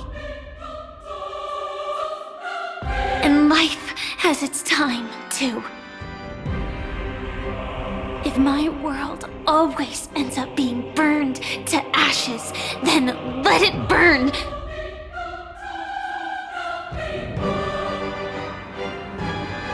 As long as I can keep burning, then wherever I am will be flames, not ashes. Order. Dismember. Actually, I used to envy you. You wouldn't feel pain, even though you were born to bring disaster.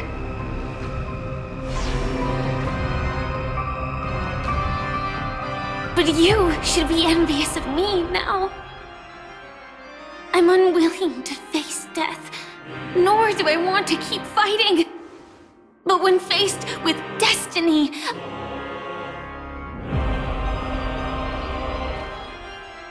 I will never run away! My dreams were always of scorched earth, where even a single new bud could never bloom. But I will still burn, and keep on burning, until new life rises from the ashes!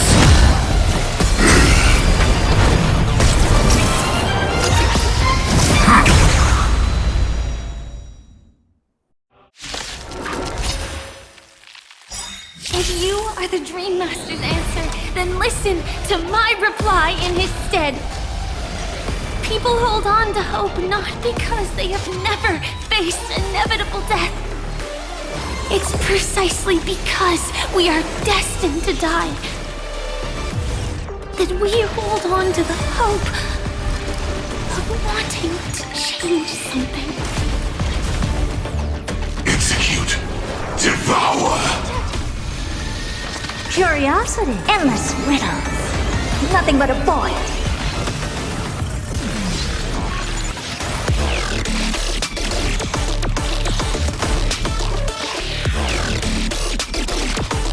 Insanity. Hopeless as ever. Open sesame. Watch it crumble. Let's pretend you find the answer.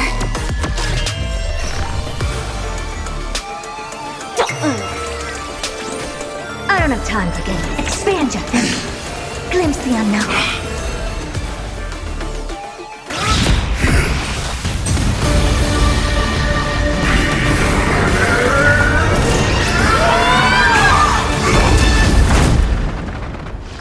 I knew it. Everything's far from over. If embracing fate is also a form of resistance, Then this time...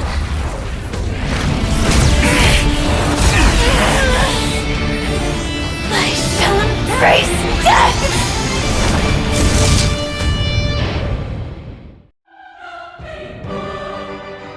To live is to imagine a future version of yourself. But fate is never fair. The choices people make are almost completely dictated by their past. No matter how much they try to move forward, there's no guarantee they'll see the future they've imagined. It's the same for every path. The nihility already exists, whether you admit it or not. And nothing can ever completely escape from nihility. Most paths make people believe that this world is good. That as long as you are willing to believe, you would gain power because of your belief. But that does not apply to the nihility. The nihility is absurd and vast, capturing those who were unwilling to blindly believe. powerless to fight back. It has nothing to do with good. Be it willing or blind, the way people obtain strength from faith should come from within, not from being forced to bow their heads. This will be a tough journey. Are you still willing to return to the starting point once again? In this way, you will reunite in the warmth of the sunlight. May death yet end her last dream. May you guide people back to the waking world. In the coming long nights, I'm afraid you will face many setbacks and witness many tragedies.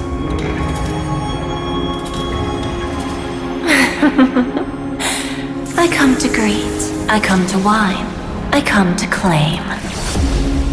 I grant poison for nectar, sow in spring to reap in fall. Await wizened fruit to fill livened boughs.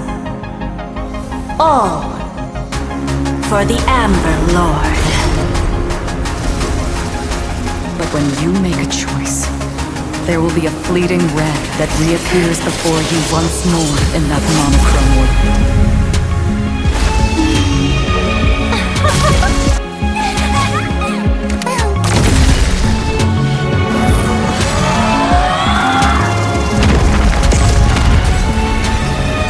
What you must do now is ponder its significance, and then return to the waking world.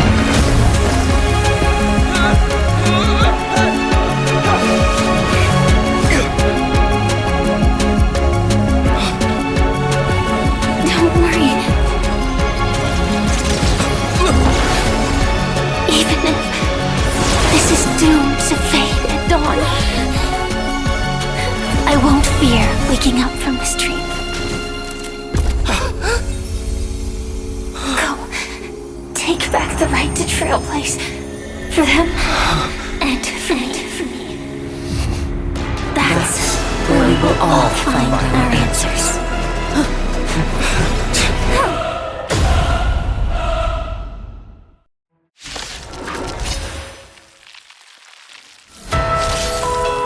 Mr. Sunday, it's time for you to wake up from your dream.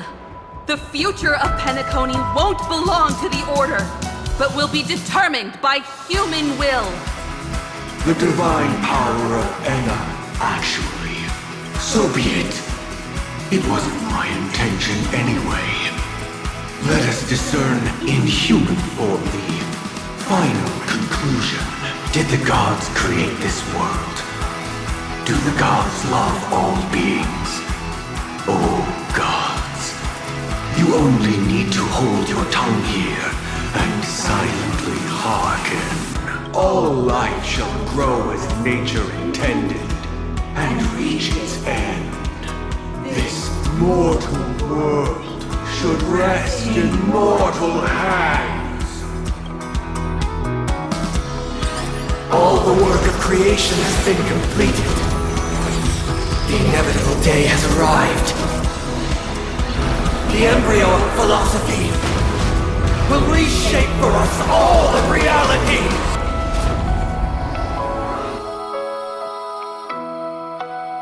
No more gods will ever stand here again. This paradise shall be forged by the King of humankind! The Order is ultimately flawed.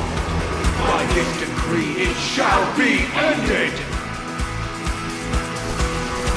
Its remembrance is fleeting and impermanent. By this decree, it shall be ended! No way! Rosalina gave her life to protect the sweet dreams past. The hunt brings only futile misery. By this decree, it shall be ended! But Tiernan's bullets still protect the sweet dreams present! The nihility leaves no light unextinguished. By this decree, it shall be ended!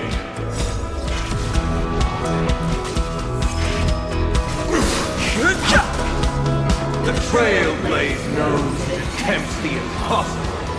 By this decree, it shall be ended! Even so, Mikhail still believed in tomorrow. With this perfect melody I command, recreate paradise anew! Robin, is that you singing?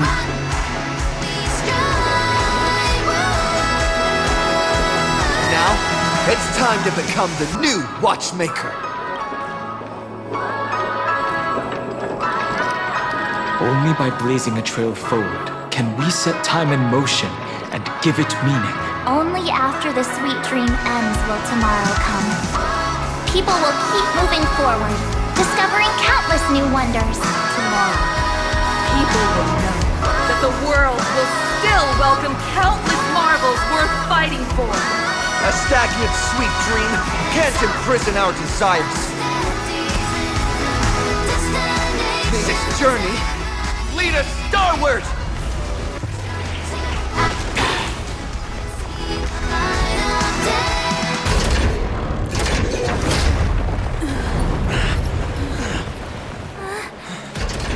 So,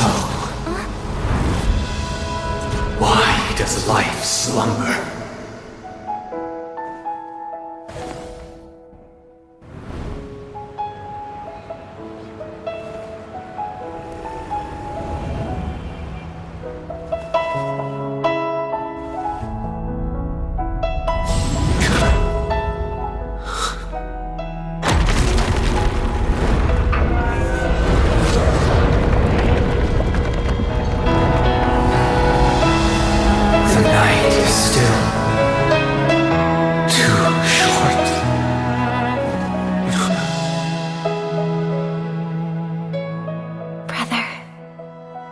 Dream is over.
Wake up.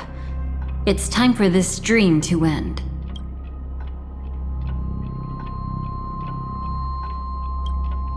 Destiny won't let me give you the answer, and the true ending is too sad. I'd rather you forget about it.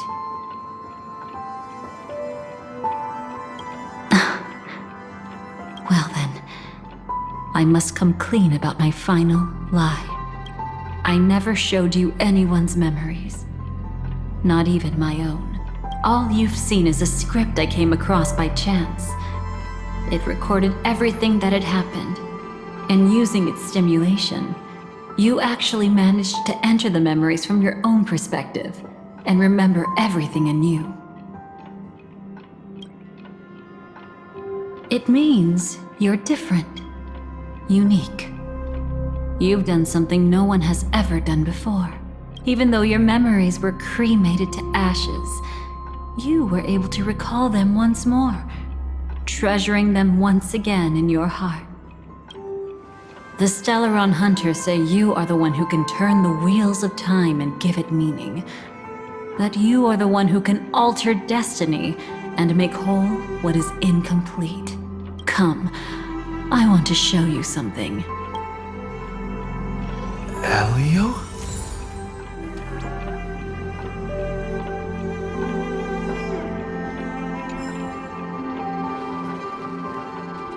Come, I want to show you something.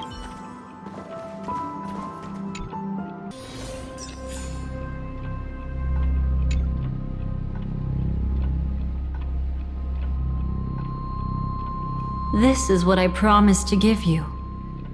The truth about the finality. This cat is not Elio, but a strand of Terminus's divine corpus. The Stellaron hunters described this scene to me. Something I've never seen myself.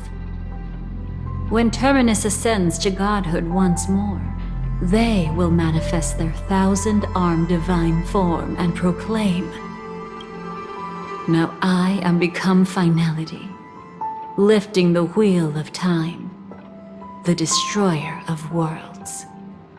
Then, Terminus turned into a pack of black cats, distributing every ounce of their divine power between those creatures.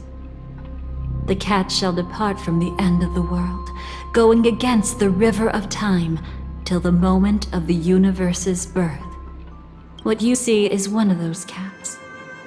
As for Elio, he is an even more special existence.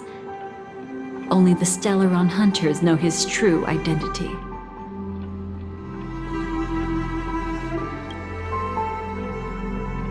It will tell you the truth regarding the ending you haven't yet remembered. But you must be prepared.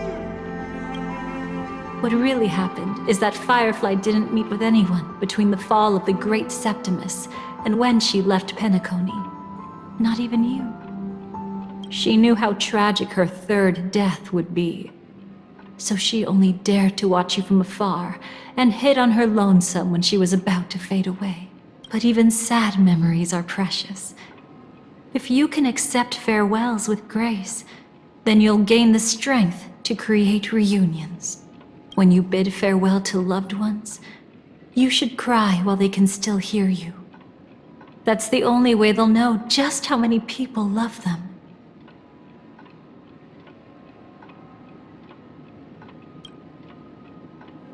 You know, I often wonder if everything I'm doing right now is just a whimsical gift from destiny. That I haven't really decided anything, but merely being tossed around at its mercy. But right now, I don't care. Because my joy is real. My sorrow is real. And you will be the same. Remember, if you have regrets that must be mended, then shout with all your might from the depths of your heart. Let it be passed to the end of time, and make Terminus, who was about to set off, hear your call. The fact that you can see this black cat means Terminus is in the process of passing by you. The power of only one black cat cannot change much, but your past is Terminus's future. If it remembers your voice and decides to change something in its own future, your past will change accordingly. Perhaps it is because the world is destined to shatter that an ordinary girl can obtain the bouquet she yearns for.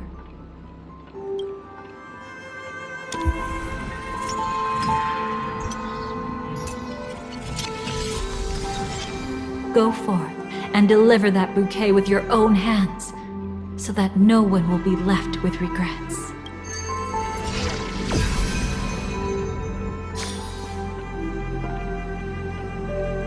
I hope we'll meet again, the only one who could ever please me. Father, destruction is not just a single glorious moment, and the same applies to destiny and memories. Only by enkindling the winter wilderness with flames that cross the sky can we make the indestructible manifest once more. This is the experience from cultivators who had remade the world, and the wondrous creations from those who painted the world.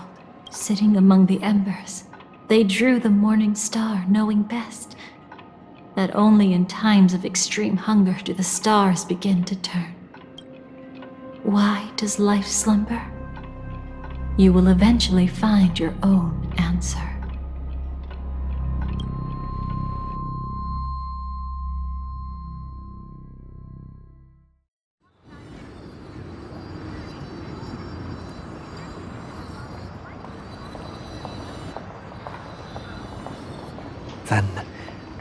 Let's go reclaim everything that was forgotten.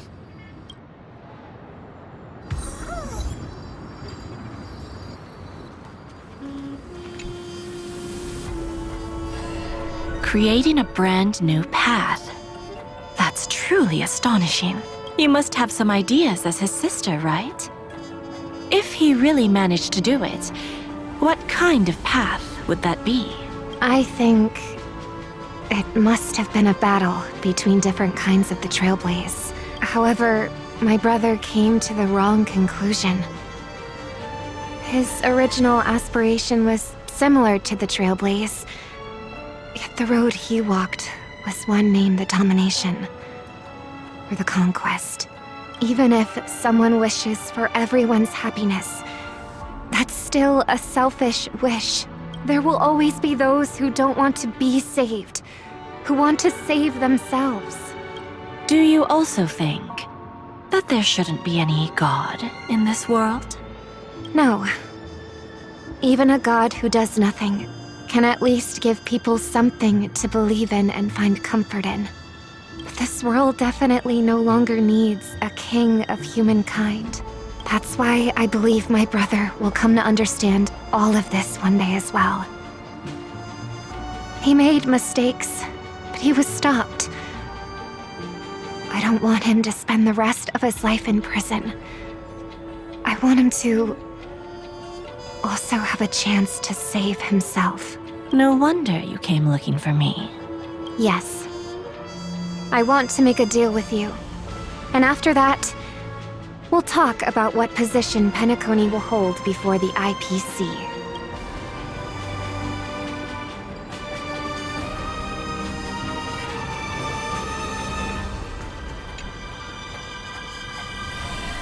Burnt. Yes. Just like with Mr. Aventurine back then. Nihility infected the dreamscape the moment you drew your blade. Thankfully, this is the world within the dreamscape. Constance took all the knot upon herself and burnt it away completely. Perhaps she won't be able to fully recover for a long time. I'm very sorry. Don't be. She's got other pressing matters right now. That's why she asked me to meet you. She really wants to thank you.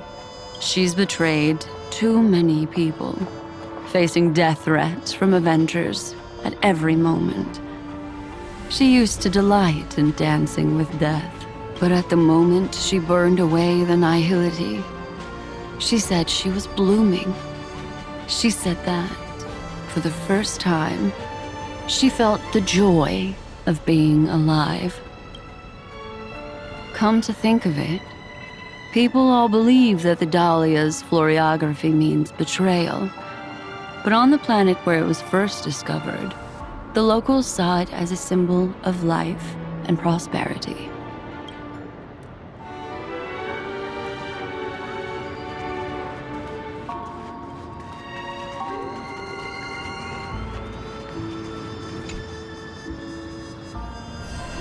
You arrogant gambler. I've already seen through your tricks. Oh, do tell me what you figured out. When sailing through storms, drunkards always beg for mercy from destiny. So? So, they all died. Destiny loves to watch them crash onto the reefs. A fool deserves a fool's end. I feel like I need to read between the lines here, Professor. But you know I'm not that well read. You're not lucky at all. You chose to forever remain sober, never becoming a drunkard. Let's make an actual bet then. It's the perfect day for a few drinks. Once I'm actually drunk, you'll see just how wrong you are. But I don't even care about the outcome. In this world, what could be more precious than possibilities?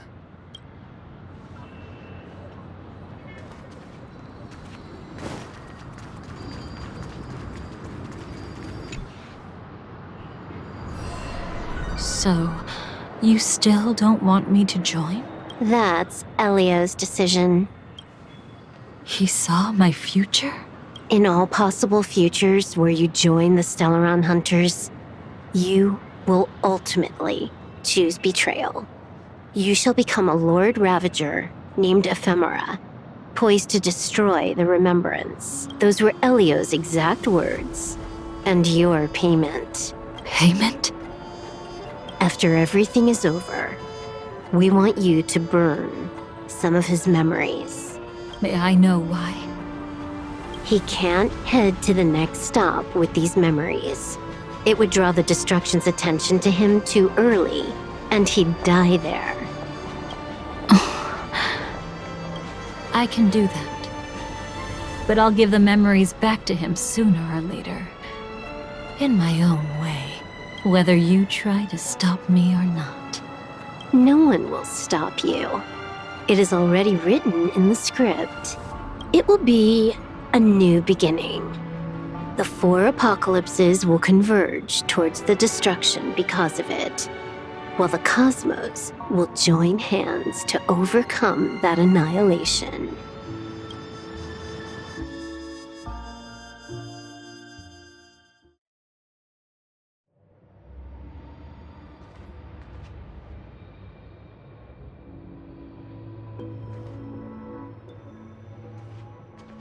But where's Firefly? I haven't seen her anywhere.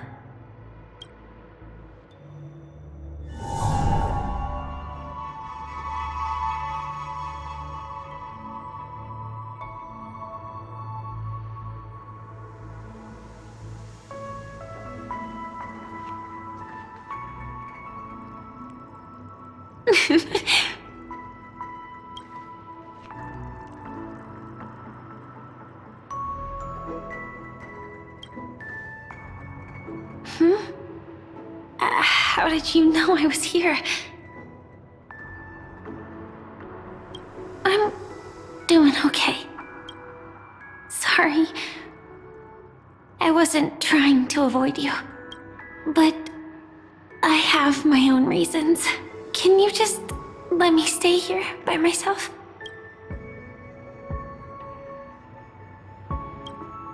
Thank you. I'm sure we'll meet again. Actually, there are some things about you I feel I should tell you. But I don't want to get you in trouble. Sorry.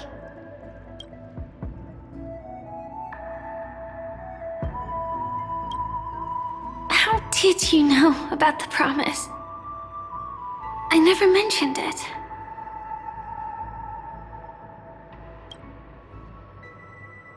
Maybe it's not just mysterious, but also gentle. I don't think I've mentioned it, but I wrote down everything I wanted to do in my journal before coming here. I'm staying here because I want to fulfill the last wish written in it. I've been quietly following you and watching you from afar for a while, but I still didn't want to disturb you. I hope your dreams begin with a smile and end with one too.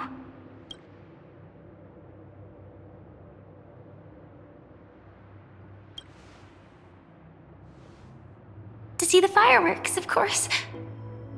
I heard there's this huge airship in Penacony where you can get an absolutely photo-worthy view of the fireworks.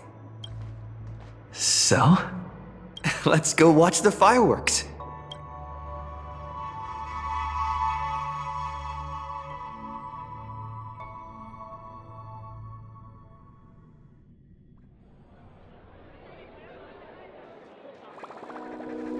It really is the perfect spot. You've got great taste.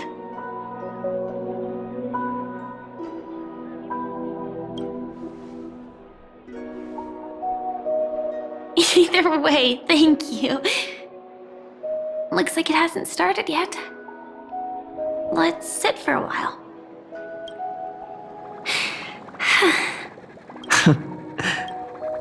I wonder whether everyone feels speechless at times like this.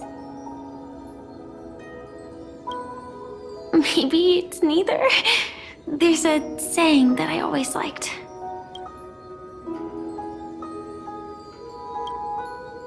when it comes to someone we want to meet, we always imagine the scene before it happens. Imagine the words we'll say that would make them smile. Slowly but surely, all the things we want to say would have already been said before we even met the person.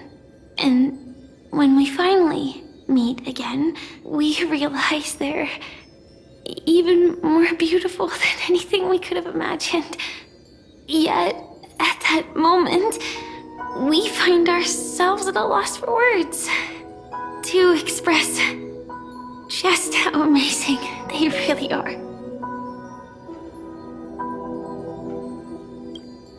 I'm sorry, but I can't tell you. Elio told me that it would lead to a terrible future. If I say even a few words more, you'll die at the next stop. All I can tell you is why our paths crossed again. Long ago, you promised me that if I could dream, then you would make it a beautiful daydream.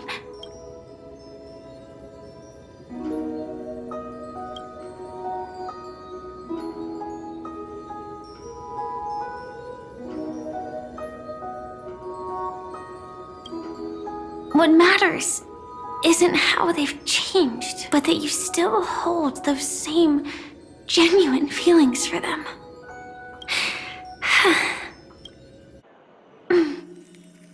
I'm sorry.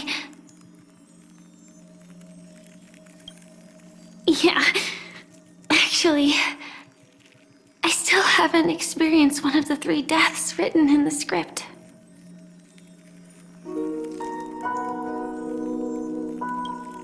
I only realized it after Anna's dream dissipated. I've made a mistake. Being sent to the Dream Flux Reef by death could hardly be called a death at all. That would have been way too easy. As for the true 3 deaths, the first one, I have known its true form for a long time. I can't dream. After I woke up, I would never dream again. In other words, the me that exists in this dream would completely cease to exist. The second time, I was killed by the swarm disaster. I activated my true power and came back from death, but that power would inevitably lead me to the 3rd death. My symptoms would accelerate uncontrollably until I die of entropy loss. The dreamscape had already started merging with reality when we arrived in Penacony. I thought I was dreaming, but I was actually also living in waking reality. It was causing my entropy loss syndrome to worsen. But don't worry. I asked Silver Wolf about it, and she said things won't get that serious in real life. Let's not talk about this anymore. I just don't want to see you looking sad. This is our most beautiful daydream, and we should see it through with smiles on our faces. After all, we never know when we will use up all the moments we have with someone across all space and time. Hey, could you close your eyes? If this is my only chance to dream, then I want you to see the best version of me. As we near the end, let me indulge in a bit of perfectionism. Just like what I used to do. Let's close our eyes and imagine ourselves being together. Even if you can't see me, you'll still know that we've never been far apart.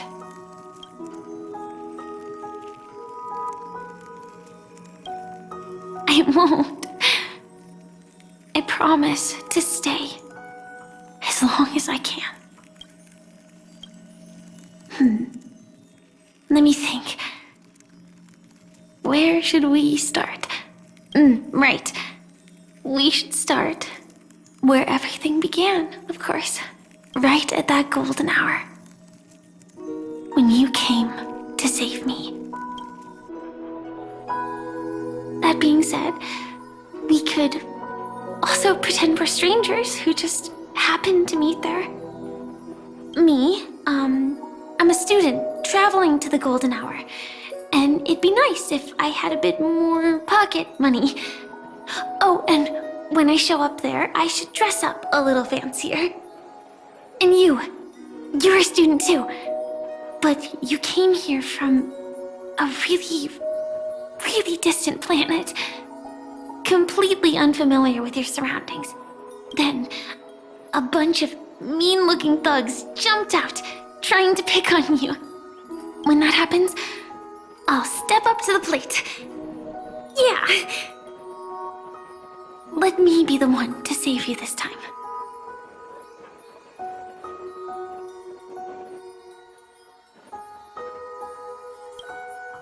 No worries. That's exactly what I'm going to do. The result doesn't matter. And even the process isn't important. What matters is how we take part in this journey and how we choose to view it.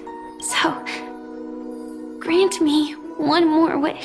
Remember how I held you and flew into the sky when we fought against Enna's dream? Back then, I wasn't sure if I would ever wake up again, but I was happy. We were standing shoulder to shoulder once again, fighting against things that we believed were wrong, and we'd do anything for each other. Still, I have a tiny, selfish wish. I know you won't forget this moment, but when you look back on it, I want it to feel lighter. Maybe there were no enemies at all.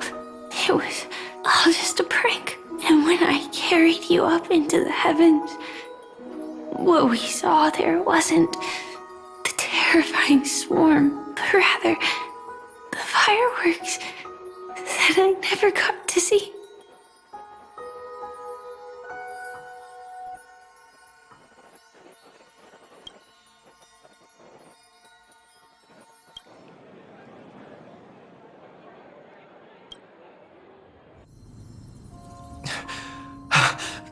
Firefly? Elio said we're destined to head to different finalities, that we can't have a future. That's why you told me that you'll give me a daydream more beautiful than any ending could ever be. I'm looking forward to it. But can we really not step over the ending together? I'm not scared of death, but please don't let me die alone.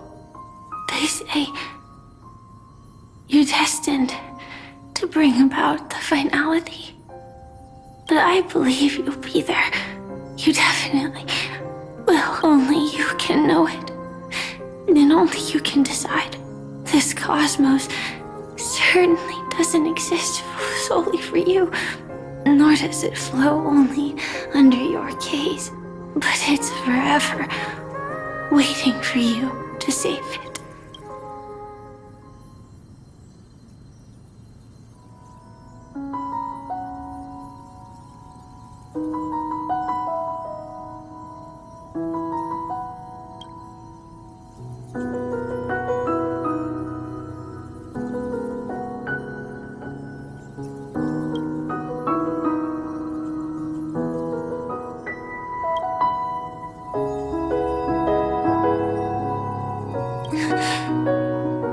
Even so, I'll still be the last thing you forget.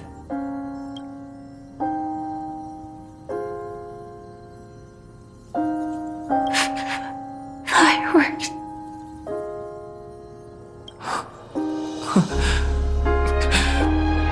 No. Well, she might still be able to see it. The result doesn't matter. And even the process isn't important. What matters is how we take part in this journey. And how we choose to view it.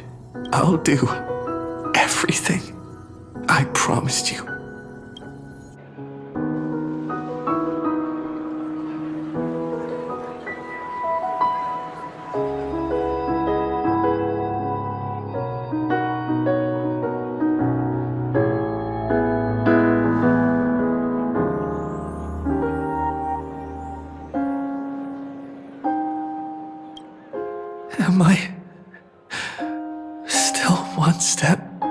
late.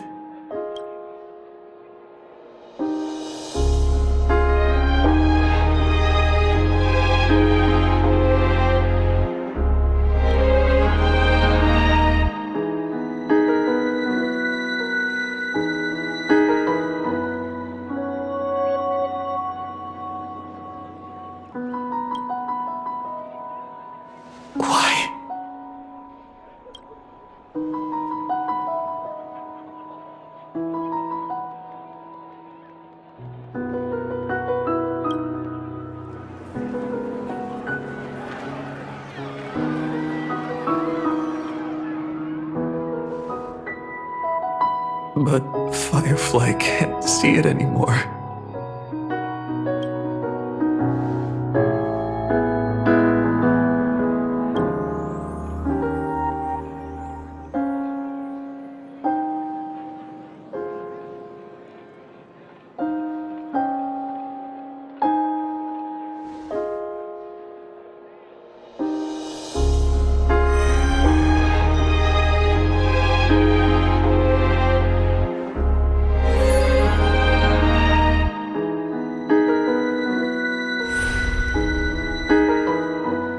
No. It's not beyond saving. I can change the course of destiny and make up for what's missing. If the world has set an endpoint for our destiny, then at the very least, it owes Firefly the bouquet she wanted.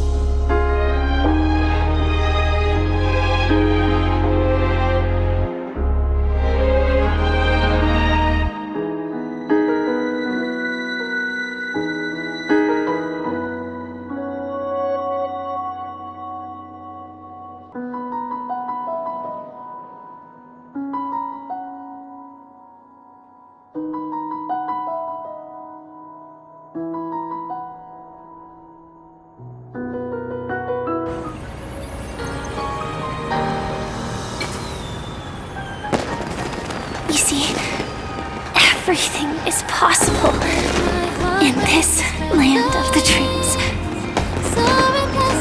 We each came here with our own goals and realized them in unimaginable ways.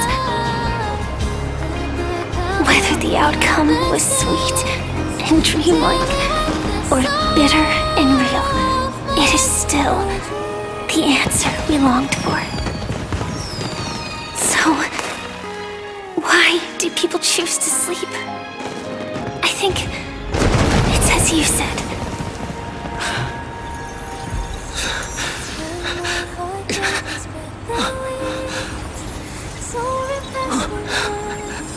To trust the primal